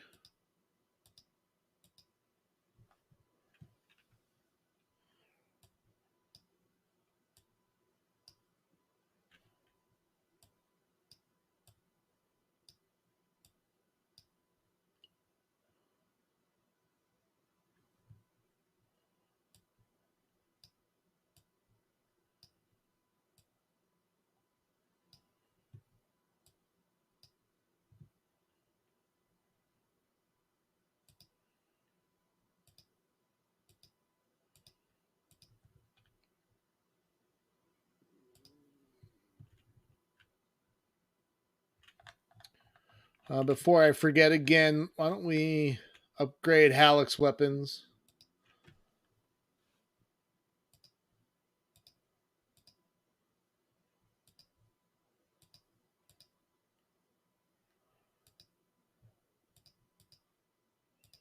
Oh, they just got some real good upgrades. We got all those Springfield rifle muskets.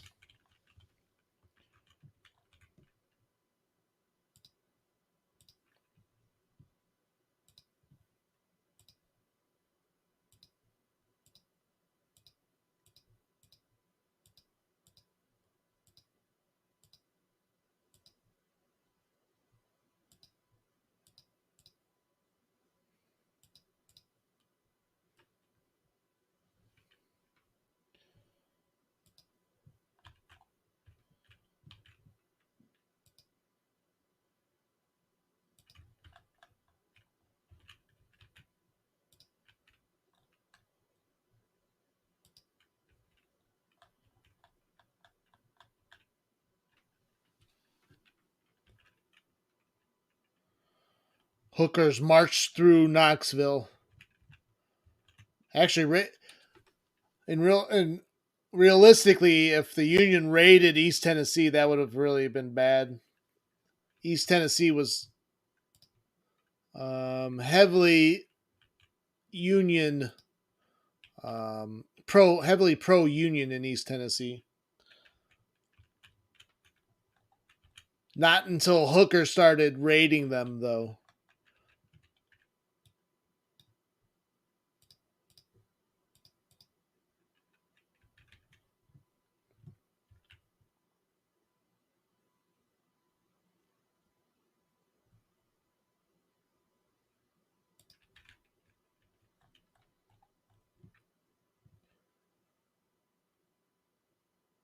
Charleston Market was completed. Oh, nice. So that does produce market influences.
We don't want to move right into the enemy forces.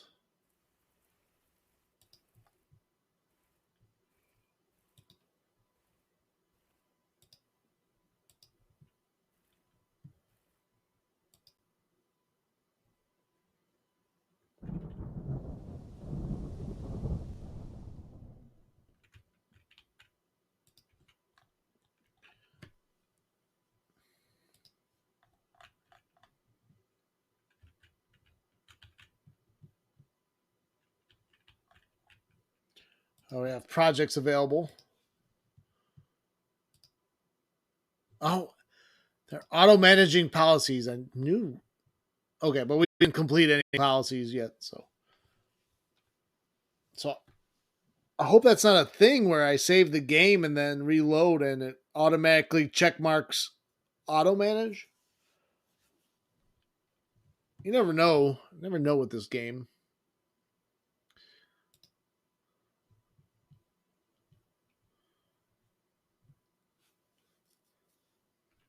We are bombarding a fort.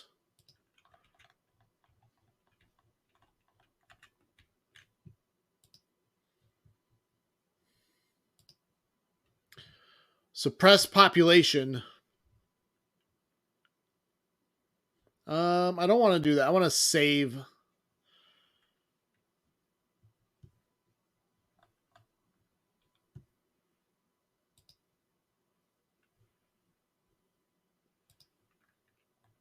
I want to save our funds for other projects. What are all the politic projects, though? Counter propaganda, administration reform, which we're kind of close. Each level of this project will further shorten the time required to activate new policies and acts. So, yeah, that is worth waiting for, I would think. Oh, railroad construction, too.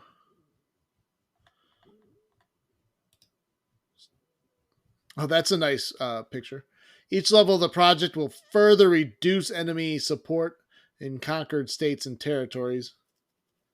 Yeah, I want to wait for the other projects. All right, is Sherman ready to march out?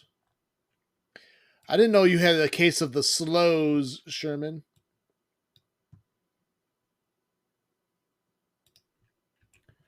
All right, Sherman's marching out with his 28,000 men. I am.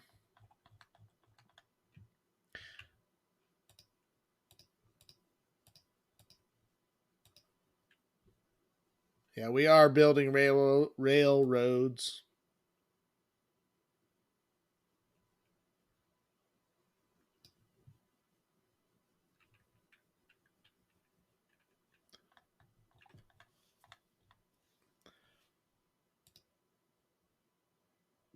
Yeah, that's 7% complete, and the Cumberland Gap is 3% complete.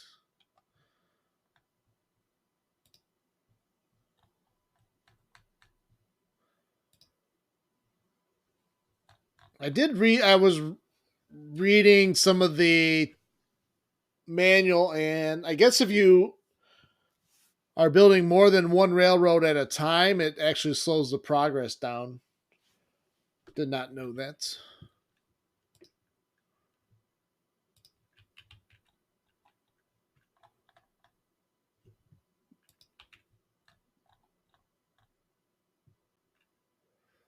Industrialization 2 policy is enacted.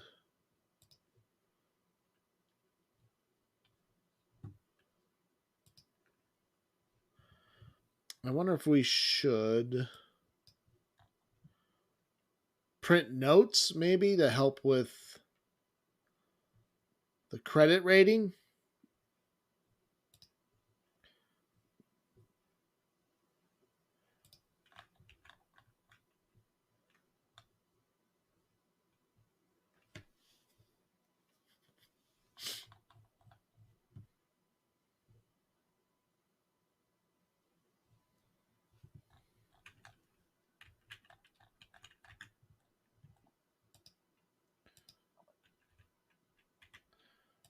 All right, we're going to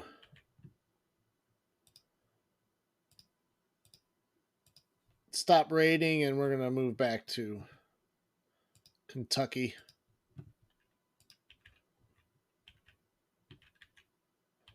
Sherman on the march.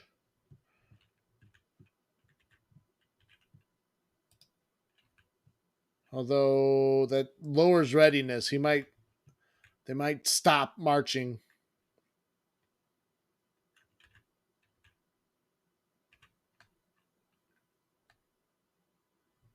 Oh, are they retreating? Nice.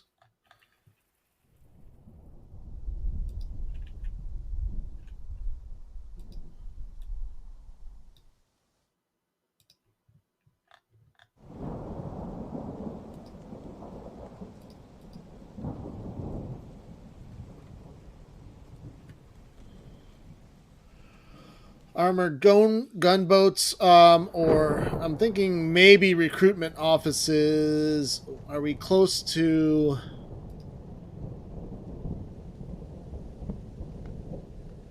What other military projects are we close to? Machine guns.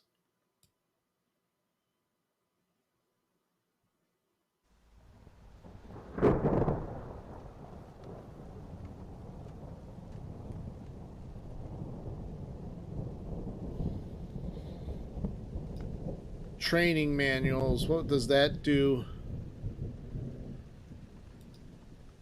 Each level of this project further increases effectiveness of training, meaning troops' training level increases faster when they are encamped.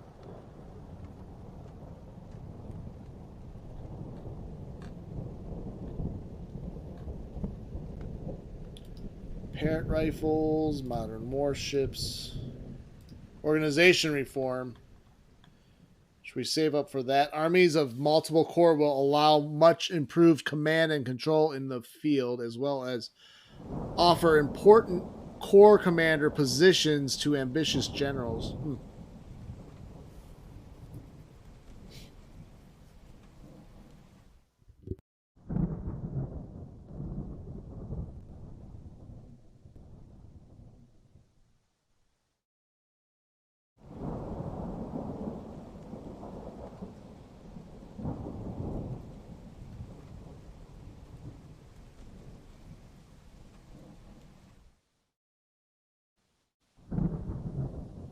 All right, recruitment offices. Each level of this project further increases number of available volunteers.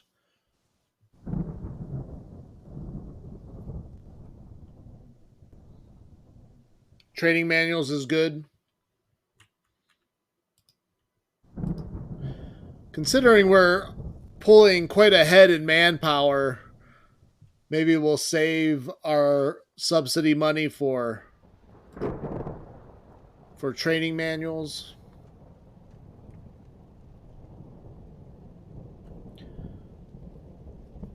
Why can't we do any economic projects yet?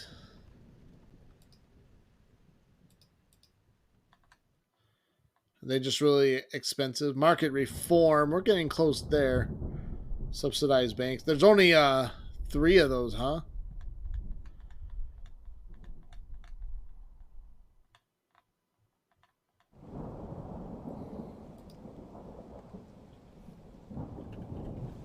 Well, let's see if we engage this army. The army of Tennessee was abandoned by the army of the Kentucky.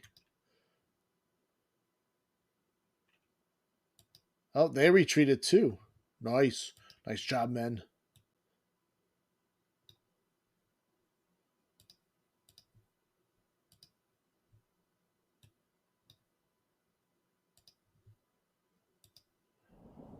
We may be able to flip Kentucky before winter.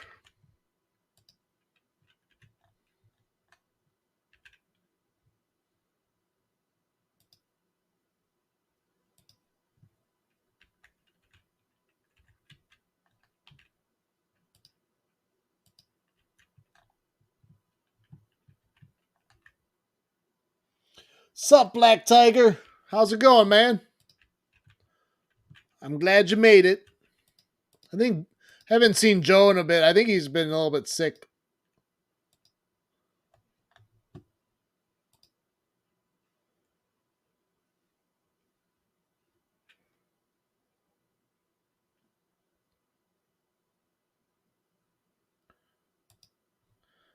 The Pony Express closes. Continental mail service over. Fort Baldwin is complete and Fort Munford is complete.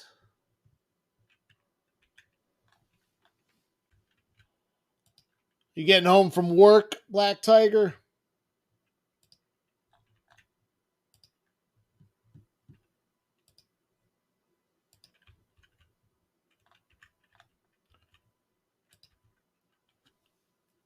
Well, I hope you had a good night at work.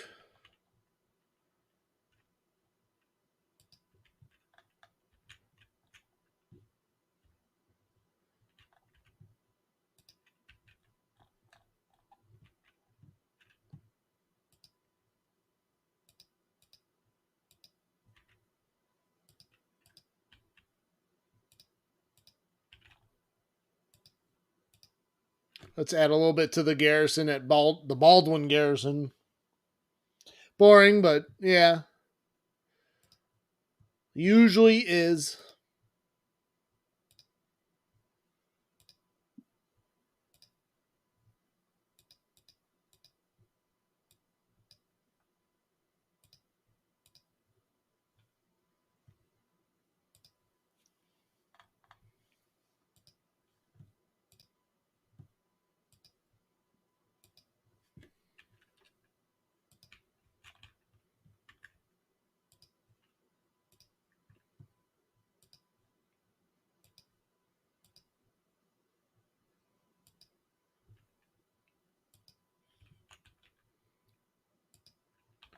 Yeah, so the plan here is instead of doing a bunch of things all over the place, we're going to focus all of our attention on Kentucky before winter.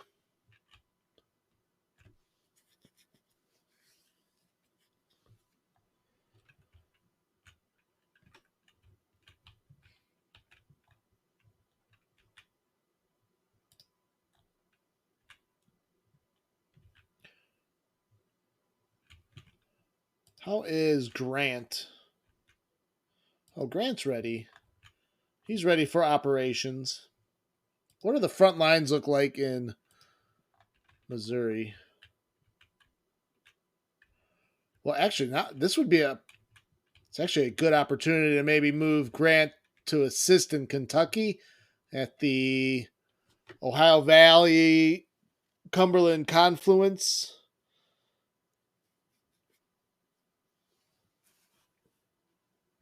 That might actually be what we need to do.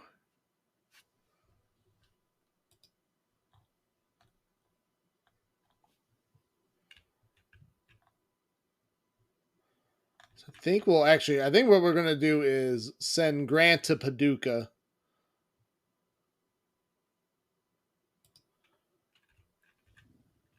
You always focus on Kentucky and Tennessee, especially the latter, as Tennessee is a large source of volunteers. Good point. Very good point.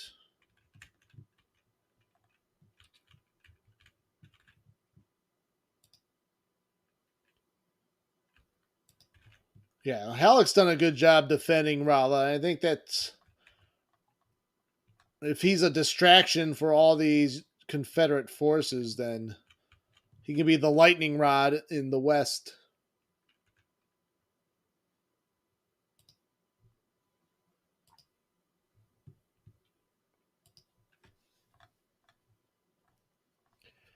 And the fort at Rolla is actually complete also.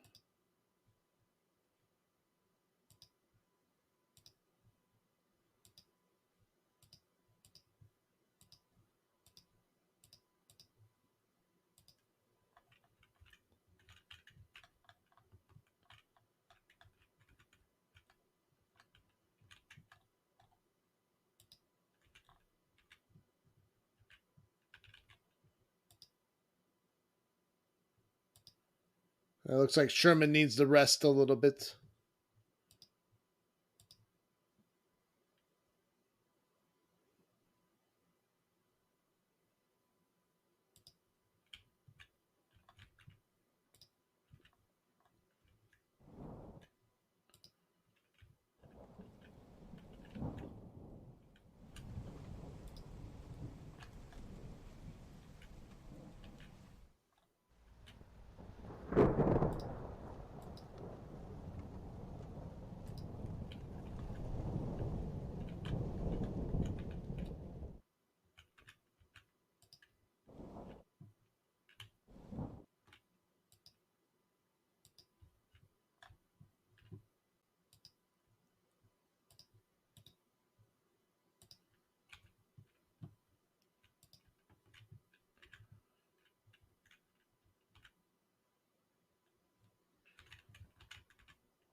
Oh, what are these? What is that? Officer rehabilitated. Oh, that's rare. Was that Colonel George Morgan,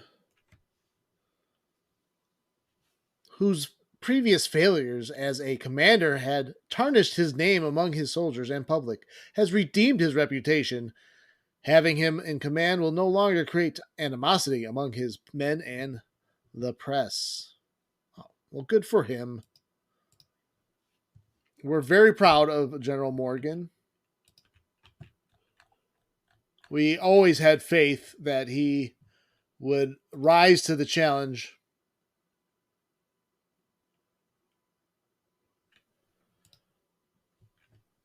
Geez, Sherman, you sure are kind of you got McClellanitis with that readiness of yours. Army of Kentucky still 10,000 and Tennessee 10,000. So they have about 20,000.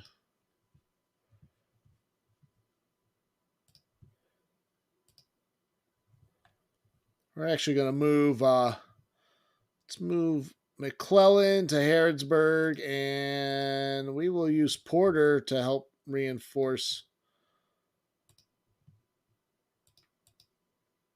Sherman at what town is this? Munfordville.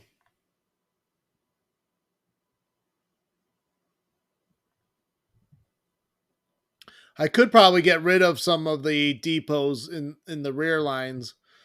Convention held in London, Mexico under threat of invasion.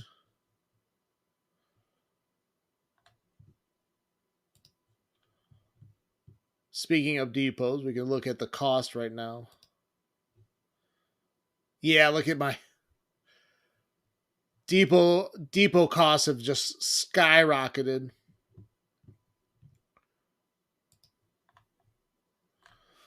Yeah, where else do I have depots? Like, do I really need one in Cincinnati anymore?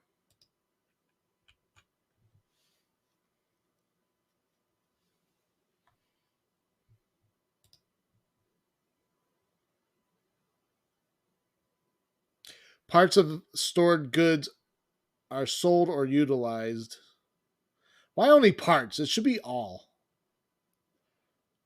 Like, I don't want to burn it down.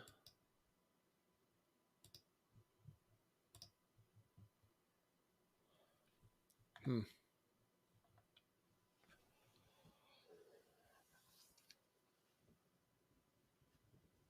I mean, as long as they're moving the supplies forward, maybe it balances out in.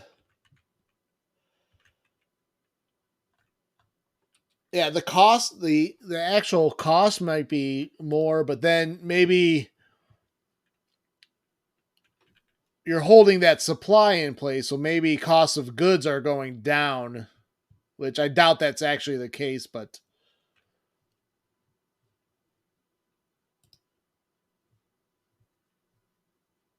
I mean, I'd have to look at everything. I mean, it looks like some.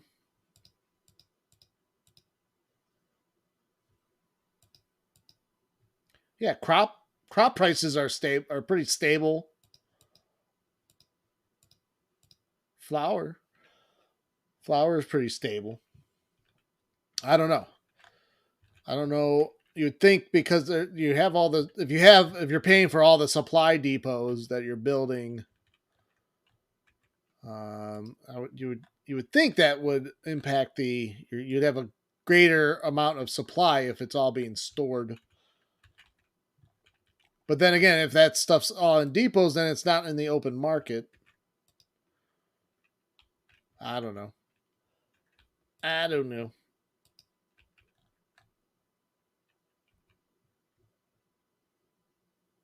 Oh yeah, let's take Hopkinsville for sure.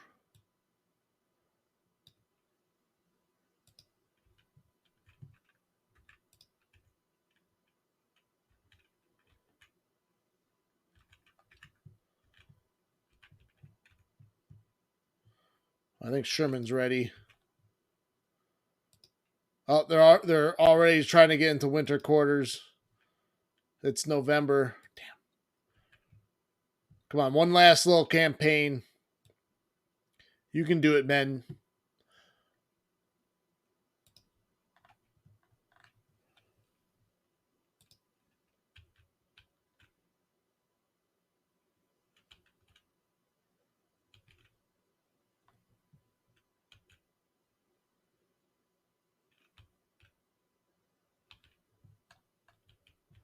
Let's see if they turn and fight. Looks like they might. Yep. Looks like we'll have at least one major battle going into the winter of 61.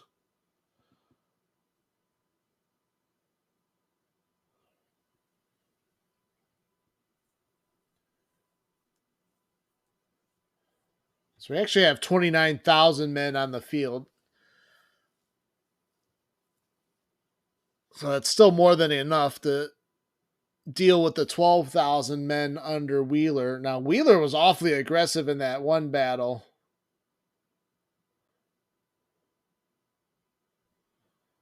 Oh, John Porter is in overall command, but Sherman will be in the field, not Porter.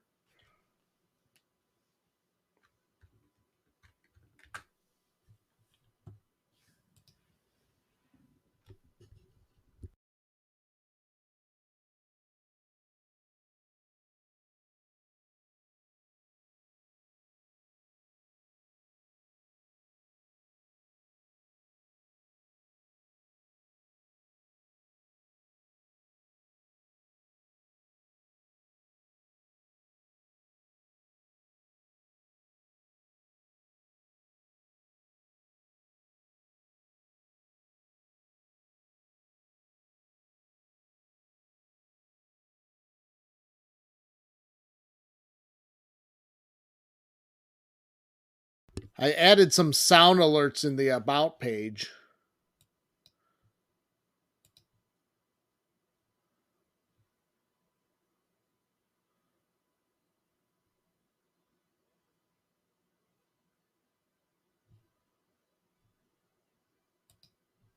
Or did that not play?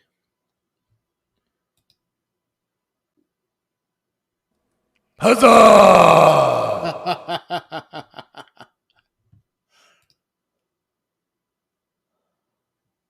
There's like several different huzzah sounds.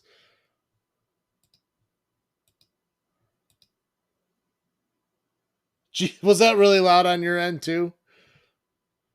Jesus. Ugh.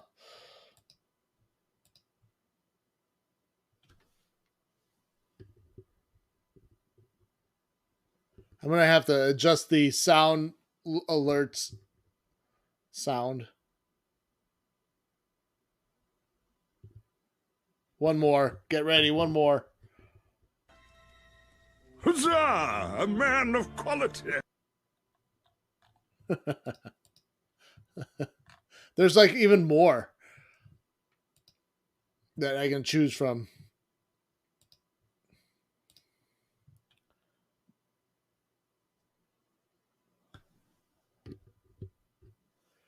We are facing the Army of Kentucky under command of Joseph Wheeler with the strength of some 11,000 men and 18 guns. The enemy army is green and the morale is reported to be determined.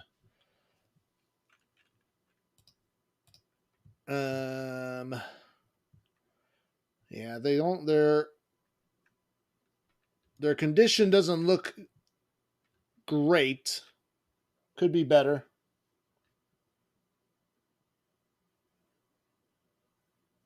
Hey, have a good night, Black Tiger. Thanks for popping in, though. I do appreciate it. I'm thinking actually probably no stream tomorrow, but Tuesday, Wednesday, Thursday, I'm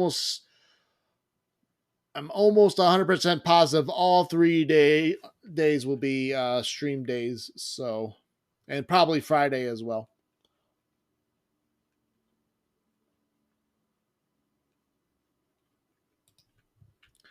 Any newcomers to the stream,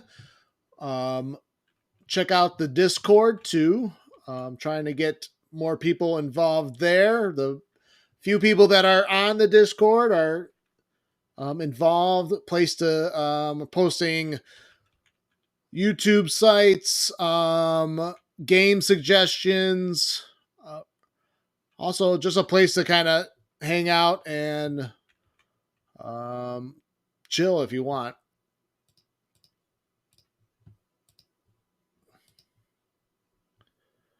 We have 47 guns.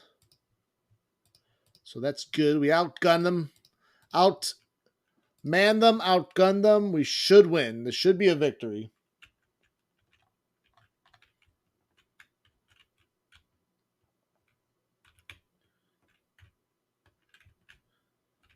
We're all the way over here.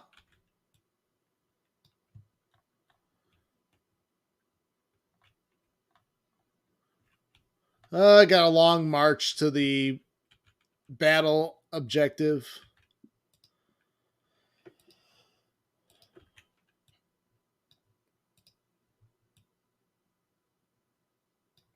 All right, I guess we will let's put the cavalry in the front. We'll go in marching column.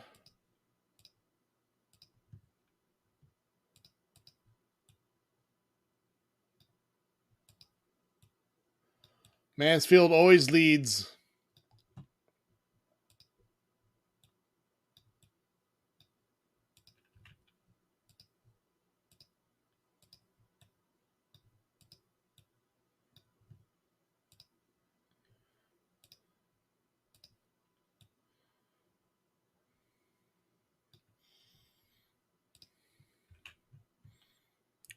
Meade's first battle as a division commander.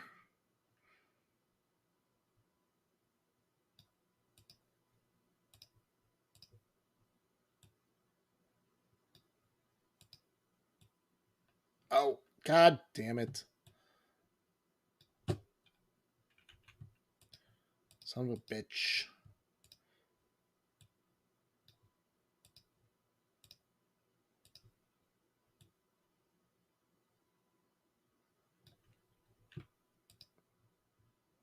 Some things never change.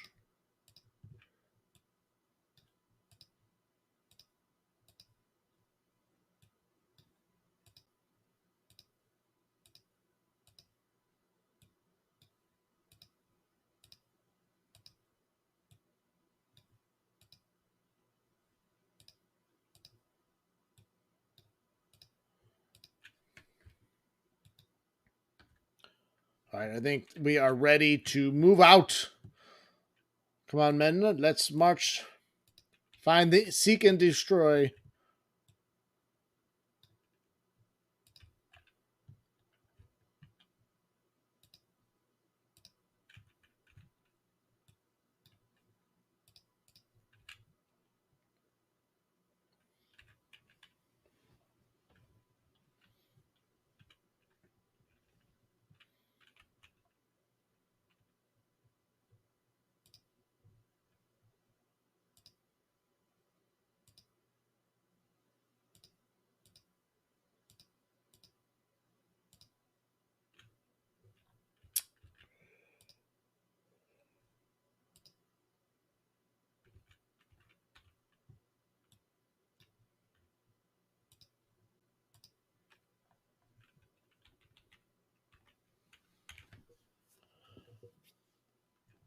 All right, cavalry in the front to scout ahead.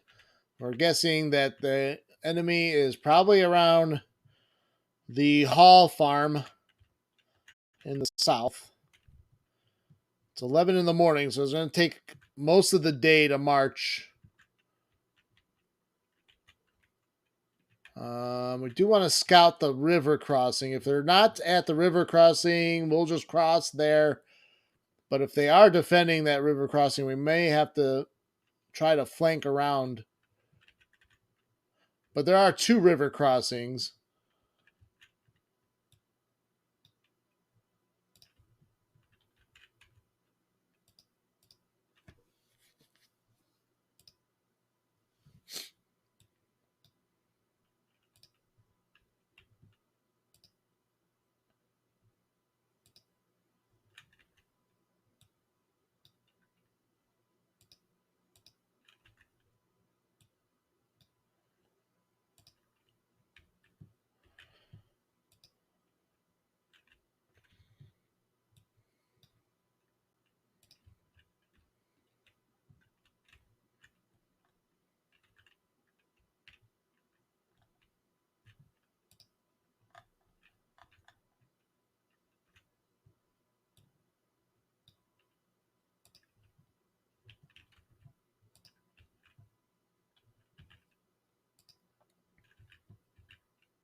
Yeah, most of the streams for the next week will probably be Grand Tactician. I may do one continuing the airships game that I started last Friday. Might do one stream like that just to mix it up a little bit.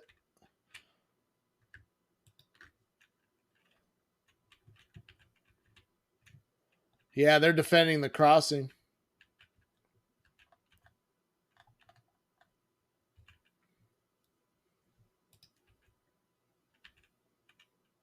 Wonder if we can cross to the.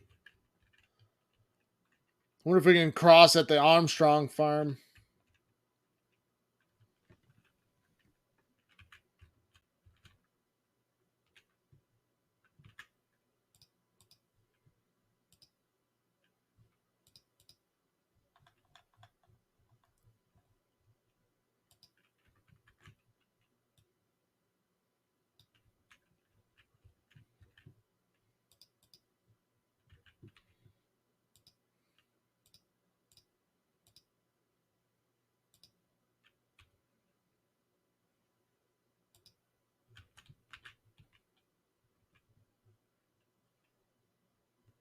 No, I think we're gonna flank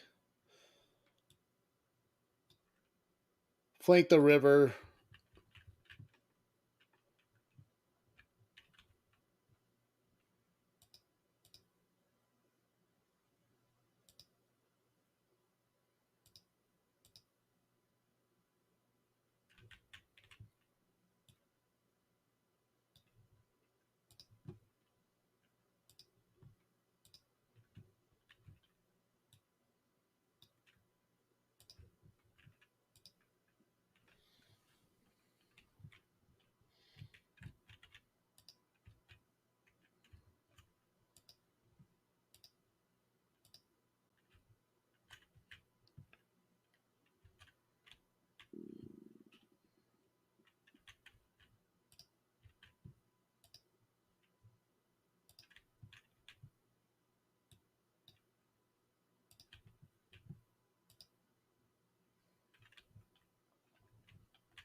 All right, we'll probably put.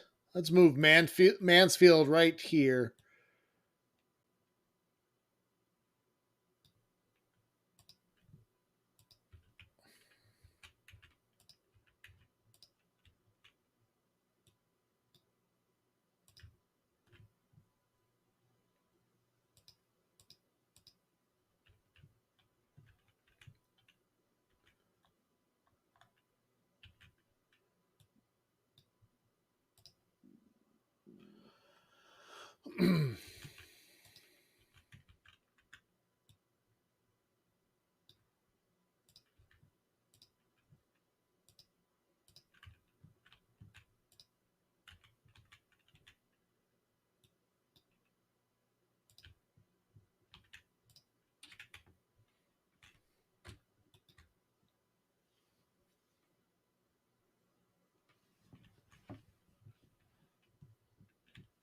Well, they even defended that crossing too.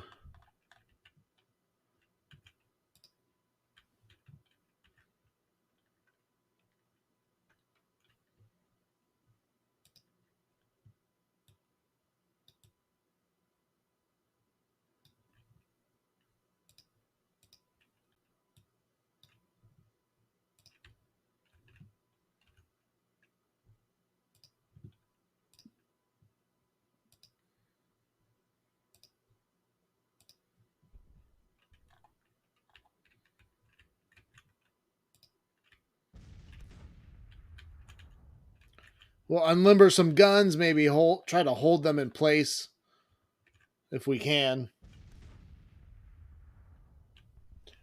I considered that, and maybe we might send the cavalry over on our left, but we're gonna go the long way, I guess.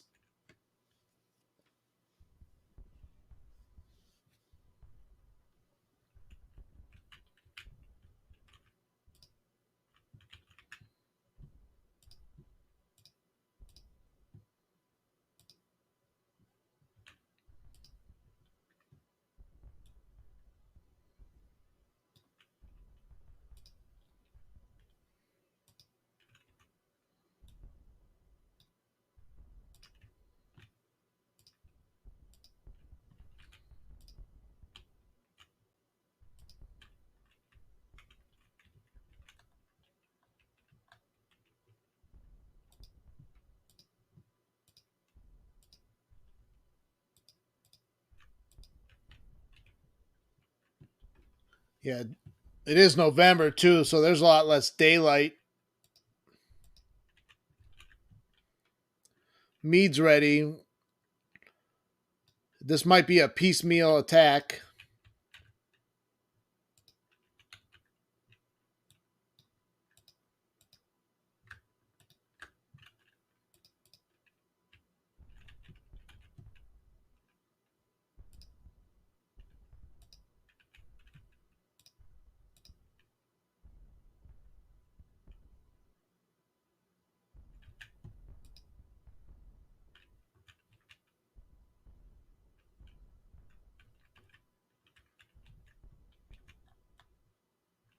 Oh yeah, end of the day already by 6 o'clock.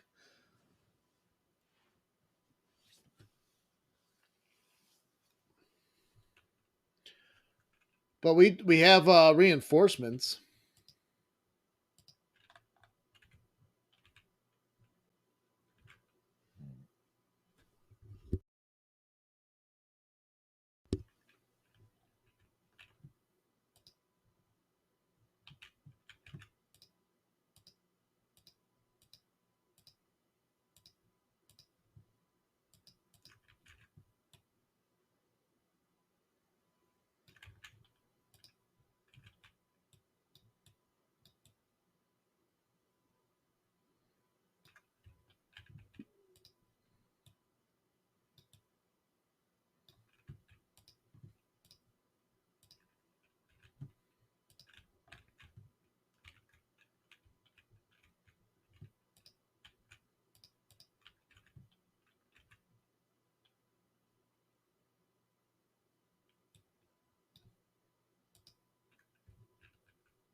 All right, we'll see if they adjust their readjusted their lines.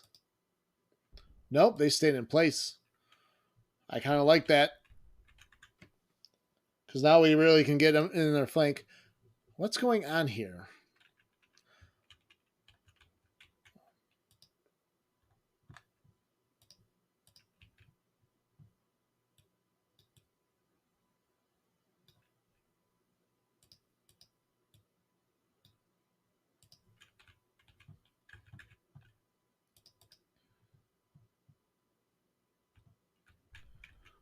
Oh, they're going to try to cross.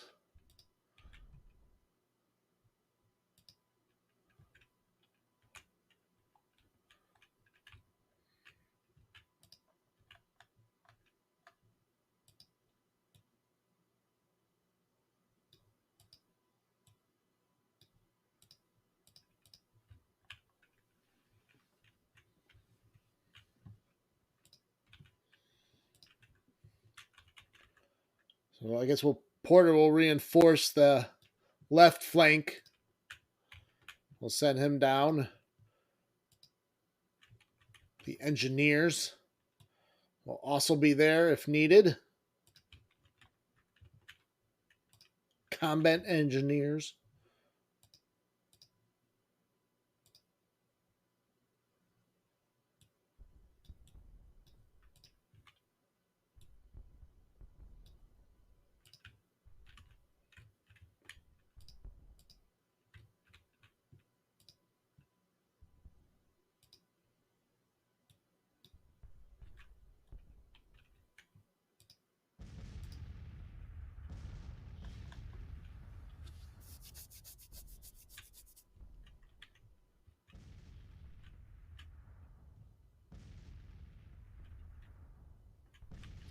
I had lost 101 men overnight.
There's the lightning guard.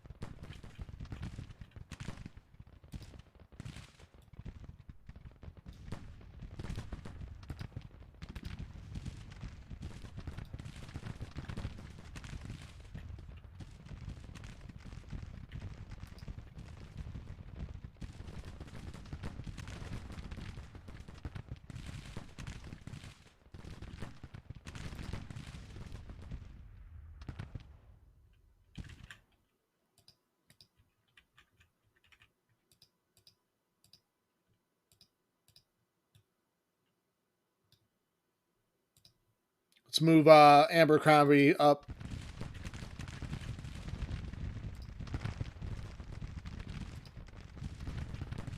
So gutsy move by Wheeler. Wheeler's he's definitely shown some aggression in tactics.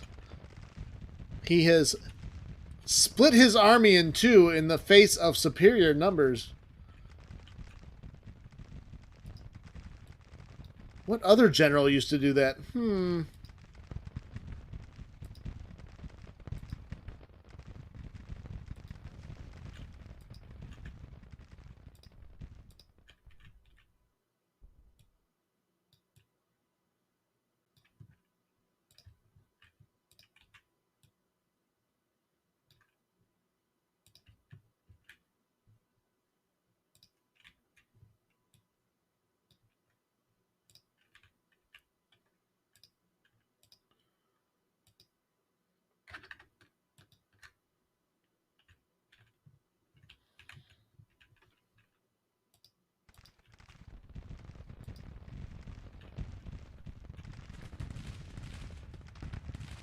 But their right hook attack has definitely faltered and has been blunted.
Let's move Sedgwick with his men and equipped with the plains rifles. See how they do in action with that weapon. Decent early game rifle.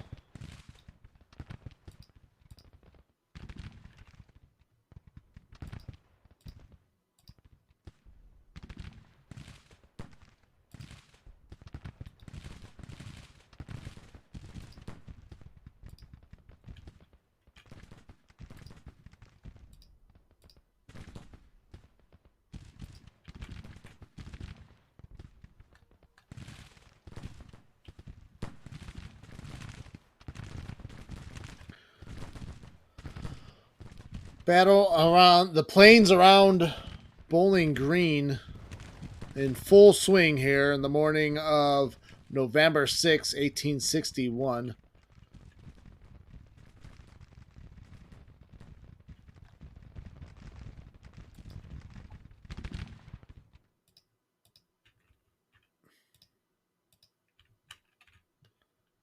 All right, Abercrombie is going to get into a assault column and take out that battery.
All right, let's send Lion around the flank.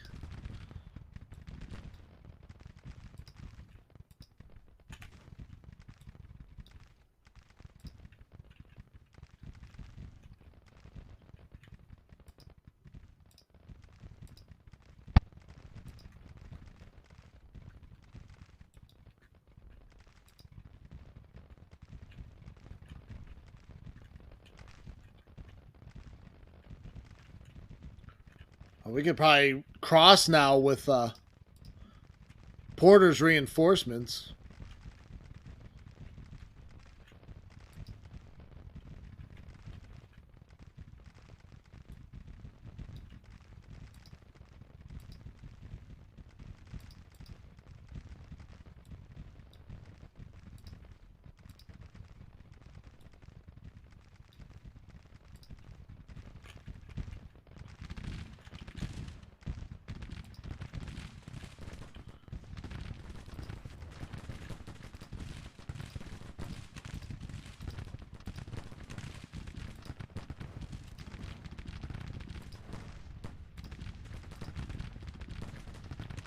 All right, so far we have inflicted 1,200 casualties to our 562.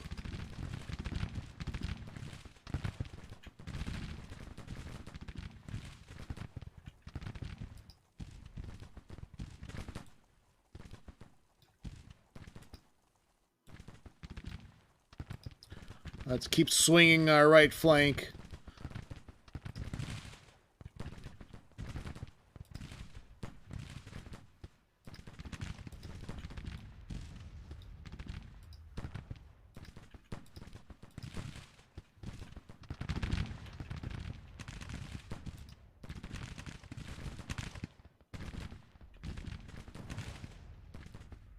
Stewart's brigade making a lunge towards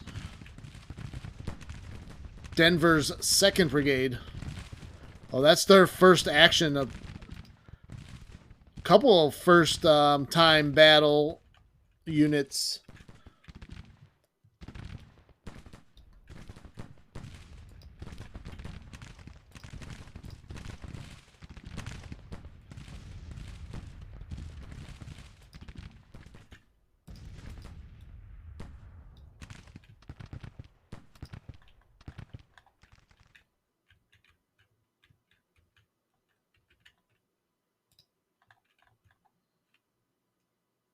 All right, we're at 1,600 casualties inflicted.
Well, look at that flanking fire.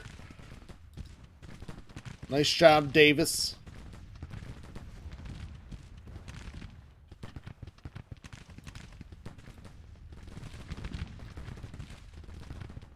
You can see some fighting in the distance there, too, on their right flank.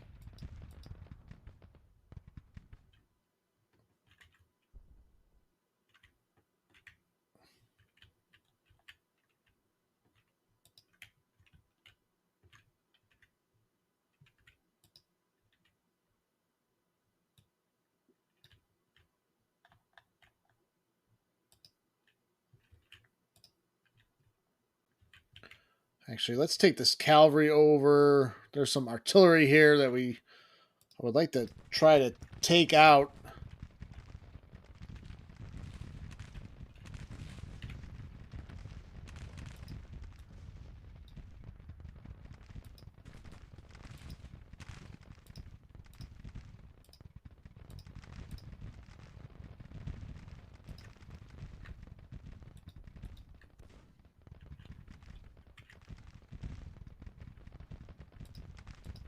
Doesn't look like we'll need Porter. Although maybe we can take where's the Kearney? Why don't we order?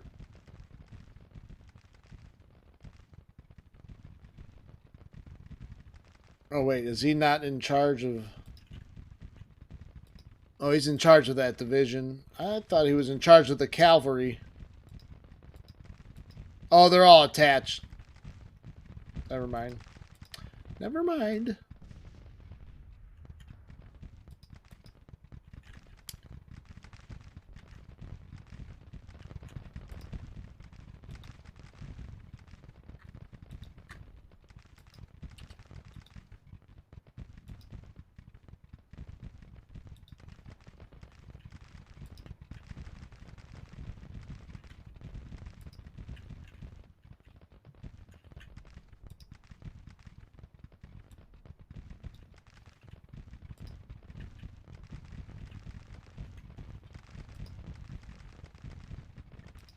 Well, actually, let's deploy Kearney, because if they're going to cross the river, we can be there maybe to inflict more damage.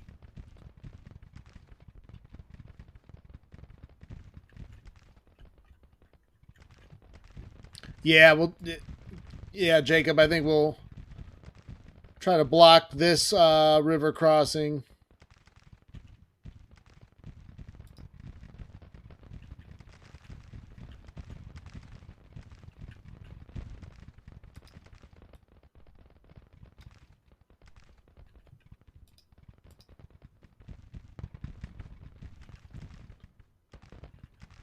Yeah, it's going to be a major victory soon. Yeah, they're going for that crossing now.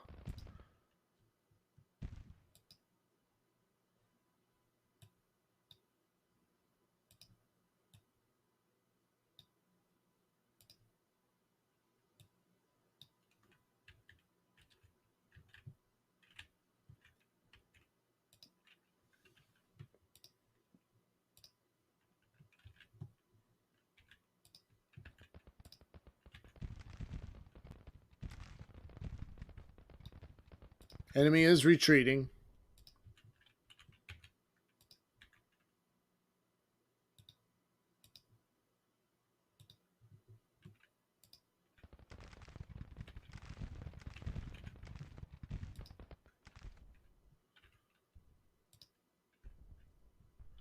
Oh, Kearney's taking forever to deploy. But I should have done it earlier.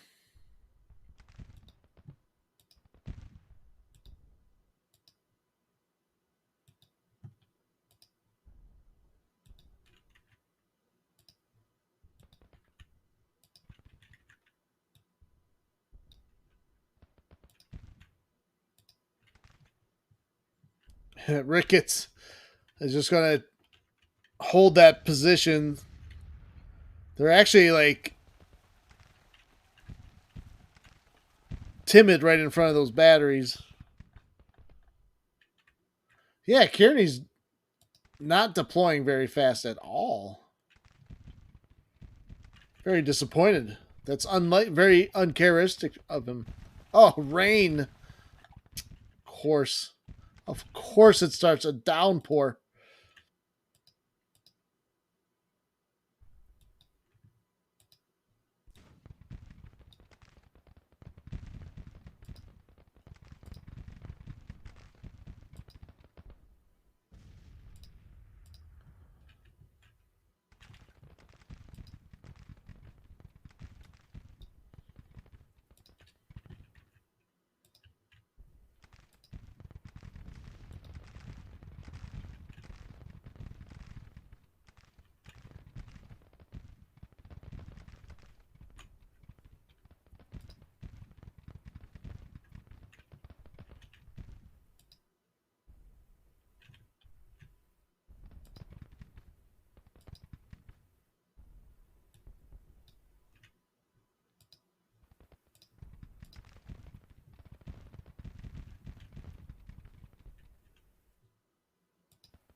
Oh, he wiped out a brigade. Nice.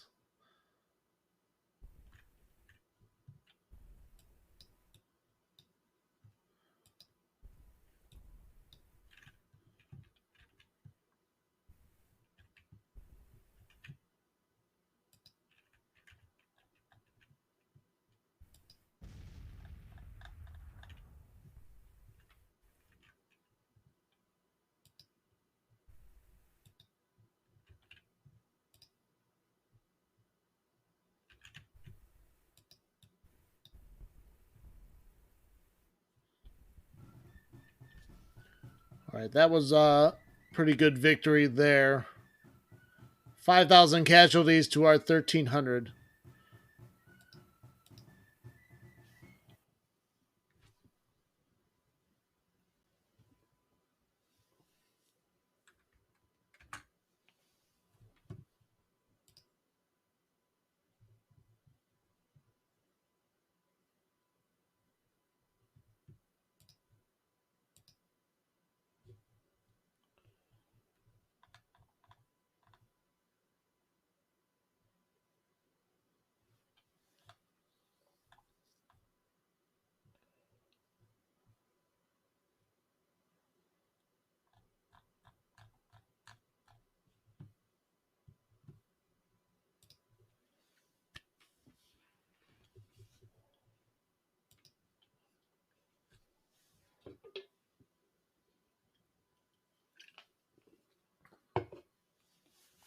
No fame divvied out in this one. I'm sure it'll be in the newspaper. Colonel Posey loses face. I don't care about that.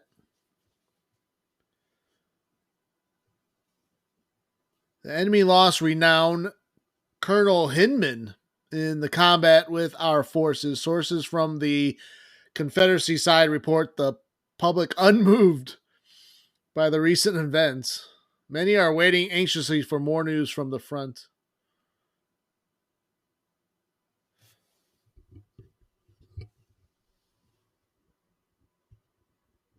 Yes, Posey.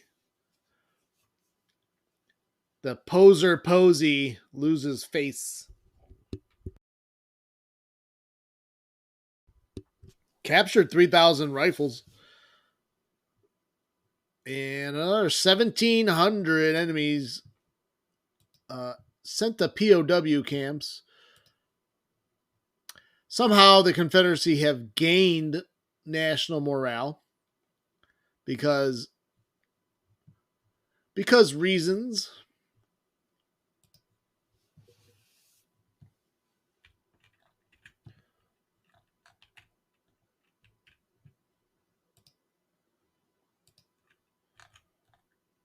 Oh, not quite. Almost got Bowling Green.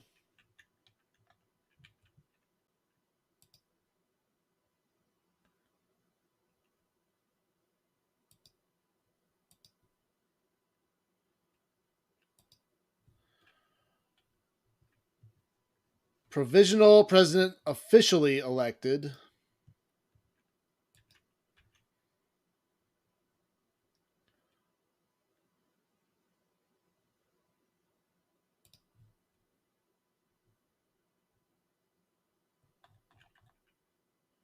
Was the Army of Tennessee not involved in that battle?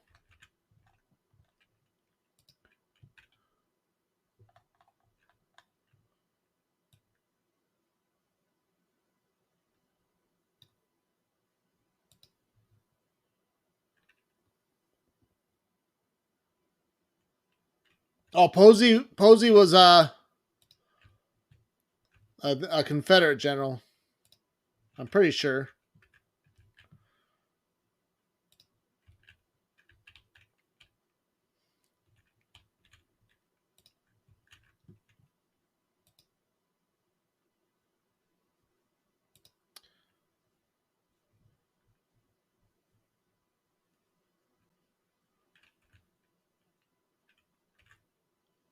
I feel like I should be able to auto-resolve this.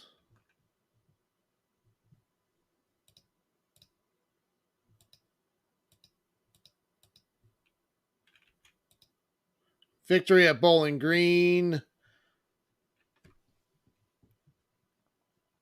Usually the auto-resolve, we lose less men, but we don't inflict as many casualties either.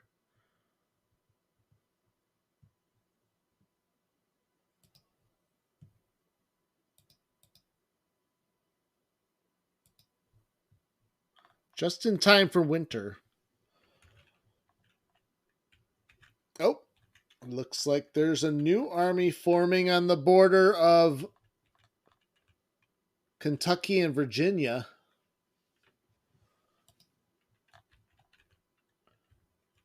Estimated strength, 12,000 men.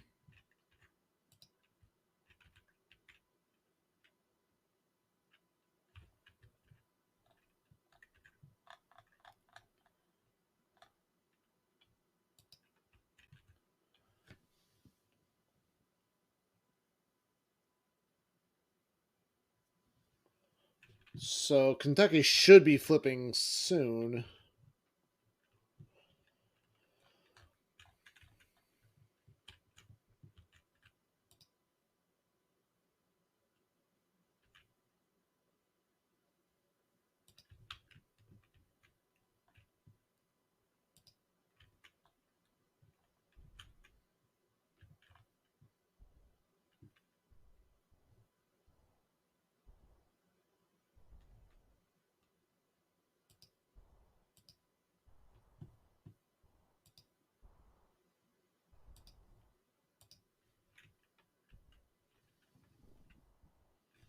They got a little bit of experience in that last battle.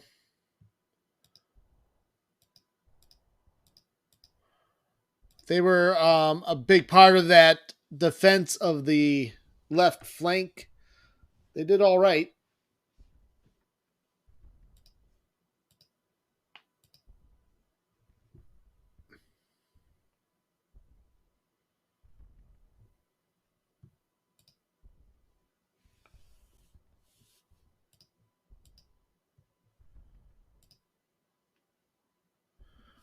James Totten has some fame. Let's see, Alpheus Williams.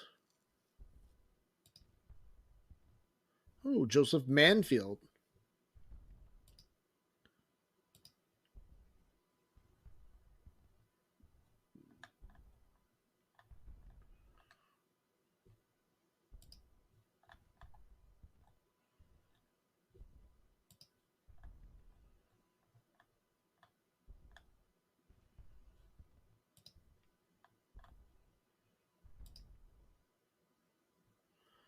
Fought in the Battle of Bowling Green, suffering 54 casualties.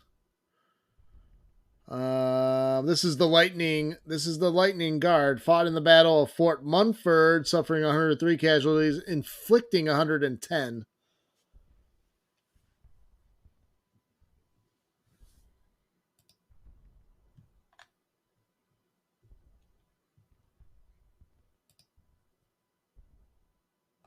Yeah, look at Isaac Duval. Oh, he's down to 686 men, but Battle of Bowling Green, suffering 75 casualties, inflicting 460 casualties.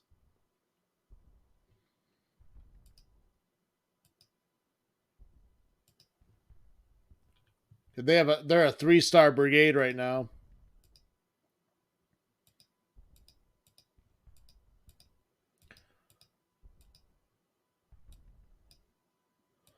You almost don't want to.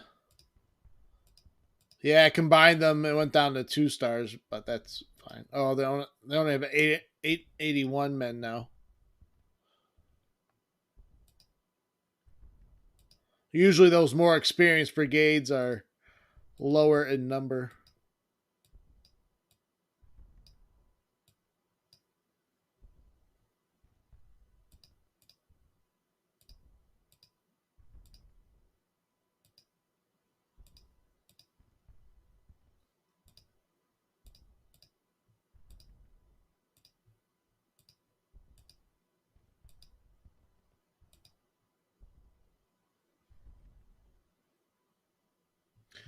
Is Bayard a cavalry commander? Pretty sure he was. Yes.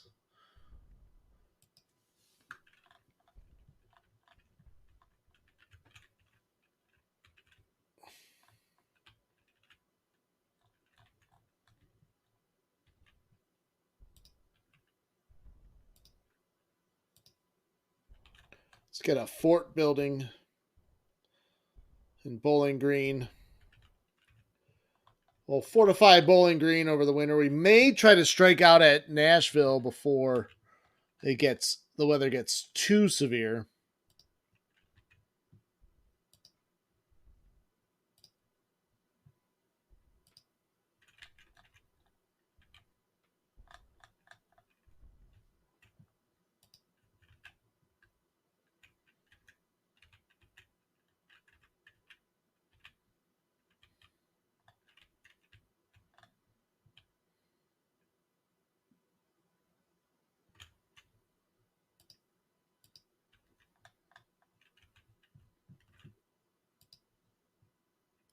see, finances, total revenues.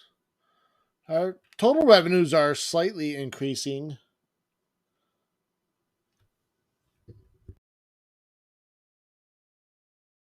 Yeah, it'll be a good time in the winter to kind of encamp and try to train up our soldiers while we research projects for better weapons. And by spring of 62, we'll be ready to rock and roll.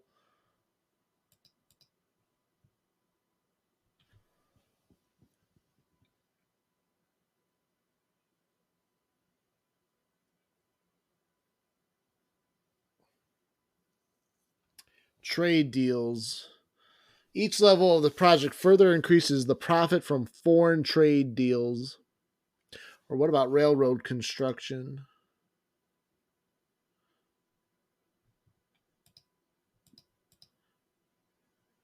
Administration reform. Each level of this project will further shorten the time required to activate new policies and acts. Actually, I think we're going to do this one.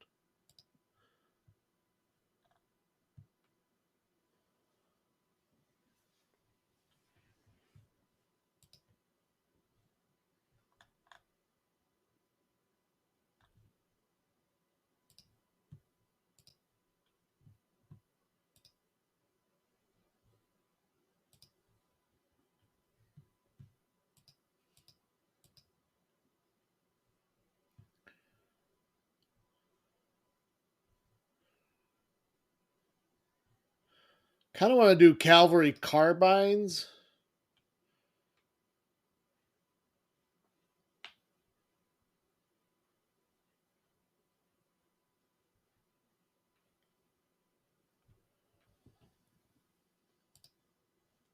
Are we close on any other military project that I'm interested in? Ooh, legacy rifles. We might wait for that.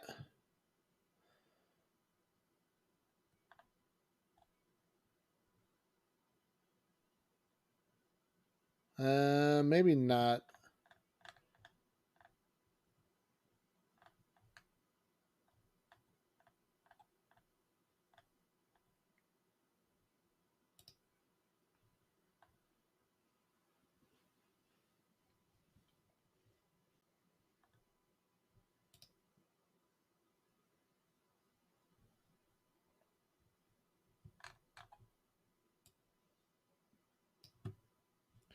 Let's look at subsidies. Oh, we got full industry. I should go full military. Maybe we'll lower industry, ramp up military so we can research those projects a little faster. Yeah, I think I'm gonna wait a little bit longer. I should leave military subsidies on max all the time and lower other ones instead.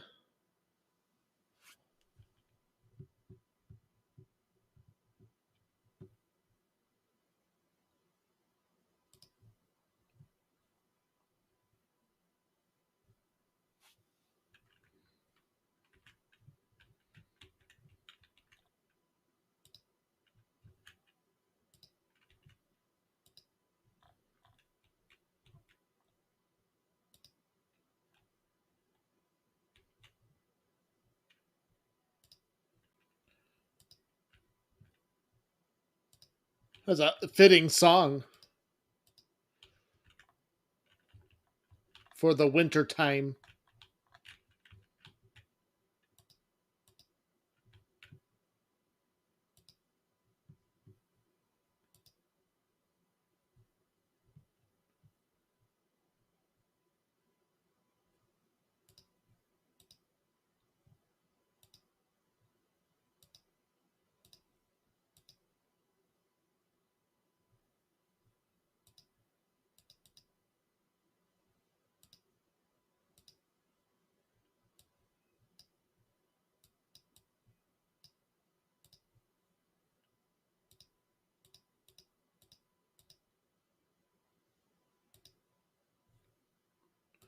Do a little bit more recruiting.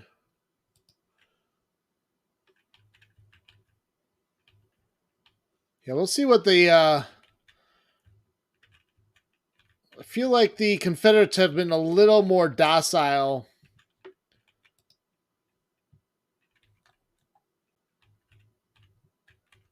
Union printing new notes.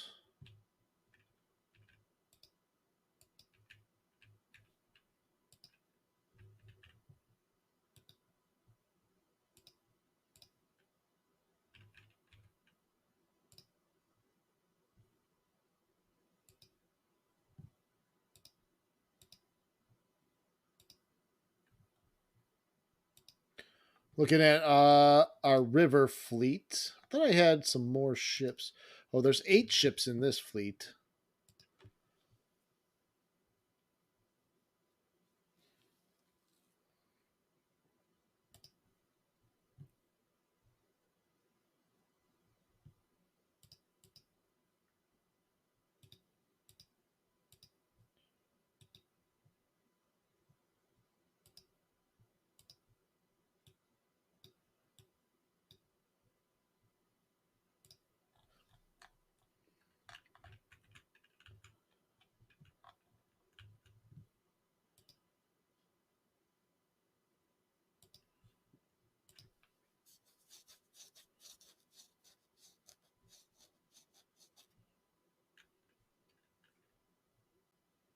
Yeah, we have 142,000 men fielded now to their 88,000.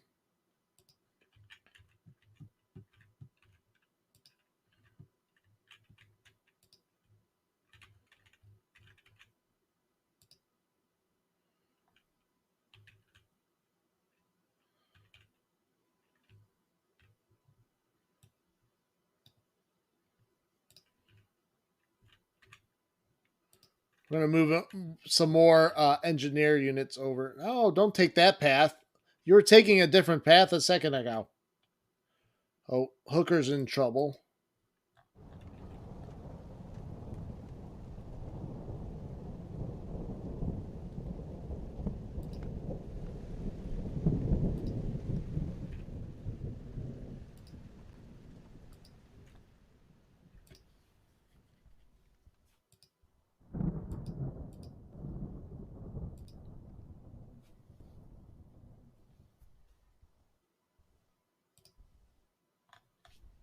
See if we can get Porter over there in time.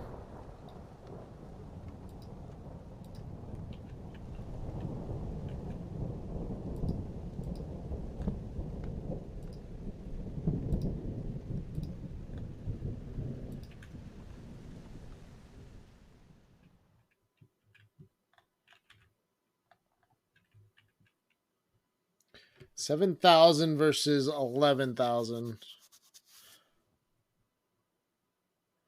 Oh, I can't deploy to defend. All right, let's fight this battle. Let's see if Hooker can defend against superior numbers. Of course, rain. That might help us in this battle.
The Lightning Guard refuses to fight for Hooker, though. They don't believe in, they don't have the same morals, same values. You heard a few legends from the Civil War called the Green Eyes. Please explain. Go on. I do not know this legend. The enemy army is green and the morale is to be eager.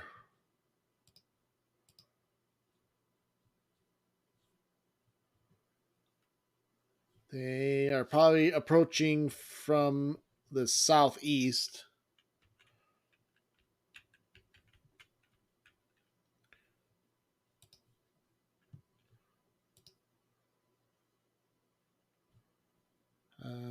They're decently trained. This Army of West Virginia has seen some experience, and they are decent. Their training has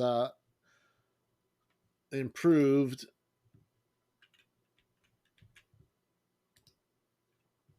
His training is still poor, though, overall.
We just have the 3 brigades.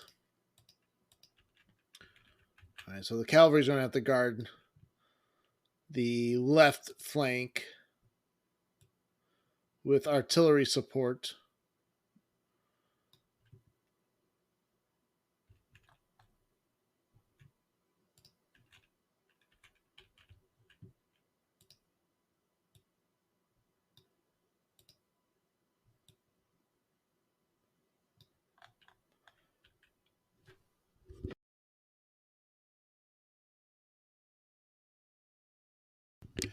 In the Battle of Chickamauga, Union and Rebel forces say that they saw a ghost with green eyes, and some say they roam around the battlefield at night. Yeah, haunted battlefields is a thing. That is a thing, especially like at Gettysburg.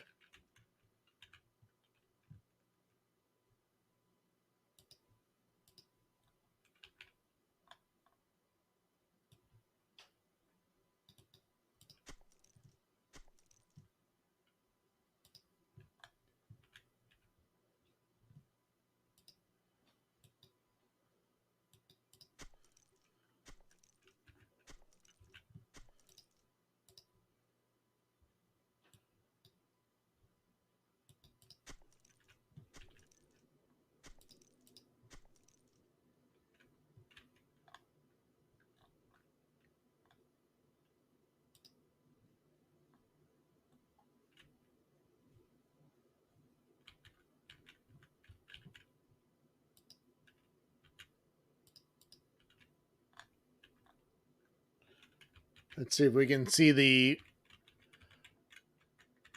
marching cloud of smoke, dust clouds from their marching.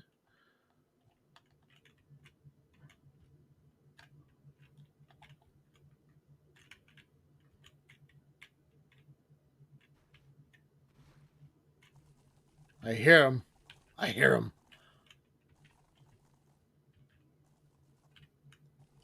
Ripley arrives, though. Reinforcements, although I think one of their units was just 80 soldiers, artillery battery.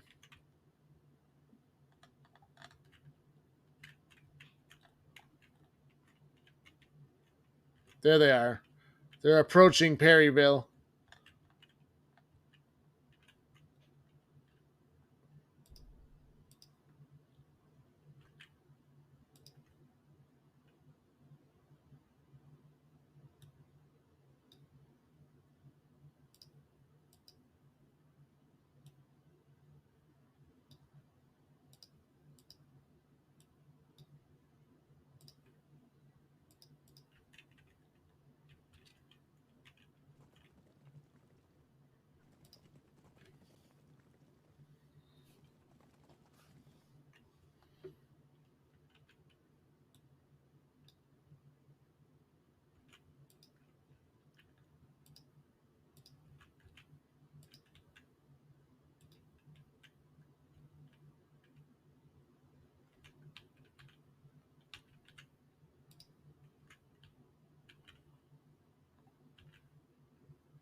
Double time it.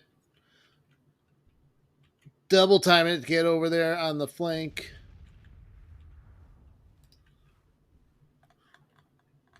Oh, actually, now they're starting to shade over to their left.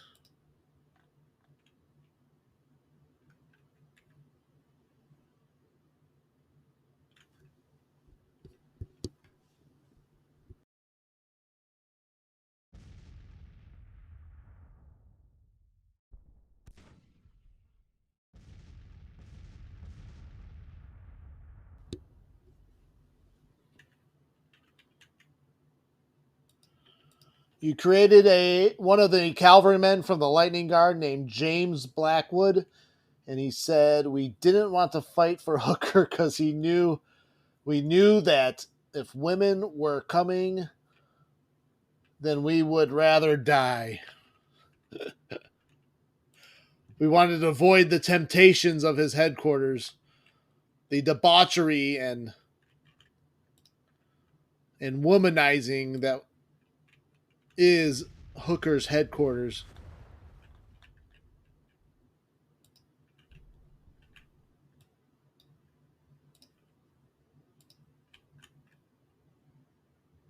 Yeah.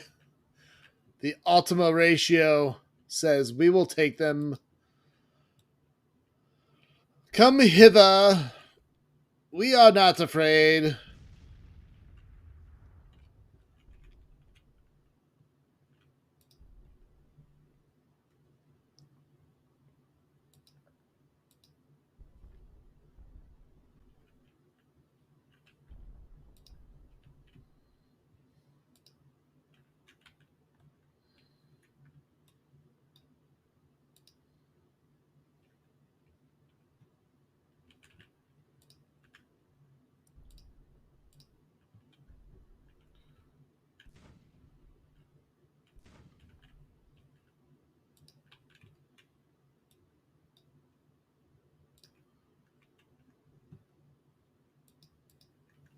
Some say that there were no actual prostitutes and it was just Hooker in drag serving his men.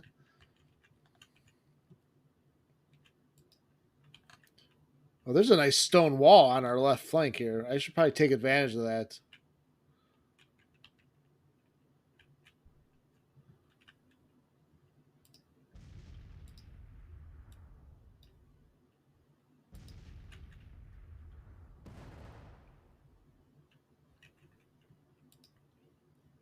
You ever think about the stuff that didn't actually make the history books that they just tried to cover up?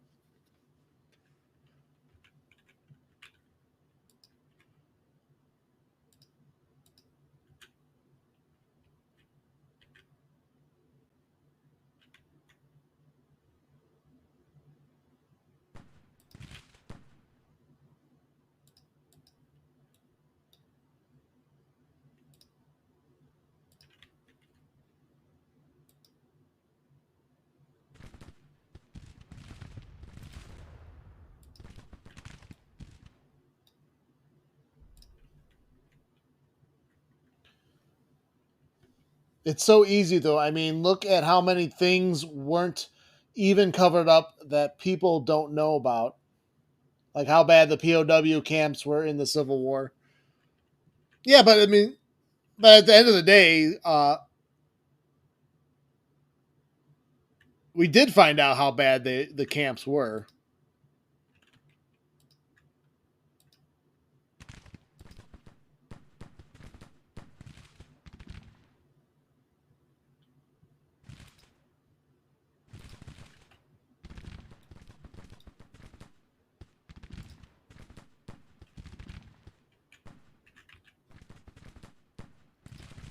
Save the clock tower.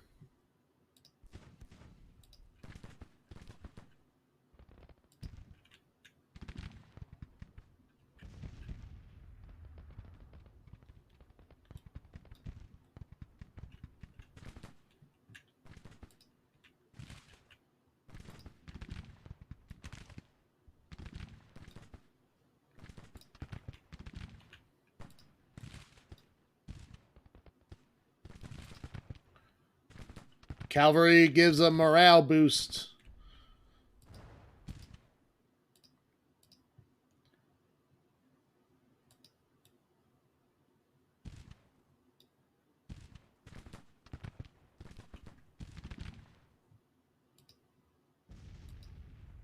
Those skirmishers got beat back pretty quickly.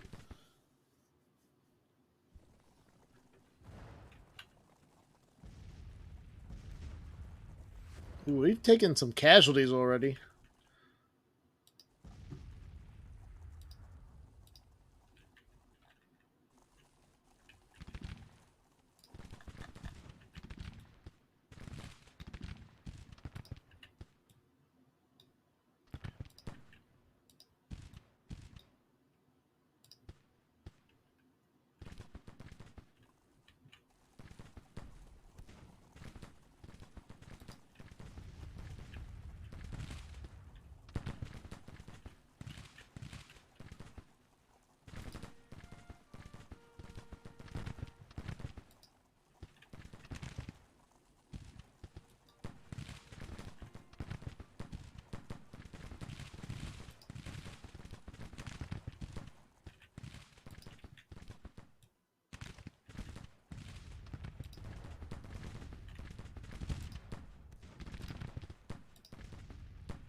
They're bringing in their reserves.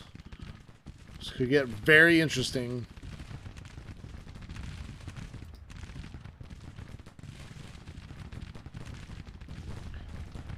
I feel like we are really inflicting a lot of damage to...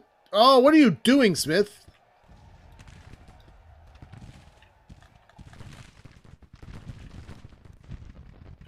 What the... Ugh. All you had to do was just stay in your spot.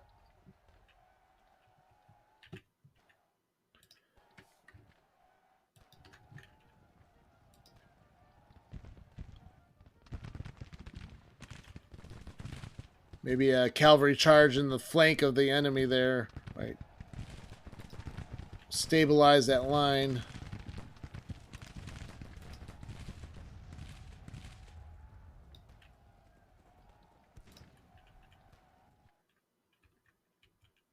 Yeah, I don't know what he was doing. I don't know if that's because the Confederates actually I think they charged his position, so they went out to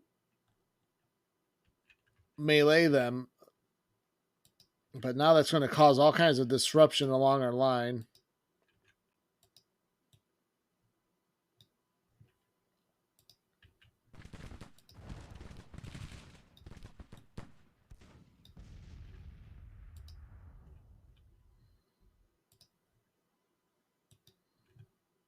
Have to turn our guns, so it's up to our cavalry to kind of slow things down. Our left flank is totally exposed now. If Smith can recover, though...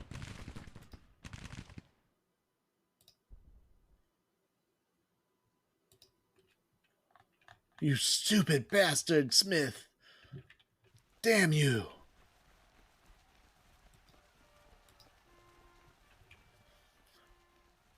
Somehow they're getting artillery fire on Gerard.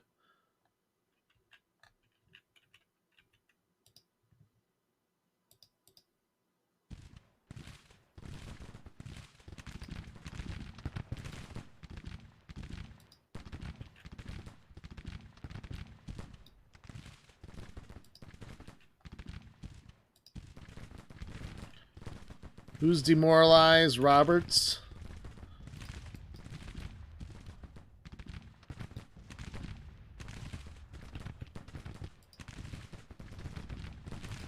And then Plummer, he's exposing his flank.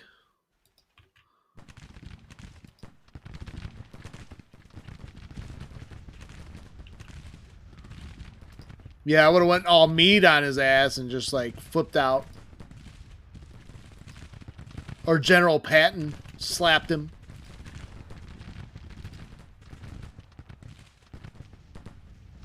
At least they're driving back B's brigade. Where's Jackson for him to rally around?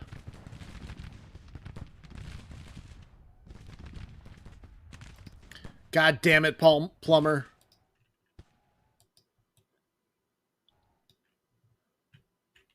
I mean, we were in a pretty well-defended area. Ah, our cavalry broke. How did Corcoran lose that many men that fast? Oh, this is going to be bad.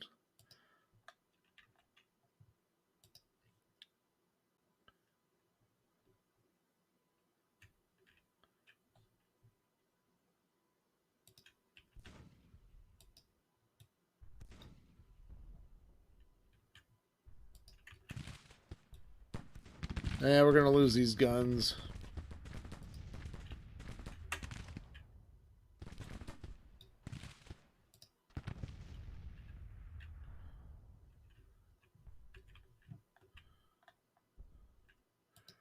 Not good. We should have been able to defend that position.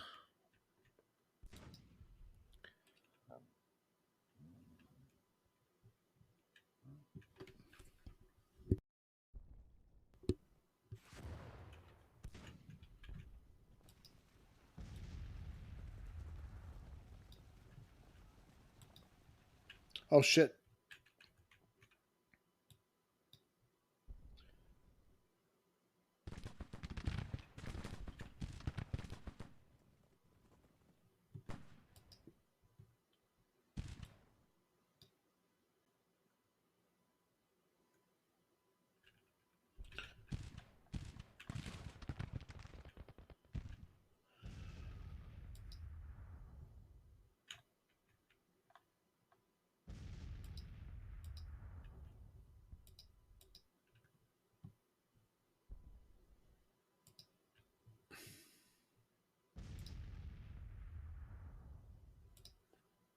All right, we are going to call the retreat.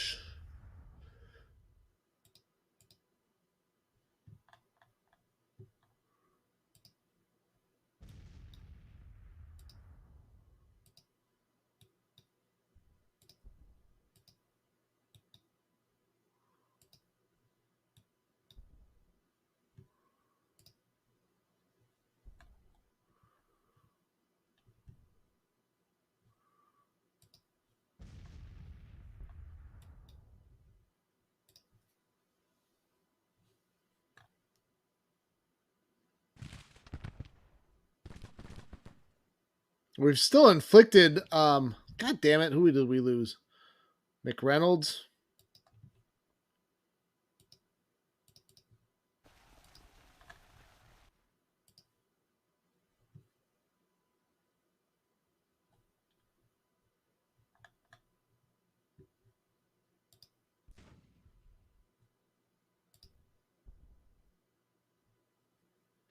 All right, minor defeat. Disappointing. We should have had that.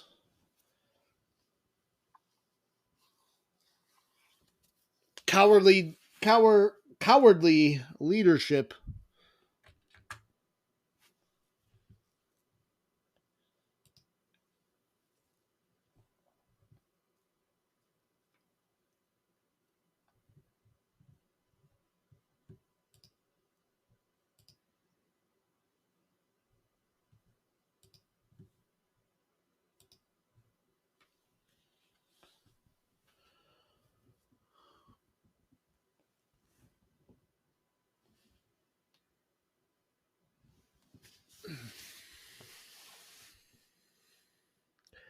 Federal minor defeat. Battle of London.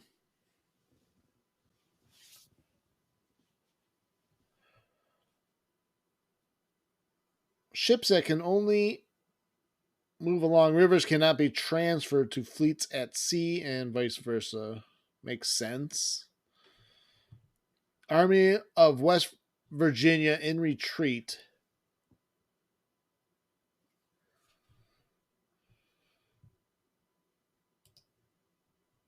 Oh yeah, I forgot to set a policy.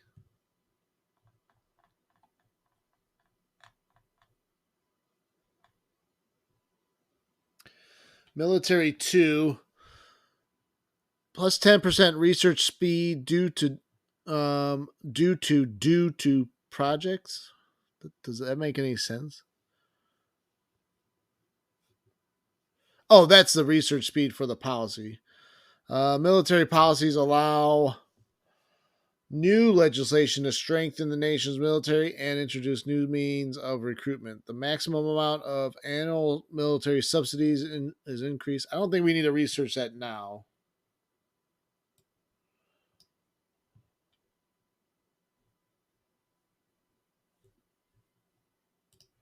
Let's do agriculture.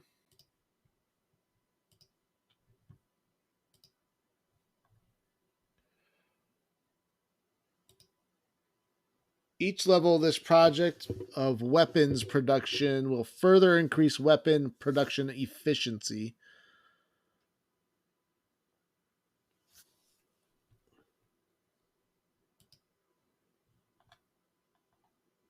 Infrastructure reform. Each level of this project will further increase transport capacity of all the nation's important infrastructure points. That seems pretty big. Both these two look pretty good.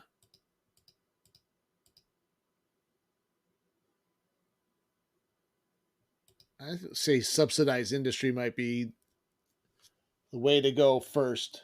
Training manuals. And let's subsidize industry. Yeah, going into the winter, that's a good idea.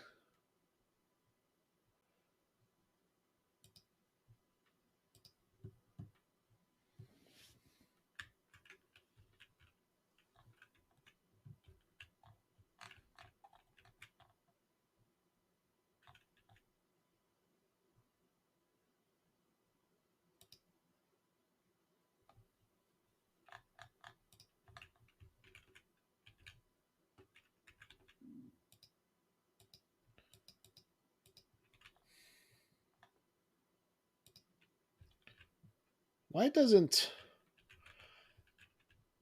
the Atlantic Squadron, is there a river ship there? No, they're just not. Okay, they're still rebuilding.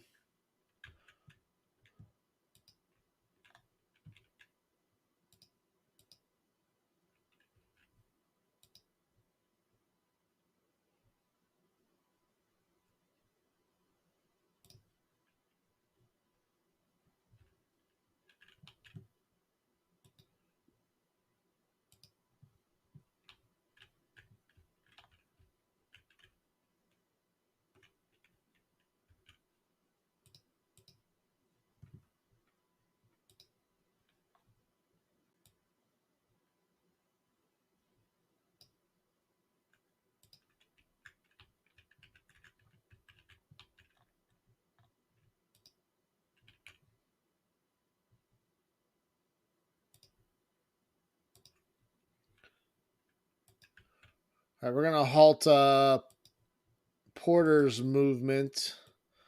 He will just go to Harrodsburg and meet up with Hooker. We'll probably combine their forces there.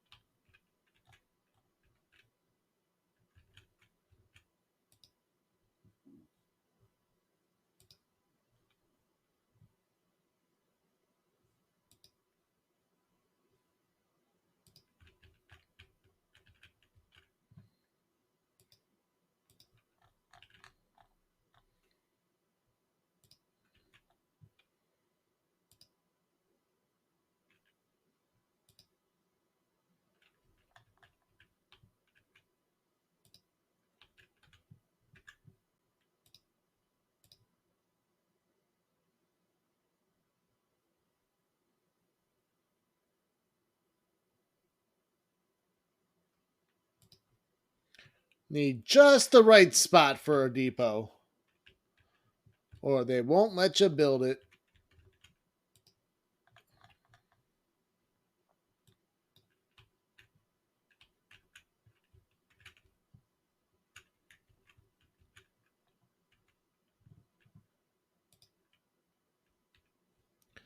Military policy 2 enacted for the Confederacy.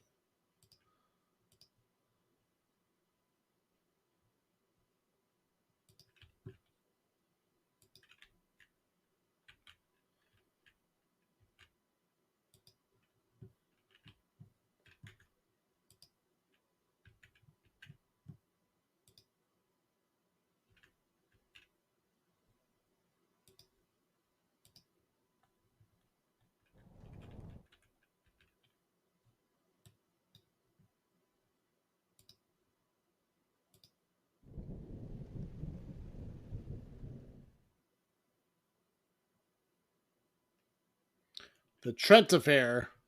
Confederate diplomats captured, shots fired at a British ship.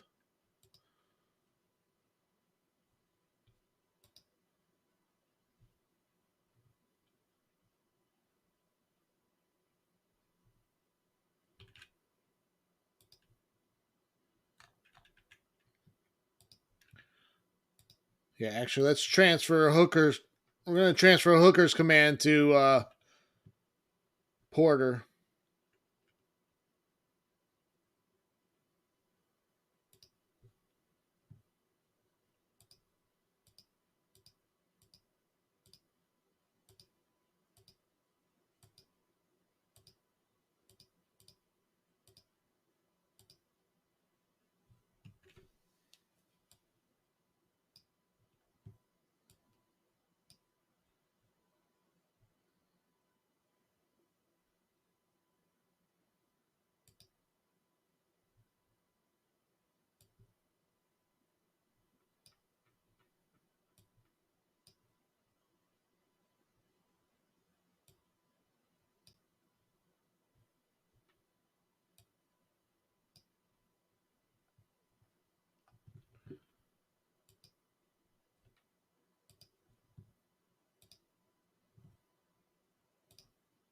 I'll give him like 14,000 men.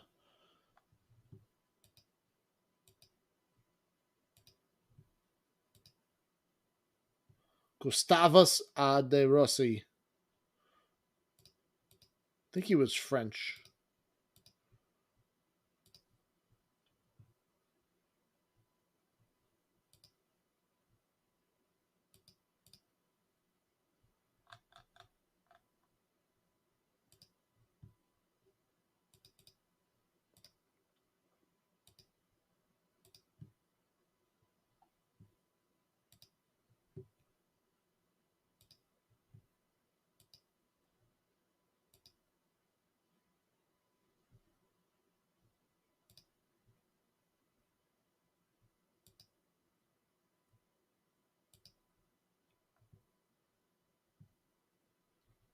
Charles Smith. No one was disgraced in that battle, though.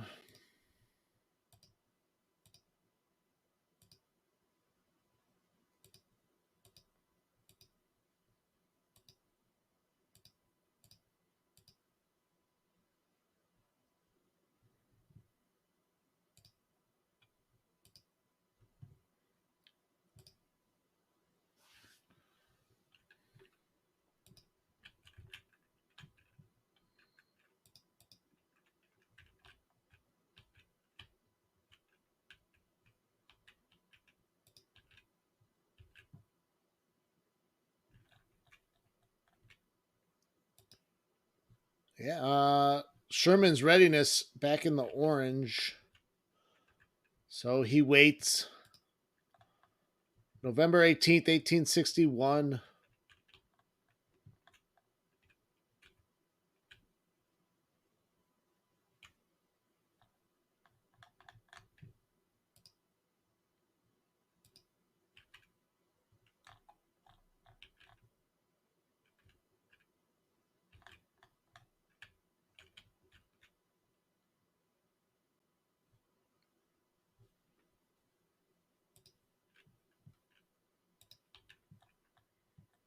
All right, we'll wait until the rest of Hooker's command joins Porter.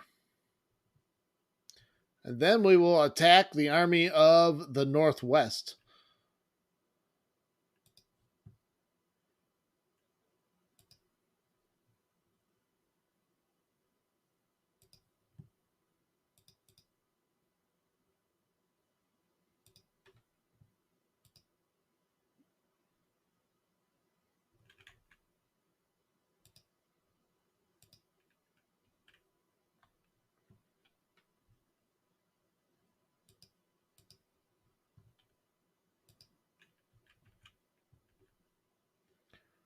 All right, Porter's going to attack.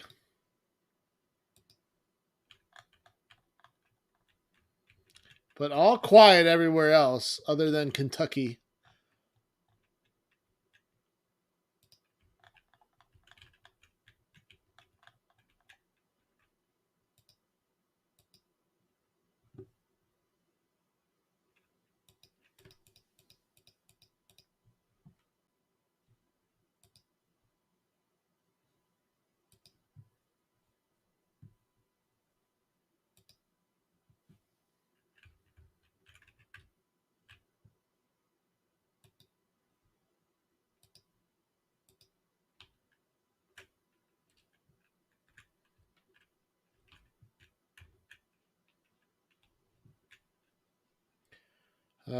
We have Milwaukee Port Prison built. Oh, Fort Milroy is sieged. Where's that? Oh, interesting. A winter campaign. 17,000 men.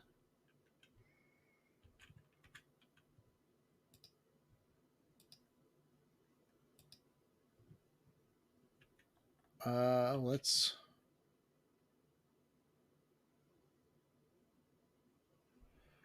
We'll take advantage of that and then attack. Why don't we attack across Harper's Ferry then? Glorious victory at the Atlantic. All enemy ships escaped.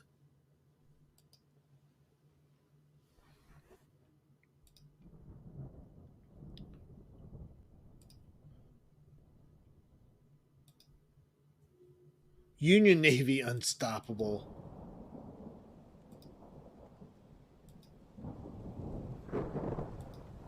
All right, so if you're going to split your forces, then we'll take advantage of that, even if it is November 22nd. Oh, Atlantic Squadron disintegrates. Oh, the Confederate Atlantic Squadron. Well, that's good. All right, McDowell. See if you can't drive the Confederates out of Harper's Ferry.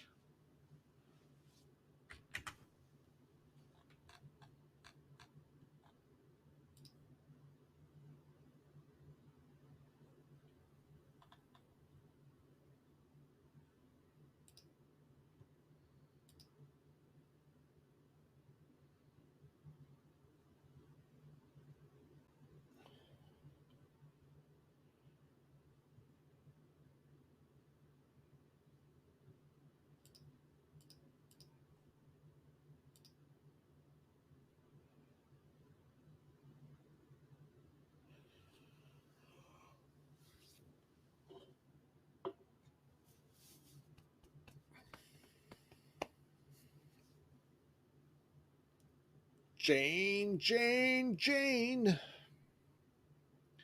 Order the AI commanders to fight independently by assigning any headquarters units.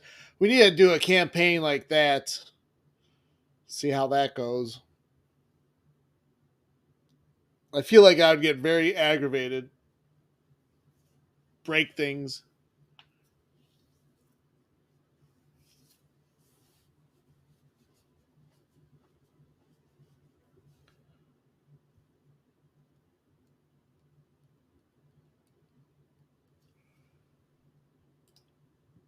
Enemy army is green and the morale is reported to be confident. Look at the reports here real quick. You can tell the training levels for both armies are increasing.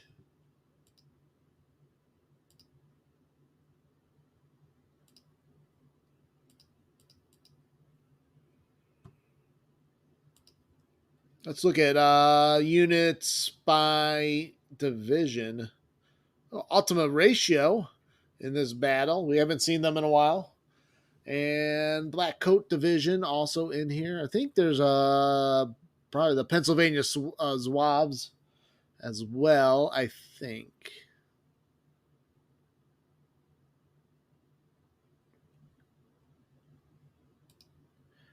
I did consolidate some of the units in the Ultima ratio. We are on the offensive here. Feel like we actually do better on the attack.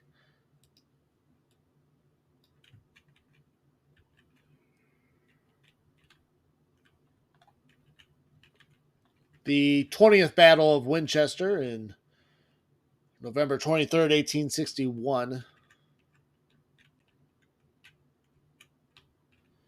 They're going to be dug in around the Andy Ridge, or the Sandy Ridge.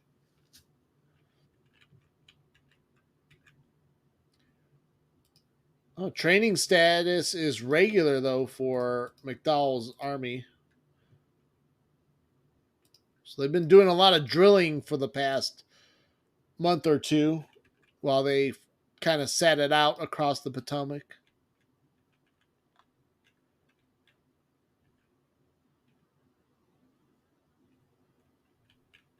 We'll march through Winchester. We'll see, make sure there's no one here. Where's our cavalry? Our cavalry. Some peanut butter.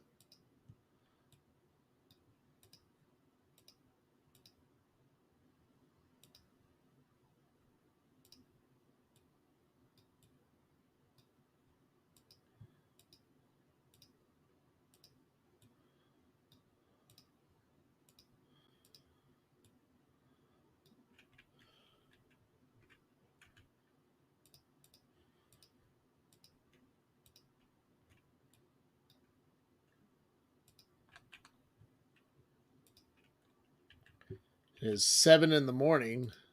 So most likely we'll engage this day. We'll see if it will go day 2 battle.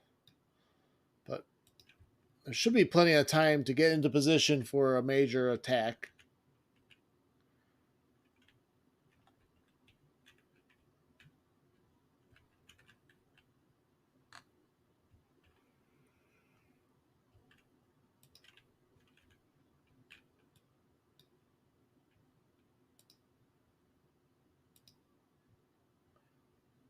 Let's go with Iron Discipline for Wilcox.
Let's continue to scout ahead.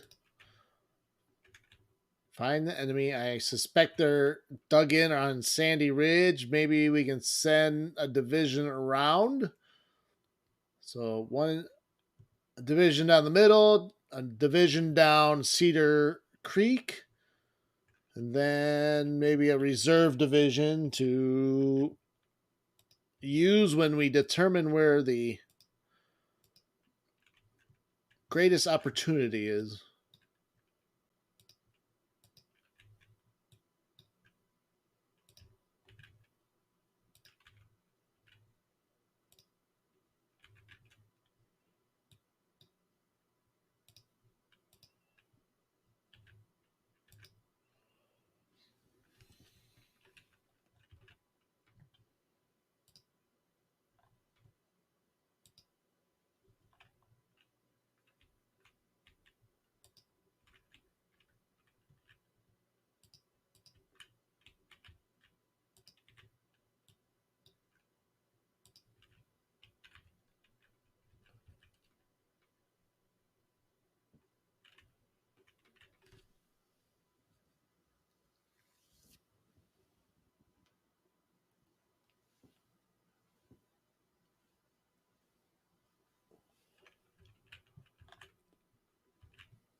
Still no sign.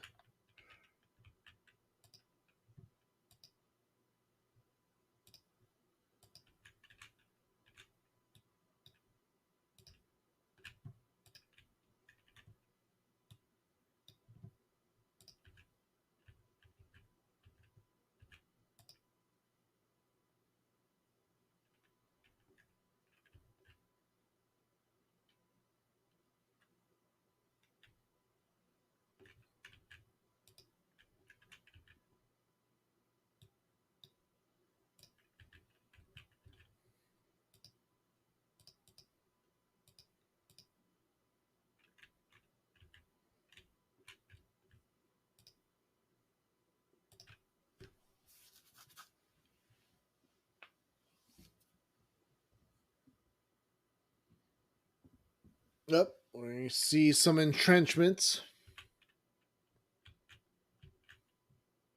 Whoop.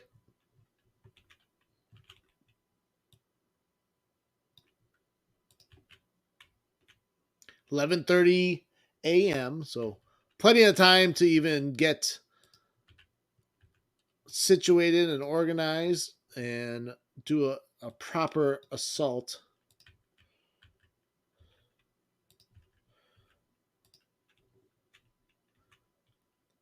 Better run and hide. Lock up your daughters. The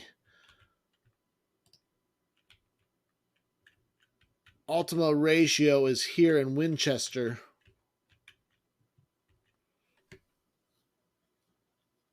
Lock up your daughters.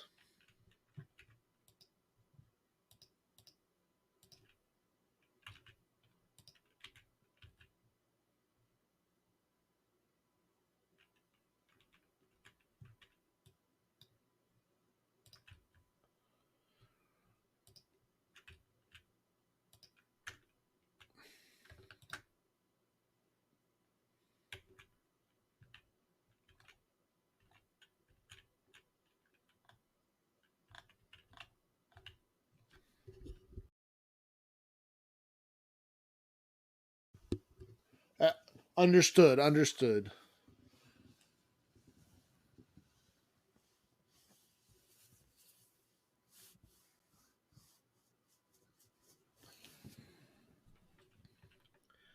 But the sheer presence of the Ultima ratio, you got to lock up your daughters because they'll be running out in droves.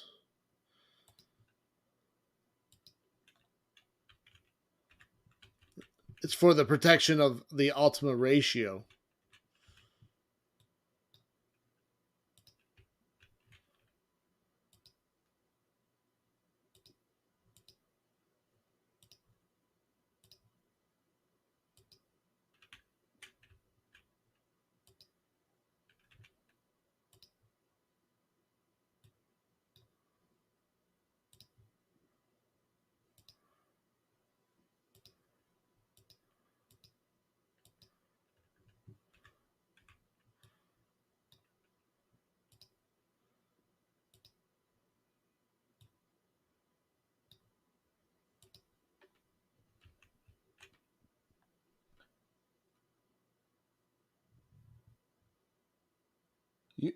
by simply not caring. And simply not caring.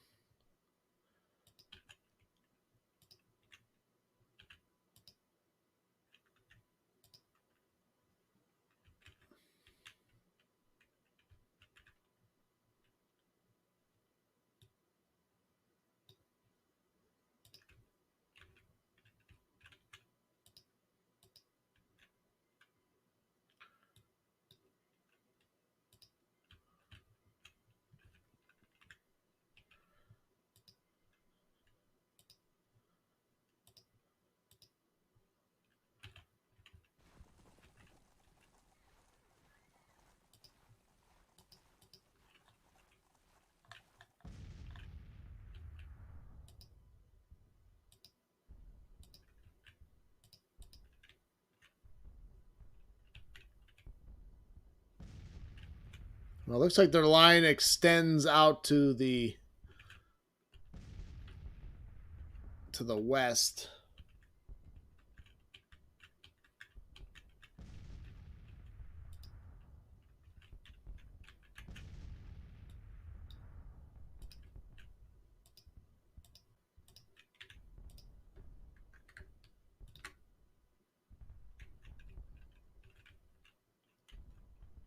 Oh, they are shifting their lines, though.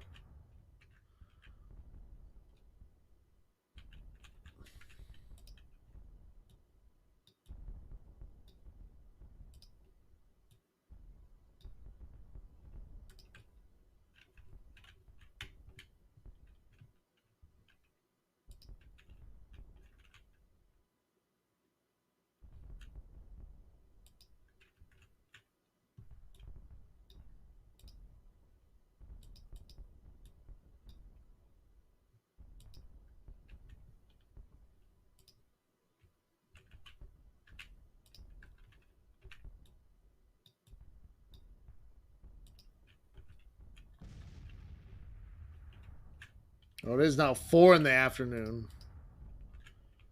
There's the Pennsylvania Zouaves.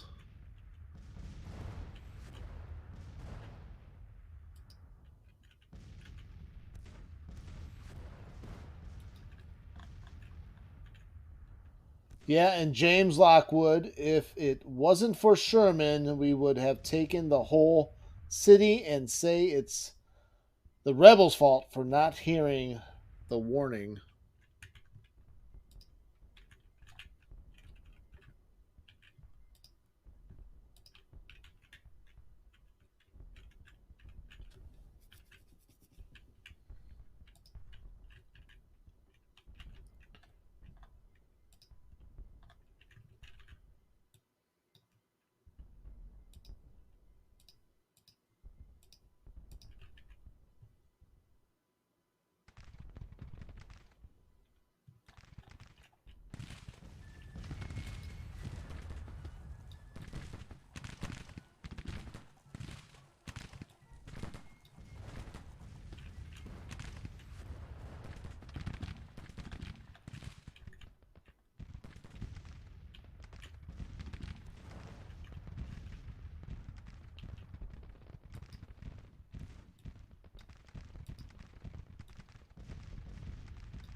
End of the day.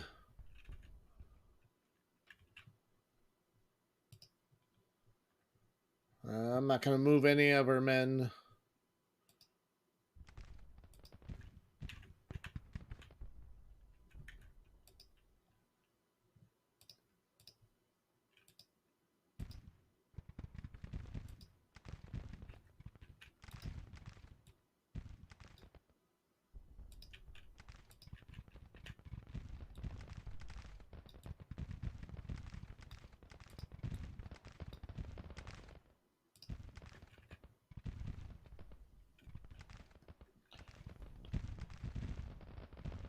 Saw Sherman as a good man. That's why he prayed for Sherman's safety.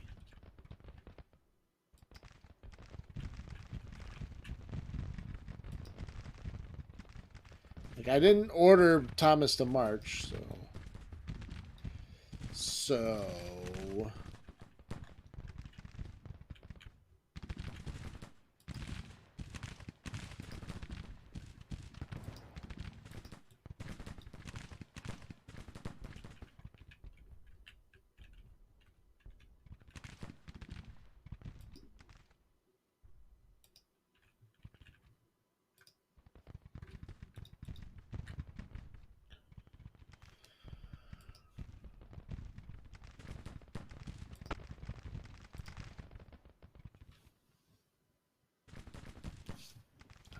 How are we doing so far? Early on, losses. We've inflicted 250 to our 154.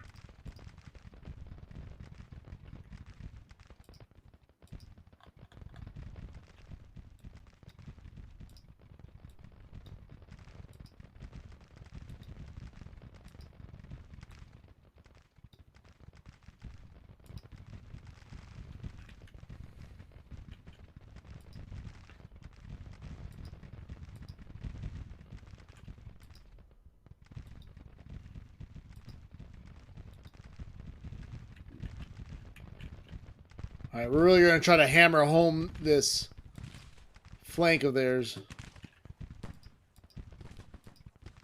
Oh, wow. Gibbon's already a 5-star brigade.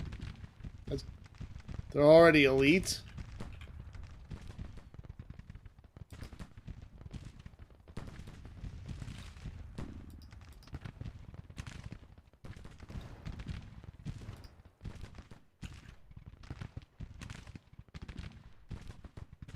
Blackwood? It's Blackwood? Okay.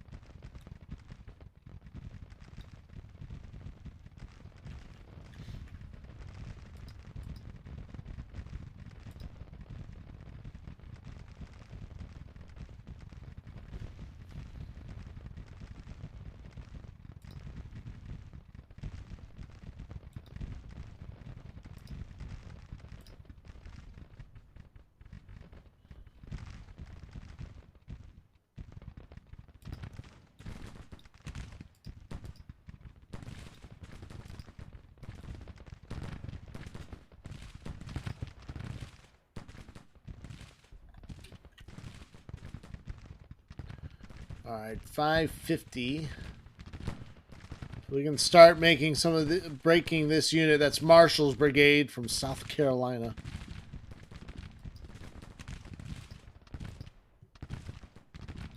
They're falling back now.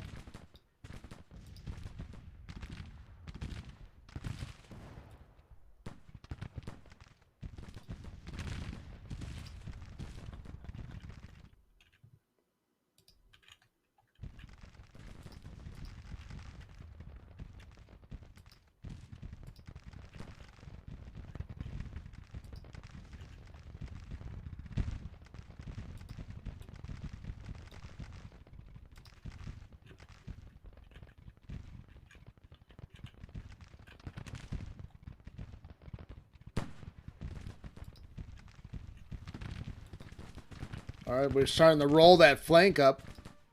Keep it going. Keep it going, boys.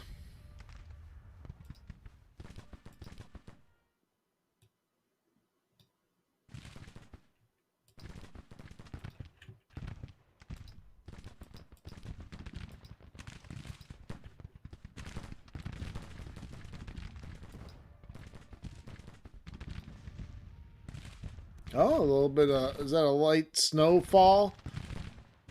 Or falling leaves even?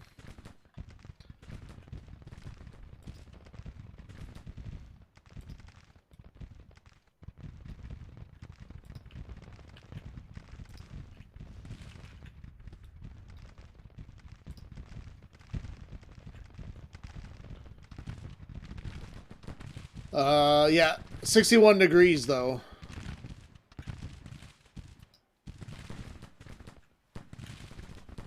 So I guess it's got to be leaves then.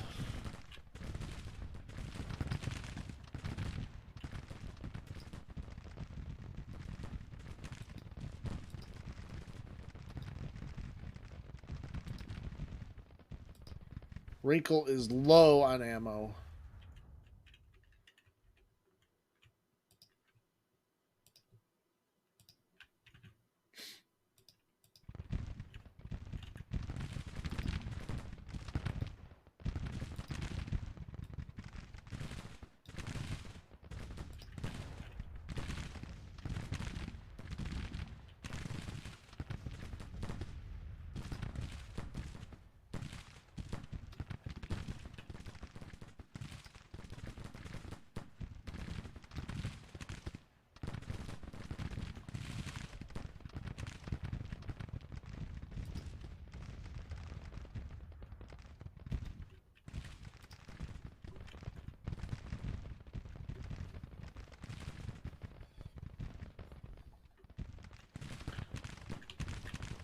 Alright, just keep the pressure up on that flank. Oh yeah, they're getting hit from all three sides.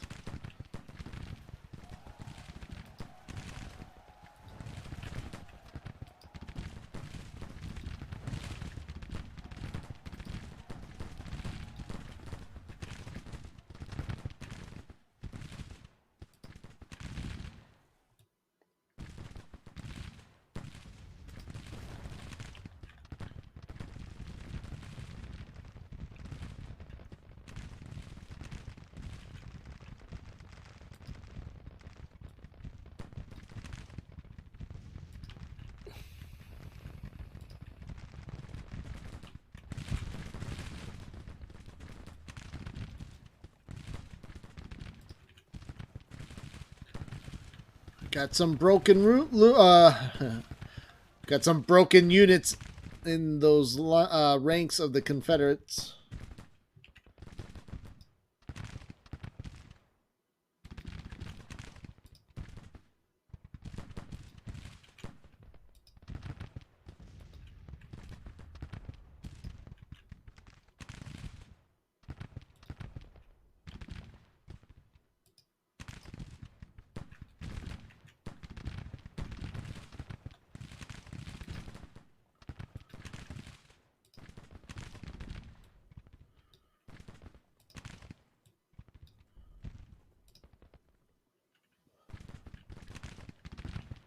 Yes, you must wipe away secession.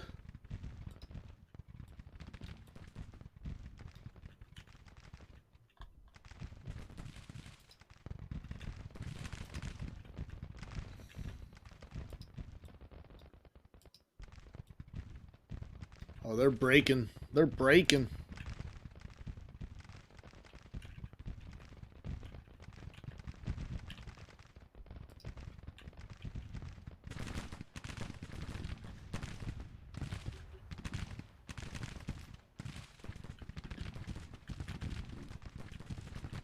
Those Pennsylvania Zouaves really stand out.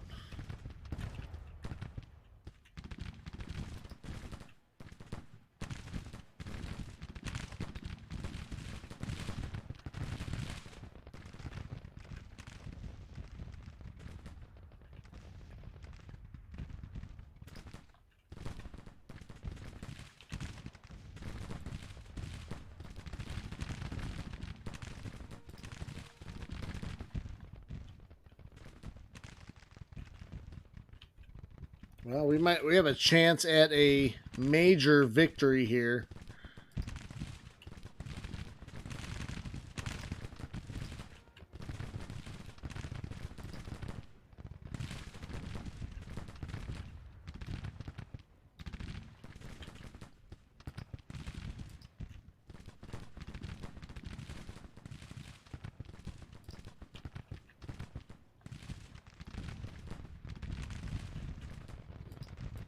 We are trying to close that noose.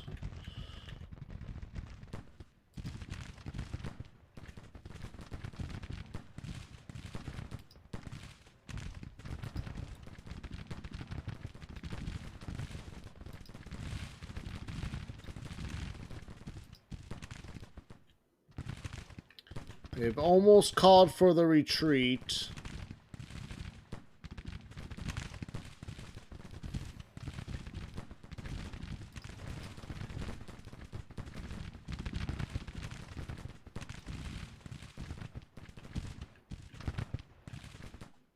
All right, enemy is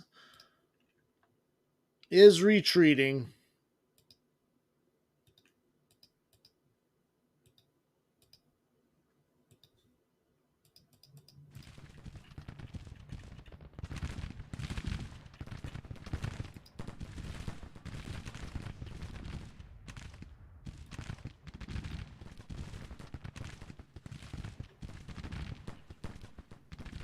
Yep, we got the major.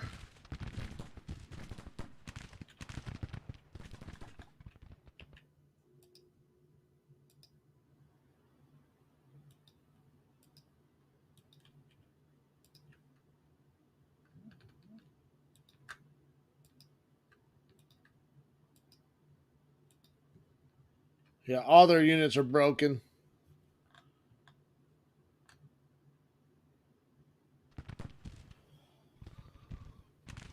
Thomas got a perk. Nice perk, Thomas. Oh, we wiped out a brigade too. Nice. Oh, the artillery still nice. 2,900 casualties. Nicely done. They are relentless with their artillery.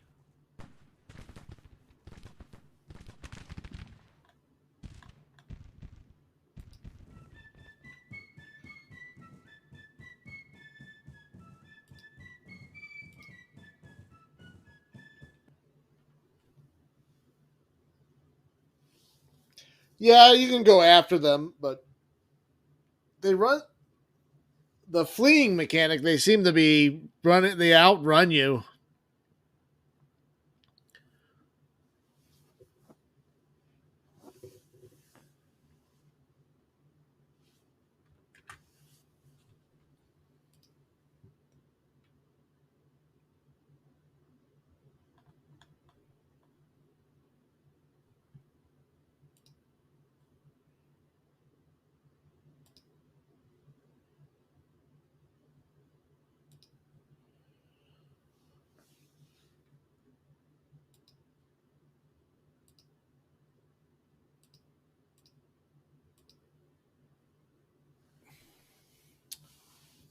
Oh, Colonel Hunter gets battle honors.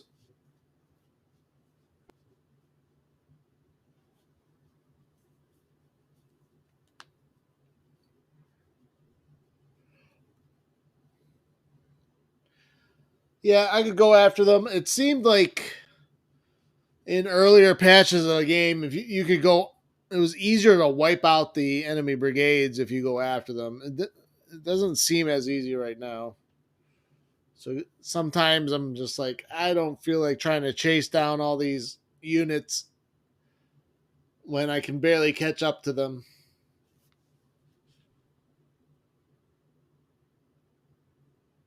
All right, another good victory, another major. Take a look at the summary right now. National morale for the Confederates at 54. It's been around that level. We're going to have to probably take Richmond and other major cities to push that even lower.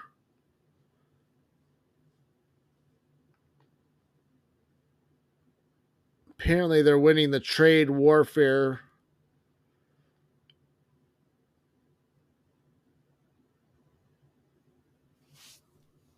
All right, so that's a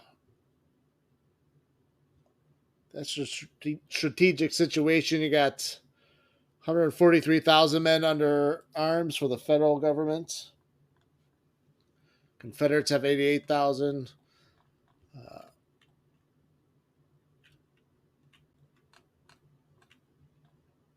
So McDowell can come to the aid of the fort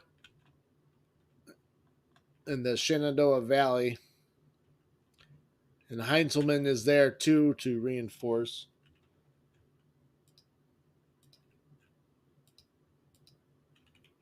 Porter's getting ready to attack the Army of the Northwest. The Army of Tennessee is right on the border, taunting the Union forces to attack them. All right, folks, I think we're going to end things here as about a month left in 1861, and Kentucky is almost flipping to the Union. So our goal there is almost accomplished. I do appreciate everyone stopping in and joining the stream. I hope you have a lovely day. I will see you in the next one. Probably Tuesday at 10:30 will be the next stream. My pleasure. My pleasure. All right, bye, chat. Everyone have a good night. Good night. Good day. Oh, good song. We'll leave it here. Maybe we'll go in on a raid. Everyone want to stay for a raid? I always forget to raid. I don't even know who's around.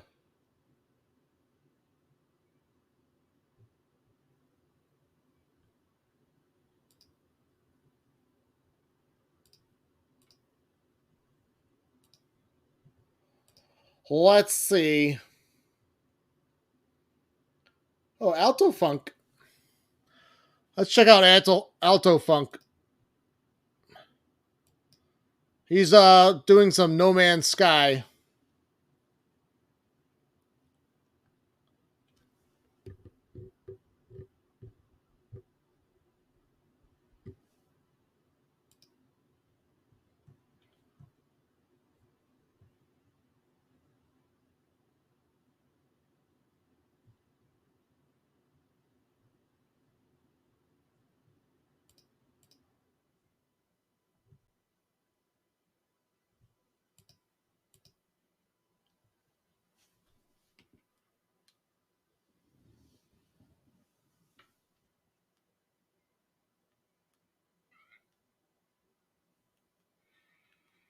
Hopefully you had a good stream, man.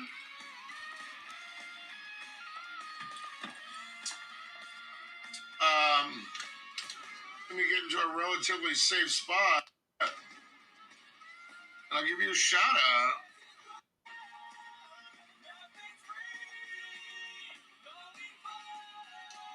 Okay.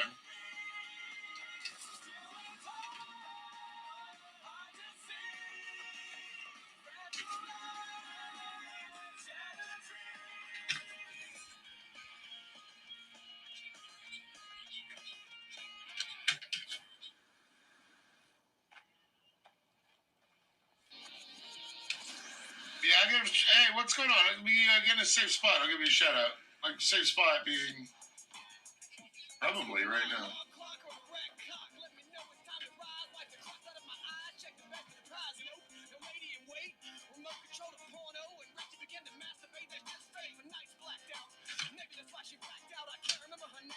Guys, give Cocast a follow, please. Huh?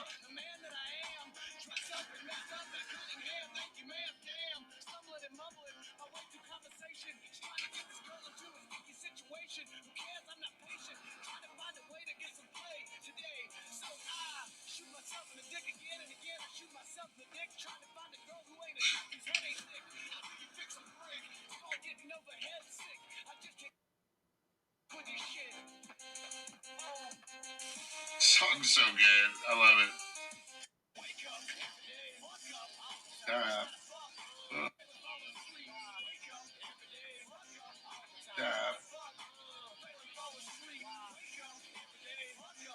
Let's go. Yeah, I'm totally digging No Man's Sky. God, it's all I've streamed for like a fucking week.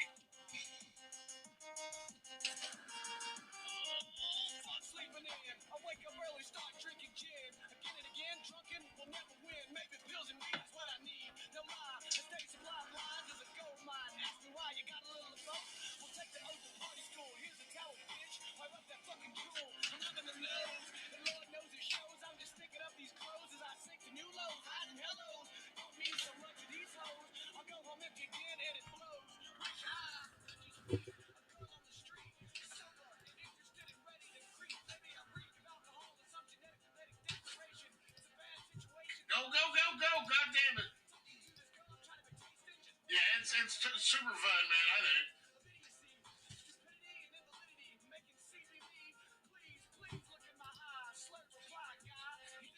All right. Time. Every day.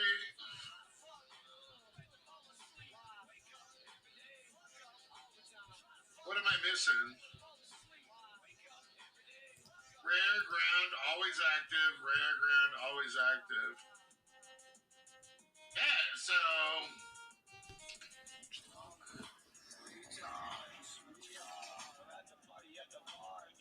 we're gonna try to get those other two fodder here.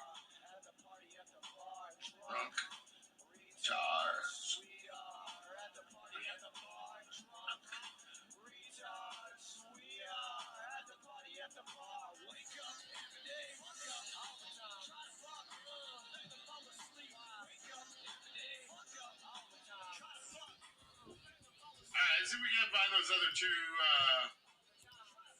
animals that are on this. We'll park on the hill.